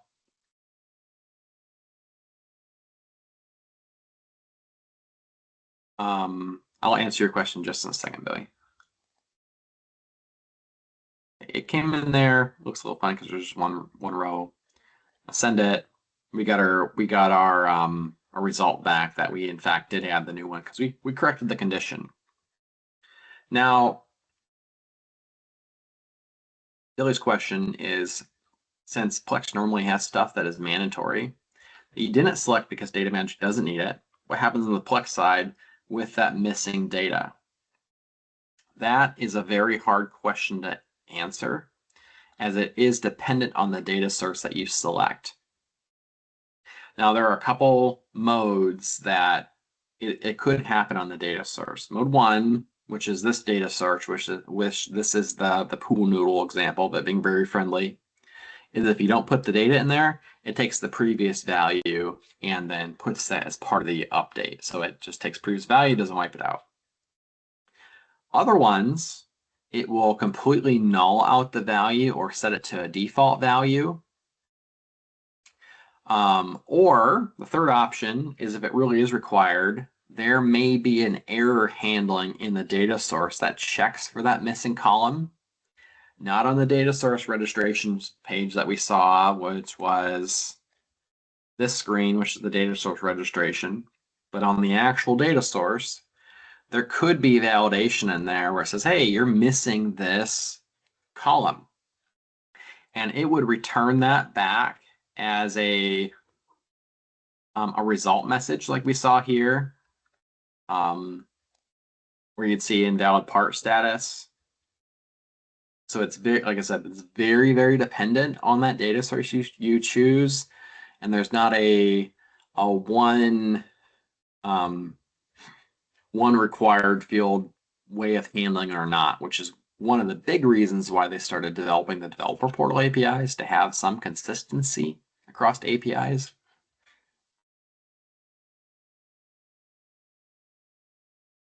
Okay. Now, is that record anywhere within the data source? If you have access to Classic, you can go into the SQL of the data source and view the data source SQL to see that specific error handling and how it handles those values.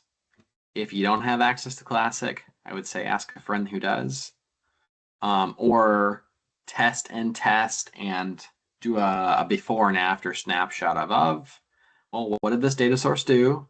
What did I expect it to do, and did it match? And that is true for both either Postman, process flows, or even data magic. Same type of like problem, or I say problems, challenges you run into.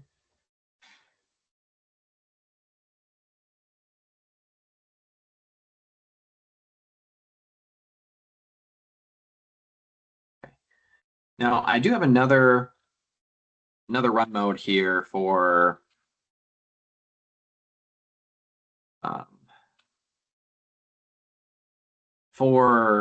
data magic, and this is routines. So I had singles selected, but I also have routines here.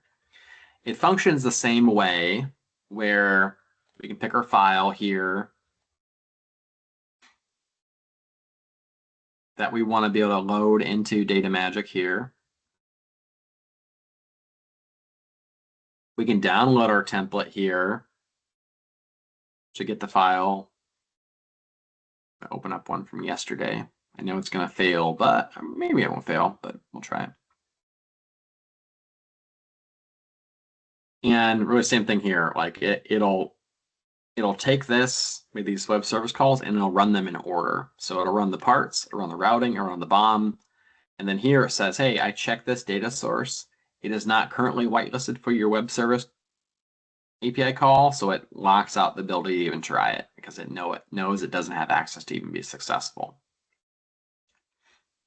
And then when you run this, it goes through on the parts, like I said.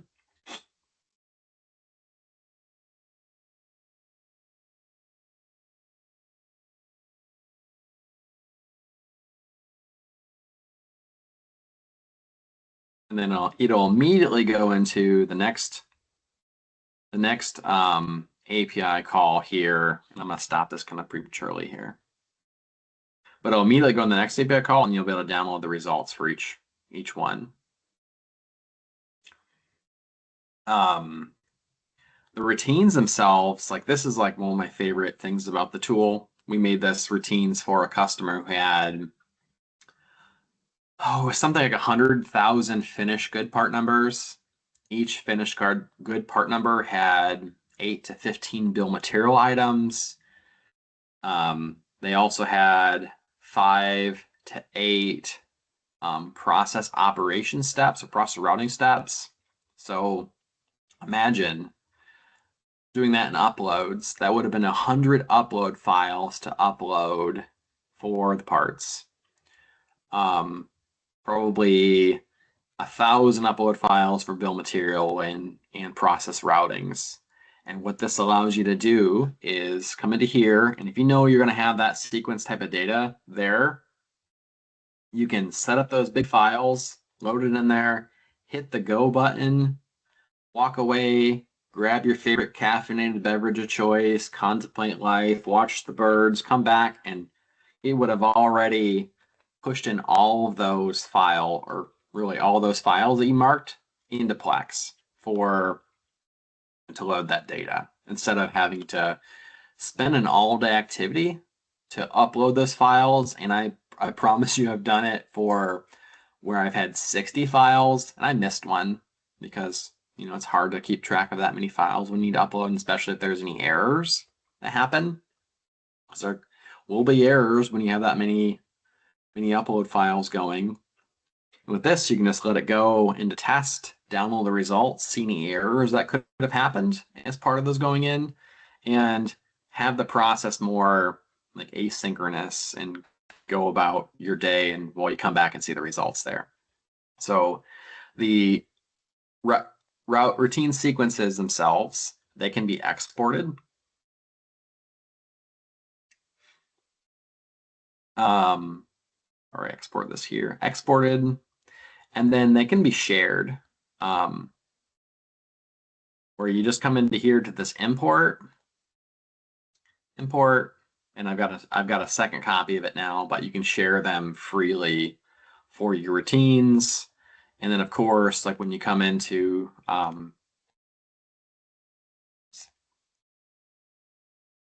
select your routines here.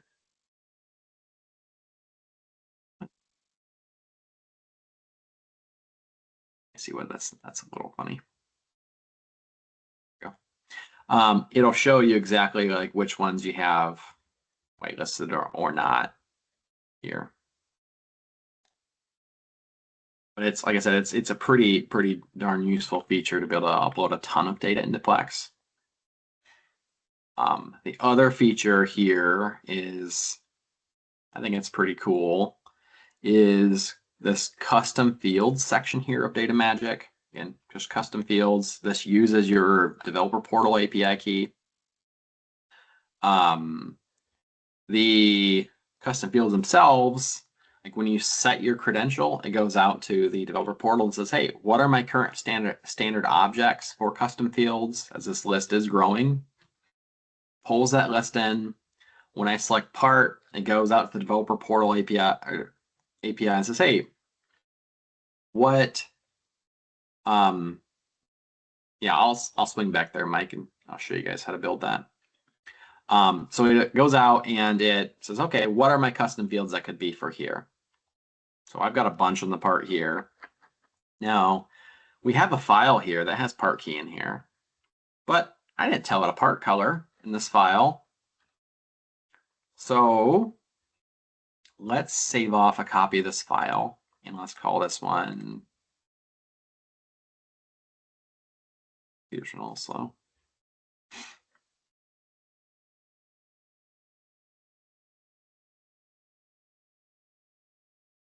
Okay, so let's save this off as add part color. Okay, when I open up my field here, well, I've got similar thing here for this format. So I have here's my upload file. It looks pretty similar to the data source one, other than custom fields has more information about it. It has obviously the data type, whether it's required, unique, allowed values, whether it's max length is, and it shows you that by column. The first one's always the identity column, so we have to have part key in here. So I'm going to take my part color tab here, and I'm just going to copy it into my custom fields here. Let's just create a copy. I'm gonna copy off my part keys. I have a few. Put my part keys into here. And if you've ever hit the custom fields with an API, you know what I'm about to do. Feels sacrosanct. Feels like you're doing something wrong. I'm deleting these columns off. What Data Magic does to support that type of like user-friendly type of update is that based on my call to the developer portal API or custom field updates, it's going to go out in blocks of 5,000 part numbers at a time. And it's going to get the current custom field values. As anytime you want to save to the custom fields, you have to push the full custom field data set, or it'll be pretty upset that you didn't do that. So even though these are new parts with no other values to it, I still have to push the current values to it. So when I hit run here, like I said, it's going to go blocks of 5,000 at a time and small delay, and then it's going to go update each of these parts for the colors. Now, let's go to my top part here because we should see this here in test here. Oops.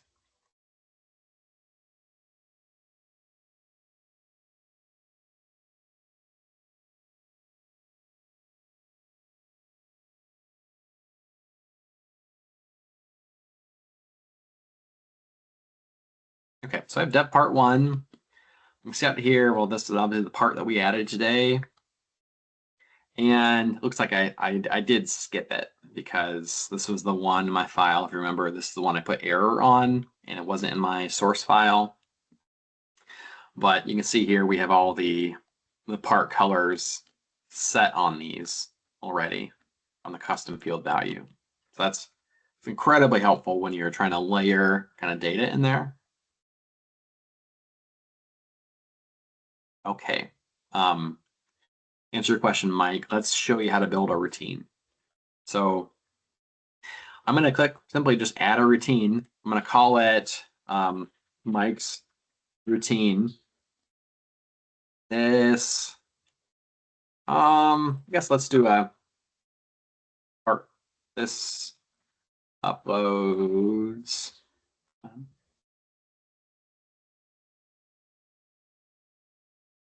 My computer's a little unhappy right now. Hold on.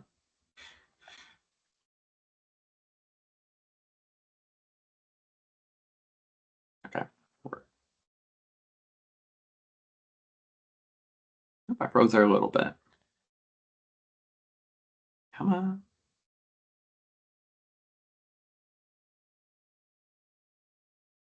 Okay.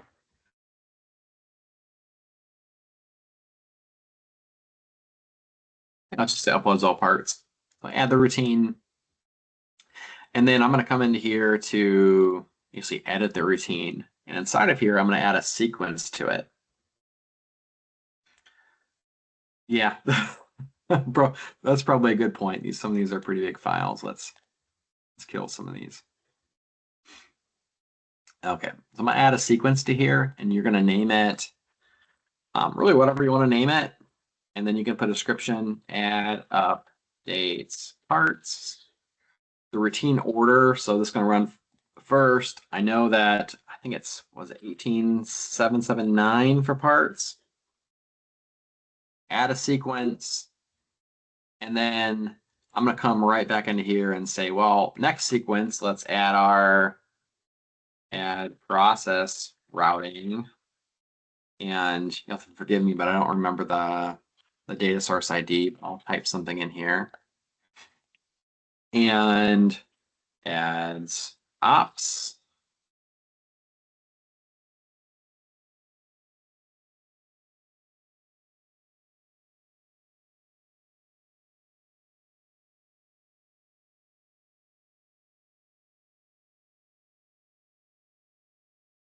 Adds ops, and so on and so forth for however many steps that you want to have.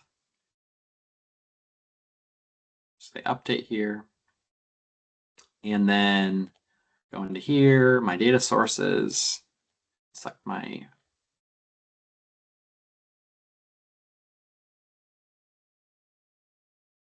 I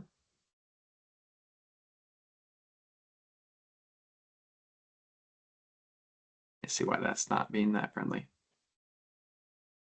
There we go, Mike's routine. And then you can see your data source in here that showed up. So you can build these out from, like I said, from scratch. And they're pretty easy to export, to import, to share them across people who want to use them. Yeah, like I said, I try to make it crazy simple. I've been using this tool. This is the second iteration of the tool. Been using it since 2018. If you knew me during that time, or I guess 2017 or so, if you knew me during that time, you know I was implementing 3 plants every 3 months, and I had done that for a few years straight. So it seemed to be that every time we go live, there was some area in Plex that we needed to push in data quickly because it was missed, or we needed to update it because someone really didn't do a conference room pilot when they said they did. And it saved my bacon a lot of times, as it quickly allows you to have data go in and update or delete. Andrew had a question, can you get data? You can get data from this. It returns it as a JSON array, as a cell in the row. So you could use something like Power Query to extract it in Excel.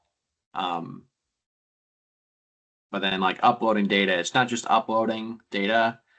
Think of it too, like any type of data you want to do. So even if you want to do like deletes, it has some deletes in here, which these are just the data sources that are having the deletes. It has the ads, obviously. Let's see, updates. I don't know if there's like a generate one. Oh, I guess we don't have that turned on. Yeah, I'd recommend like maybe a best practice if you want to get data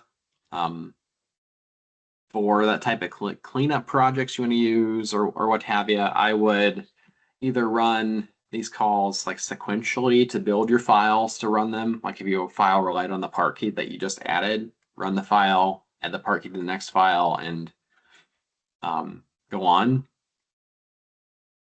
You can get data, but it's far cleaner to use SQL to get the data out of there to the exact format you want. I am going to be adding the automate support to this you saw earlier, to where you'll have a automate where you'll be able to select your different automations that you set up, and it'll just make it super easy to send Excel files to N8N and then return like the data set into like the Data Magic desktop app for your, I guess your last mile type of custom mad scientist-y type of uploads you need to do. Maybe you combine 6 data sources together or get data out of there. It's probably a better place for it. And that'll be coming to the app here in the near future to be able to select that and pull that in, which it essentially will just be doing a webhook connection to that N8N endpoint, but with that Excel file body, and then you'll be able to operate off the Excel file in N8N and be able to have you do your uploads there without having to worry about how you get the data into N8N, specifically if it's like a repeatable process you want to repeat every month based on an Excel doc when you've got some mad scientist-y-esque components to it.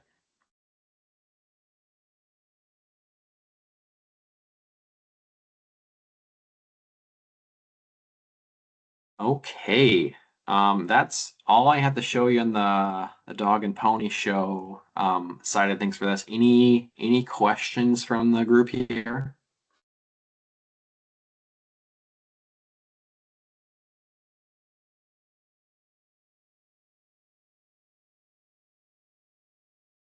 Okay. If you have any questions, feel free to reach out to me. I have my email in the chat up here. Further up in the day, I'll post to the chat again if you need to ask any question around to it. We're 5 minutes ahead of schedule for the next presentation.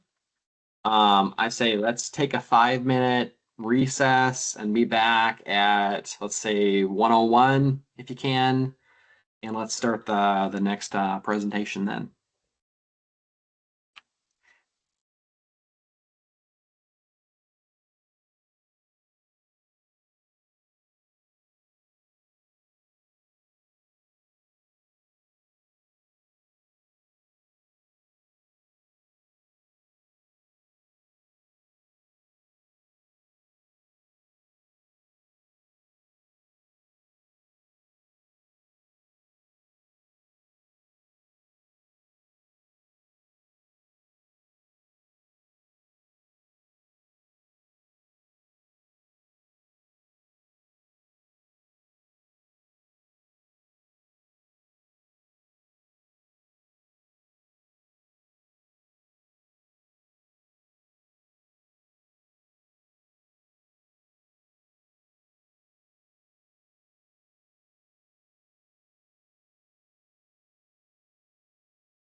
Mm.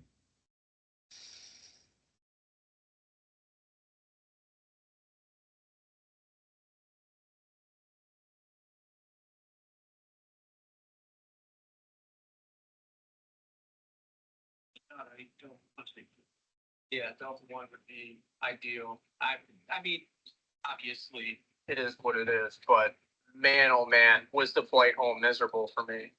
Well, I slept like a rock from JFK to Dublin. I can tell you that. Yeah. I was very jealous.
Hello, this is John.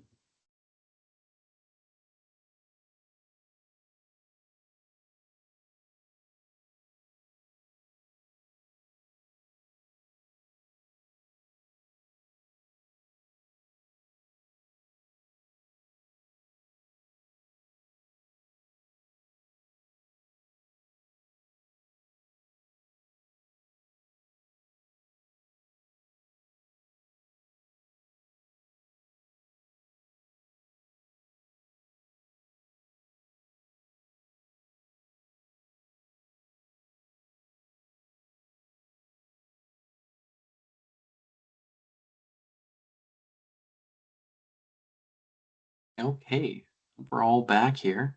We're going to do the next presentation here. This is a pretty exciting one for setting up ODBC in your Microsoft SQL Server environment, as well as executing those SQL jobs from the server to be able to populate some of the kind of local kind of databases to bring some of that in. Presenting this is going to be Tammy Danner. From the last time we got together from the user group, she was at 140,000 community points, and she is darn close to 200,000 points. I'm sure the next time we get together, she'll be there. We also have Lisa Kanivi.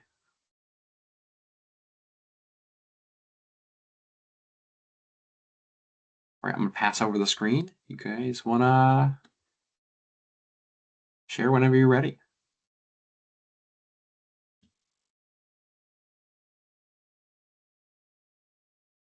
Okay, this is Tammy.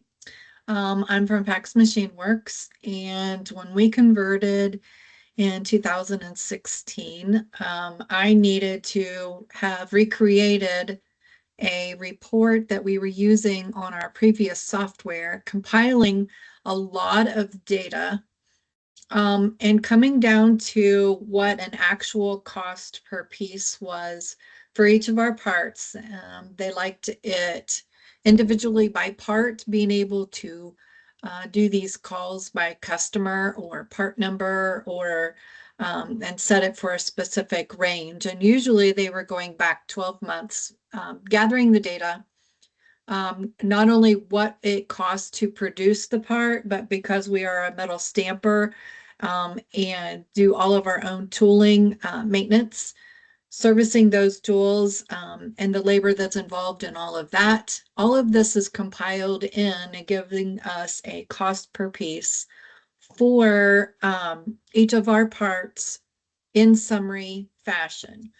So we gather up all the production, gather up all of the hours, all of the cost per hour based on who was working on it, compile that with the cost of material, the bill of material, as well as our tooling costs, and narrow that all down into a cost per piece. Well, as all of you know in Plex, labor goes through the common cost table, which has got a bazillion records in it. And gathering that data for a year is impossible. It's impossible to do it for a month. So what we were challenged in doing is recreating this report, giving the same information through a different system. And so what we've come up with is consolidating that data from Plex calls and populating that data onto our SQL Server, so that we can run these reports off of the SQL Server by month, by customer, by part number. And so we got with Revolution Group at the time, now 10 years ago, and Lisa Kanivi and I worked together, and we come up with a way of getting this data to the SQL Server. And she has done a lot of work, a lot of background work to make this all happen. And it has come off like a hitch, and we've been using it for the last 10 years. So what we're going to show you today is a little bit about how that information was set up, how we are using the ODBC and the SQL Server to hold all of that data, and then all the different options that we could think of. And I'm sure that you guys will come up with many other areas, but ways of using that data once it's been consolidated and pulled down onto your SQL Server. So Lisa, do you want to show them how that was done? All right. Thank you, Tammy. Great explanation there. So I'll move on to the start of what you need to do to be able to put your Plex data on your own SQL Server. For this process, there is a link here to the Plex data drive, the Plex drivers that you can install. There's a 32-bit one and a 64-bit one. You need to make sure you install them on the and configure them for the system DSN. That way, anybody who uses that particular server has access to that particular driver. Then you set up the driver, you give it whatever name you want to give it, obviously. And then here, you can, it depends on if you are on a colo or not, if it's just odbc.plex.com, or in our case, it's rev.obdc.plex.com. And then the rest is pretty much in the information that is on this website here. You just use the 1995 port, the data sources report data source, and then the custom properties for IAM. You'll generate an access token and use the access token for your connection. And you, in the setup, when you click on configure, there is a test connect that you're able to do to make sure that this is set up properly and you can connect. The next step is adding a linked server in your SQL Studio Manager. It's in the server objects. There's a toolbox, and if you open up the server objects, there is a linked servers. If you right click it and click on new linked server, you'll find a pop-up that comes up with all of these tabs on it. You will want to make sure that you put in a case to Plex to get ODBC access, and they will give you a username and password. And when they give you that, that's what you're going to be connecting with here. Your name of the link server, again, can be anything you want. Oops, let me go back. Can be anything you want. The data source name is going to be what you named your driver name. So Plex ODBC right here is going to be what you put in the data source right here. And then lastly, on the last tab, you'll want to make sure you have the settings as follows in here. For data access, yes, you want data access, you know, all of this stuff. So this is also pretty well documented in the link here, the docsplex.com.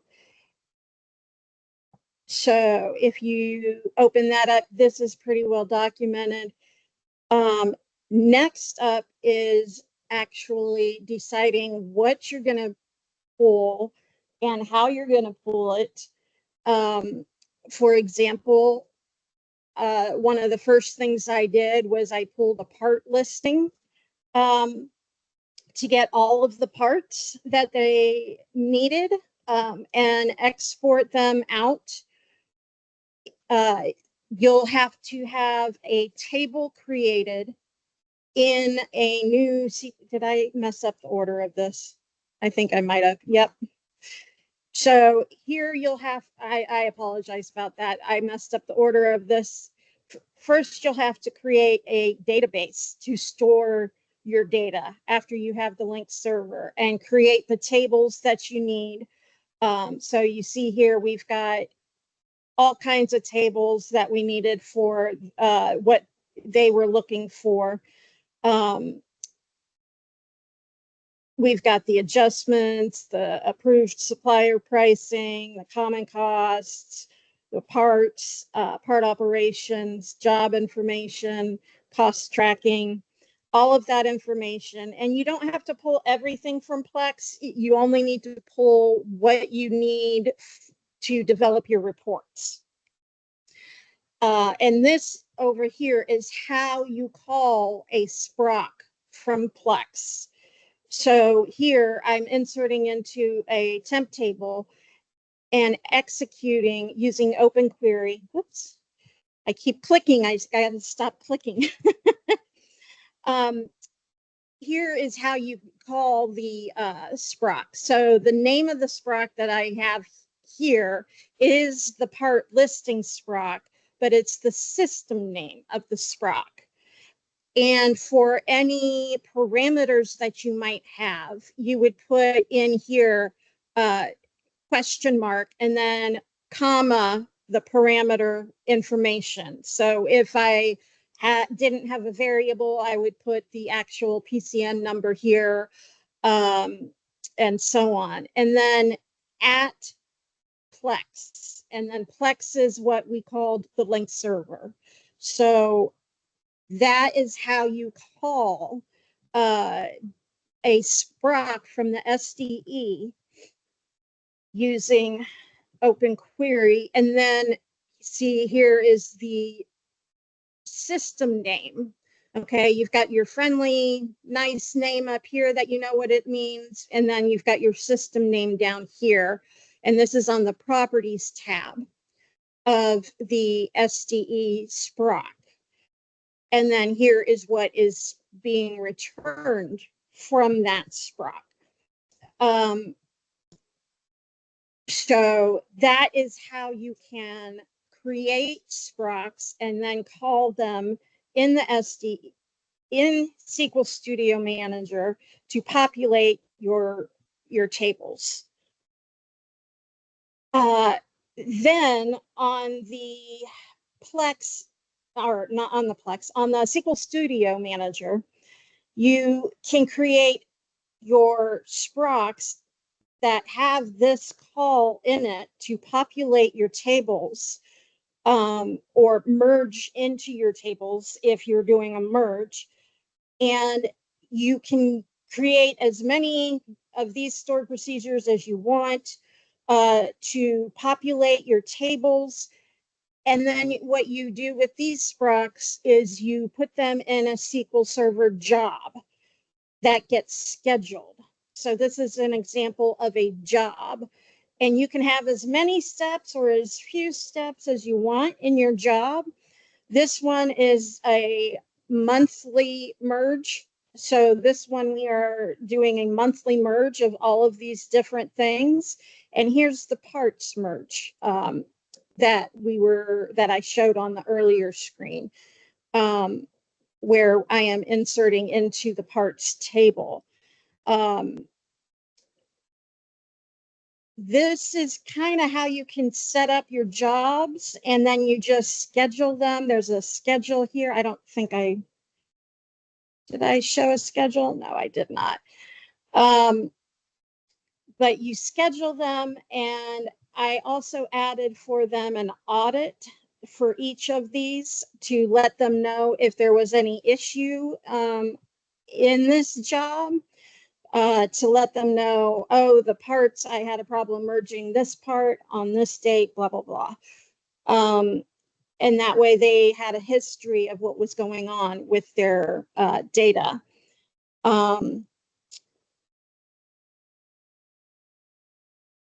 That is pretty much all we did to get the data into the SQL Server.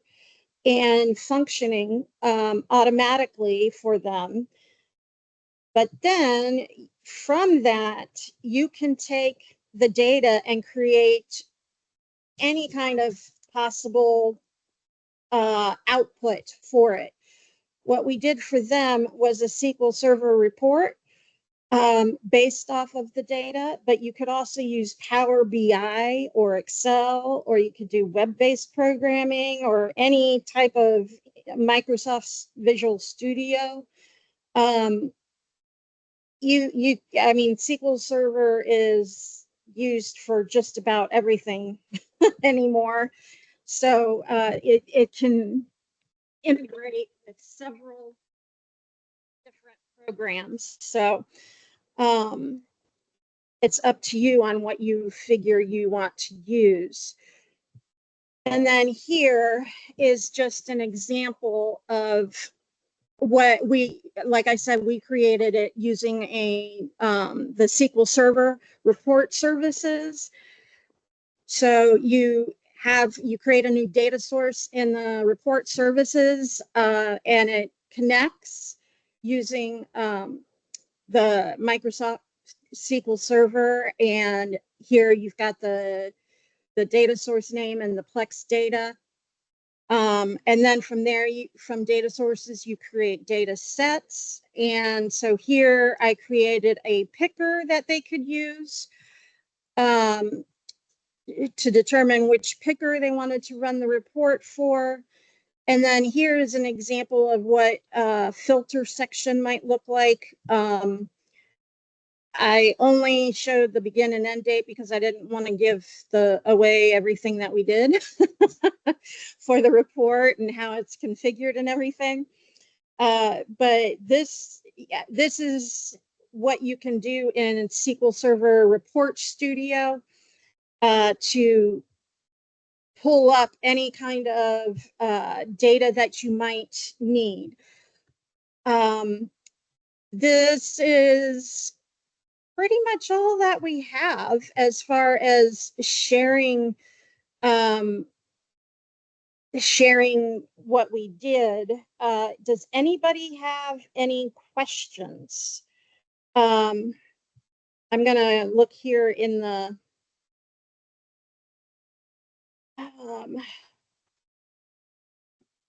Looks like first up is Bill. Yeah, my question is, the thing that Plex does with tooling is it's like all overhead in Plex. So did you all take your legacy ERP tooling, labor, hours, and somehow crank that into Plex? No, we're using everything that's coming out of Plex. We use the tool set maintenance records, which are tied back to the tool, and then the tool assembly gets tied back to the part. So everything is connected, and we used all the keys to make those connections. So you get costing into your standard cost table from tooling? We do, because we are using per user out of the cost table. And then we'll apply the overhead. Things that are not in the cost table, we have to go get.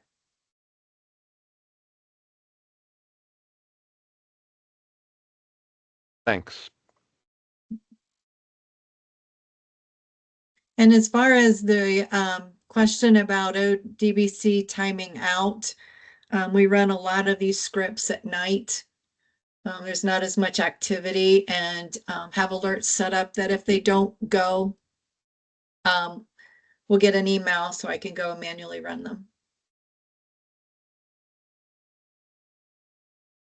Is it costly to clone all that data over? Is it a bandwidth thing? Well, really, if you think about it, what we are doing is running the SQL and summarizing it. It is getting summarized down. We're not getting all the detail records. We don't want them. Right. So you're just looking at changes. Additional for the month and changes, yes. We don't run it daily. We don't run it 4 hours. We run it daily, some files daily, some files weekly, and some on monthly basis.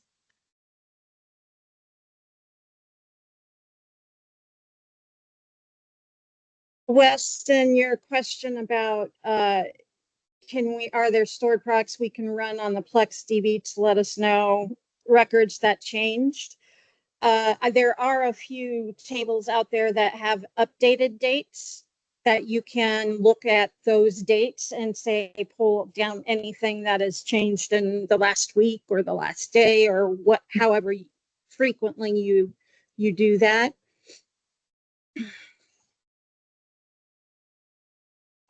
Correct. We are not able to push to Plex. No. Can we force timestamps?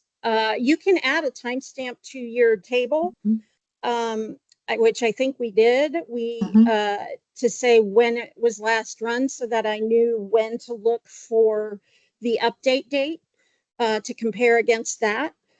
But yeah, you can add all kinds of timestamps. You can, a couple of the tables that were created for them, I merged data from several different tables to be able to excuse me, into one table. So you can actually, to make it easier and quicker on their end when they ran their report.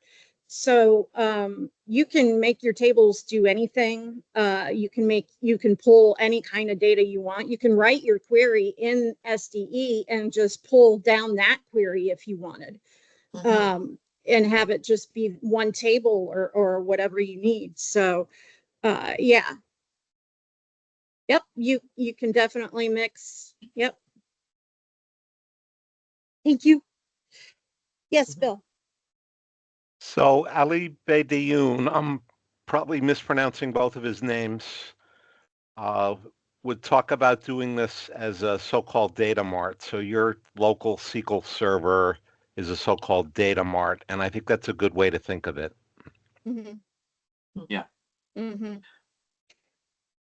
Yeah, There are and- there are some additional things you can do with SQL Server. This is like beyond the demo for today, but you can make what are called CLR objects. You can embed in the jobs where you can call C# code to call APIs to get data to return it to like a view result or custom fields.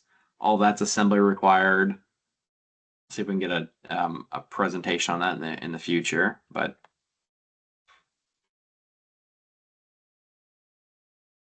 And I was going to say, I haven't tried yet, but I'm sure we could pull down data using not just Microsoft SQL Server, but like Postgres or something like that, Postgres SQL. Or if you're an Oracle-based shop, we could pull it down to Oracle. So whatever you need. True. You can also set it up in Excel and pull down data to Excel using ODBC.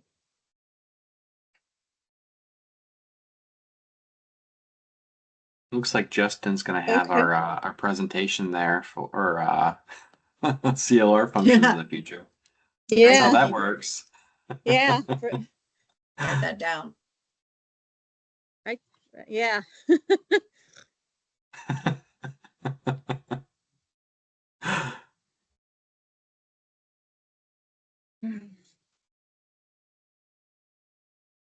So our presentation ran a little short, Tammy. Sorry.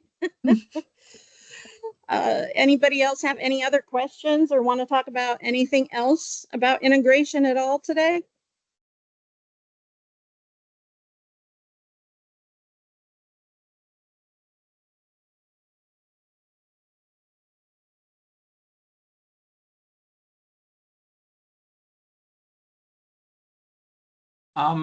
Answer your question for the SSIS. We don't typically like to use SSIS for our integration, like orchestration layer side of things.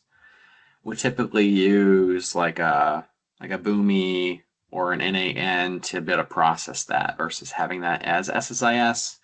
And the reason why we kind of stray away from that is if you license that correctly with Microsoft, the last time I looked, it was like $50K for the server license for that to properly do it. That can buy a whole lot of years for NAN for that license. Or even Boomi, they can buy a few years of Boomi licensing versus just the like the SQL Server license. I've done some SSIS for that type of thing in a past life. Works pretty good for getting the ODBC data to come back at a timely fashion. I've also created some SSIS runs to go out. They're calling some C# objects to go out to like the Bank of the Mexico website, pull the daily statutory exchange rate, and put that into a SQL table and also push it into Plex.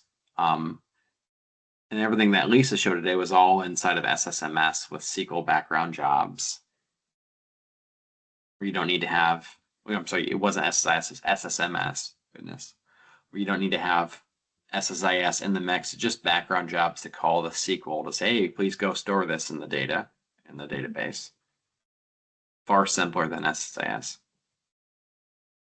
Yeah. It's also easier to, I don't know if it's easier to say, but there's too many acronyms that begins with an S and ends with an S. Yeah.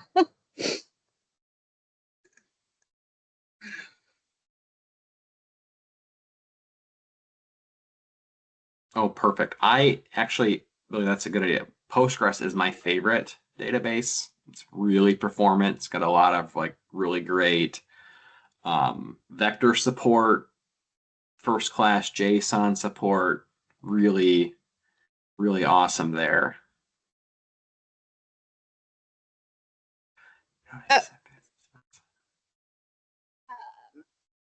Justin, here's my thing. There is a way to, there is another way that you can run the code. So this is the way that we currently are doing it, but there's also, I believe, an open query way, but I always struggled with that. And so I just found this was easier. But the open query way would be something like, can I type in there, select star from open query, and then select star from part as P, something like that at Plex. You always have to put the at Plex. I think that's how you do the format. I honestly do not remember because like I said, I struggled with it sometimes. Yes, it does require an existing linked server to Plex.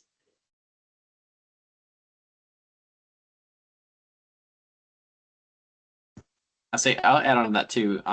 Usually when we give people access to ODBC, and this is like me talking the past life, not present tense, I would set up an ODBC connection on that SQL server, whether that was a SQL Server Express server or a standard or whatever version of SQL Server you wanted.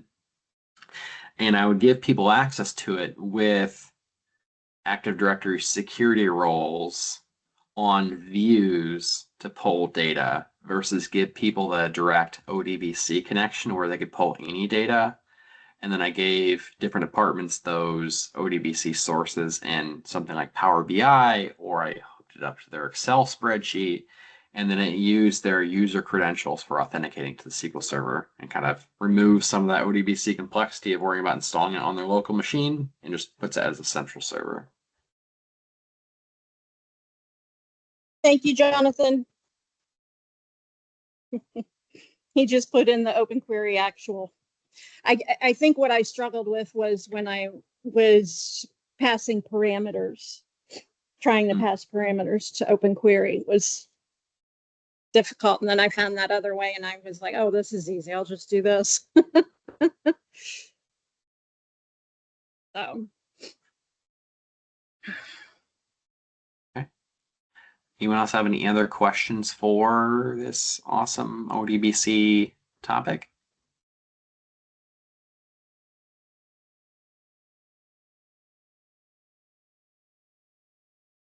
Okay. Any other questions or anything else? Oh, passing parameters can work with. Yeah. That was that question mark syntax that Lisa showed earlier. It is a pain. Yeah. Not impossible, but it's a pain. Yeah. You usually set up the parameter on the data sources like an nvarchar, then cast it on the SQL side. Okay. All right. To close us out here, I do this every user group meeting. Just call for presenters. The next user group meeting that we are going to have is going to be in 2 months' time. It's going to be over process flows as the main talking point for the day.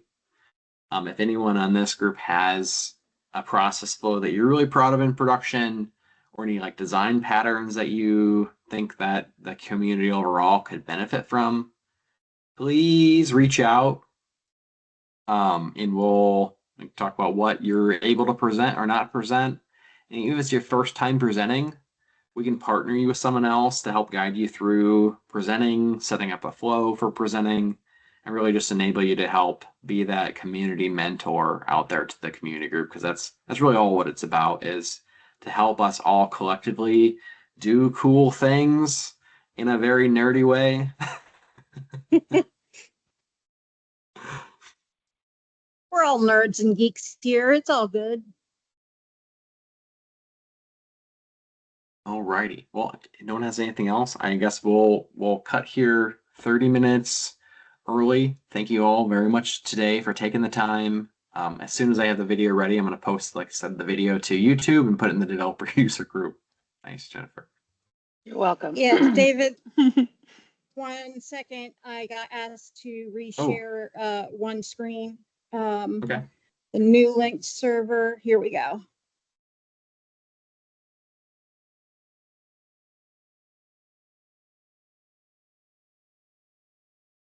Yeah, happy Let me to do see if so, I if you don't mind. can. Yeah. Let me get this a little bigger so you can actually read. There we go. I say, if you guys want to pay back the hard work that we've done putting this together, please volunteer for the next user group meeting. I'm happy to fill in content for holes in the schedule, but I don't have to do it every time. Yeah. Is that good, Jonathan? I think it was Jonathan. Weston, is this good? Did you get a screenshot of it? Okay, Perfect. cool. All right. Well, again, thank you everyone for your time today, and look forward to the community in both in YouTube and out to the developer user group to be posted. And look forward to the next user group meeting. I'm going to post out the schedule here this either end of this week or early this next week. Thanks again. Thank you. All right. Have a good one, Thank everyone. you. Bye. Bye.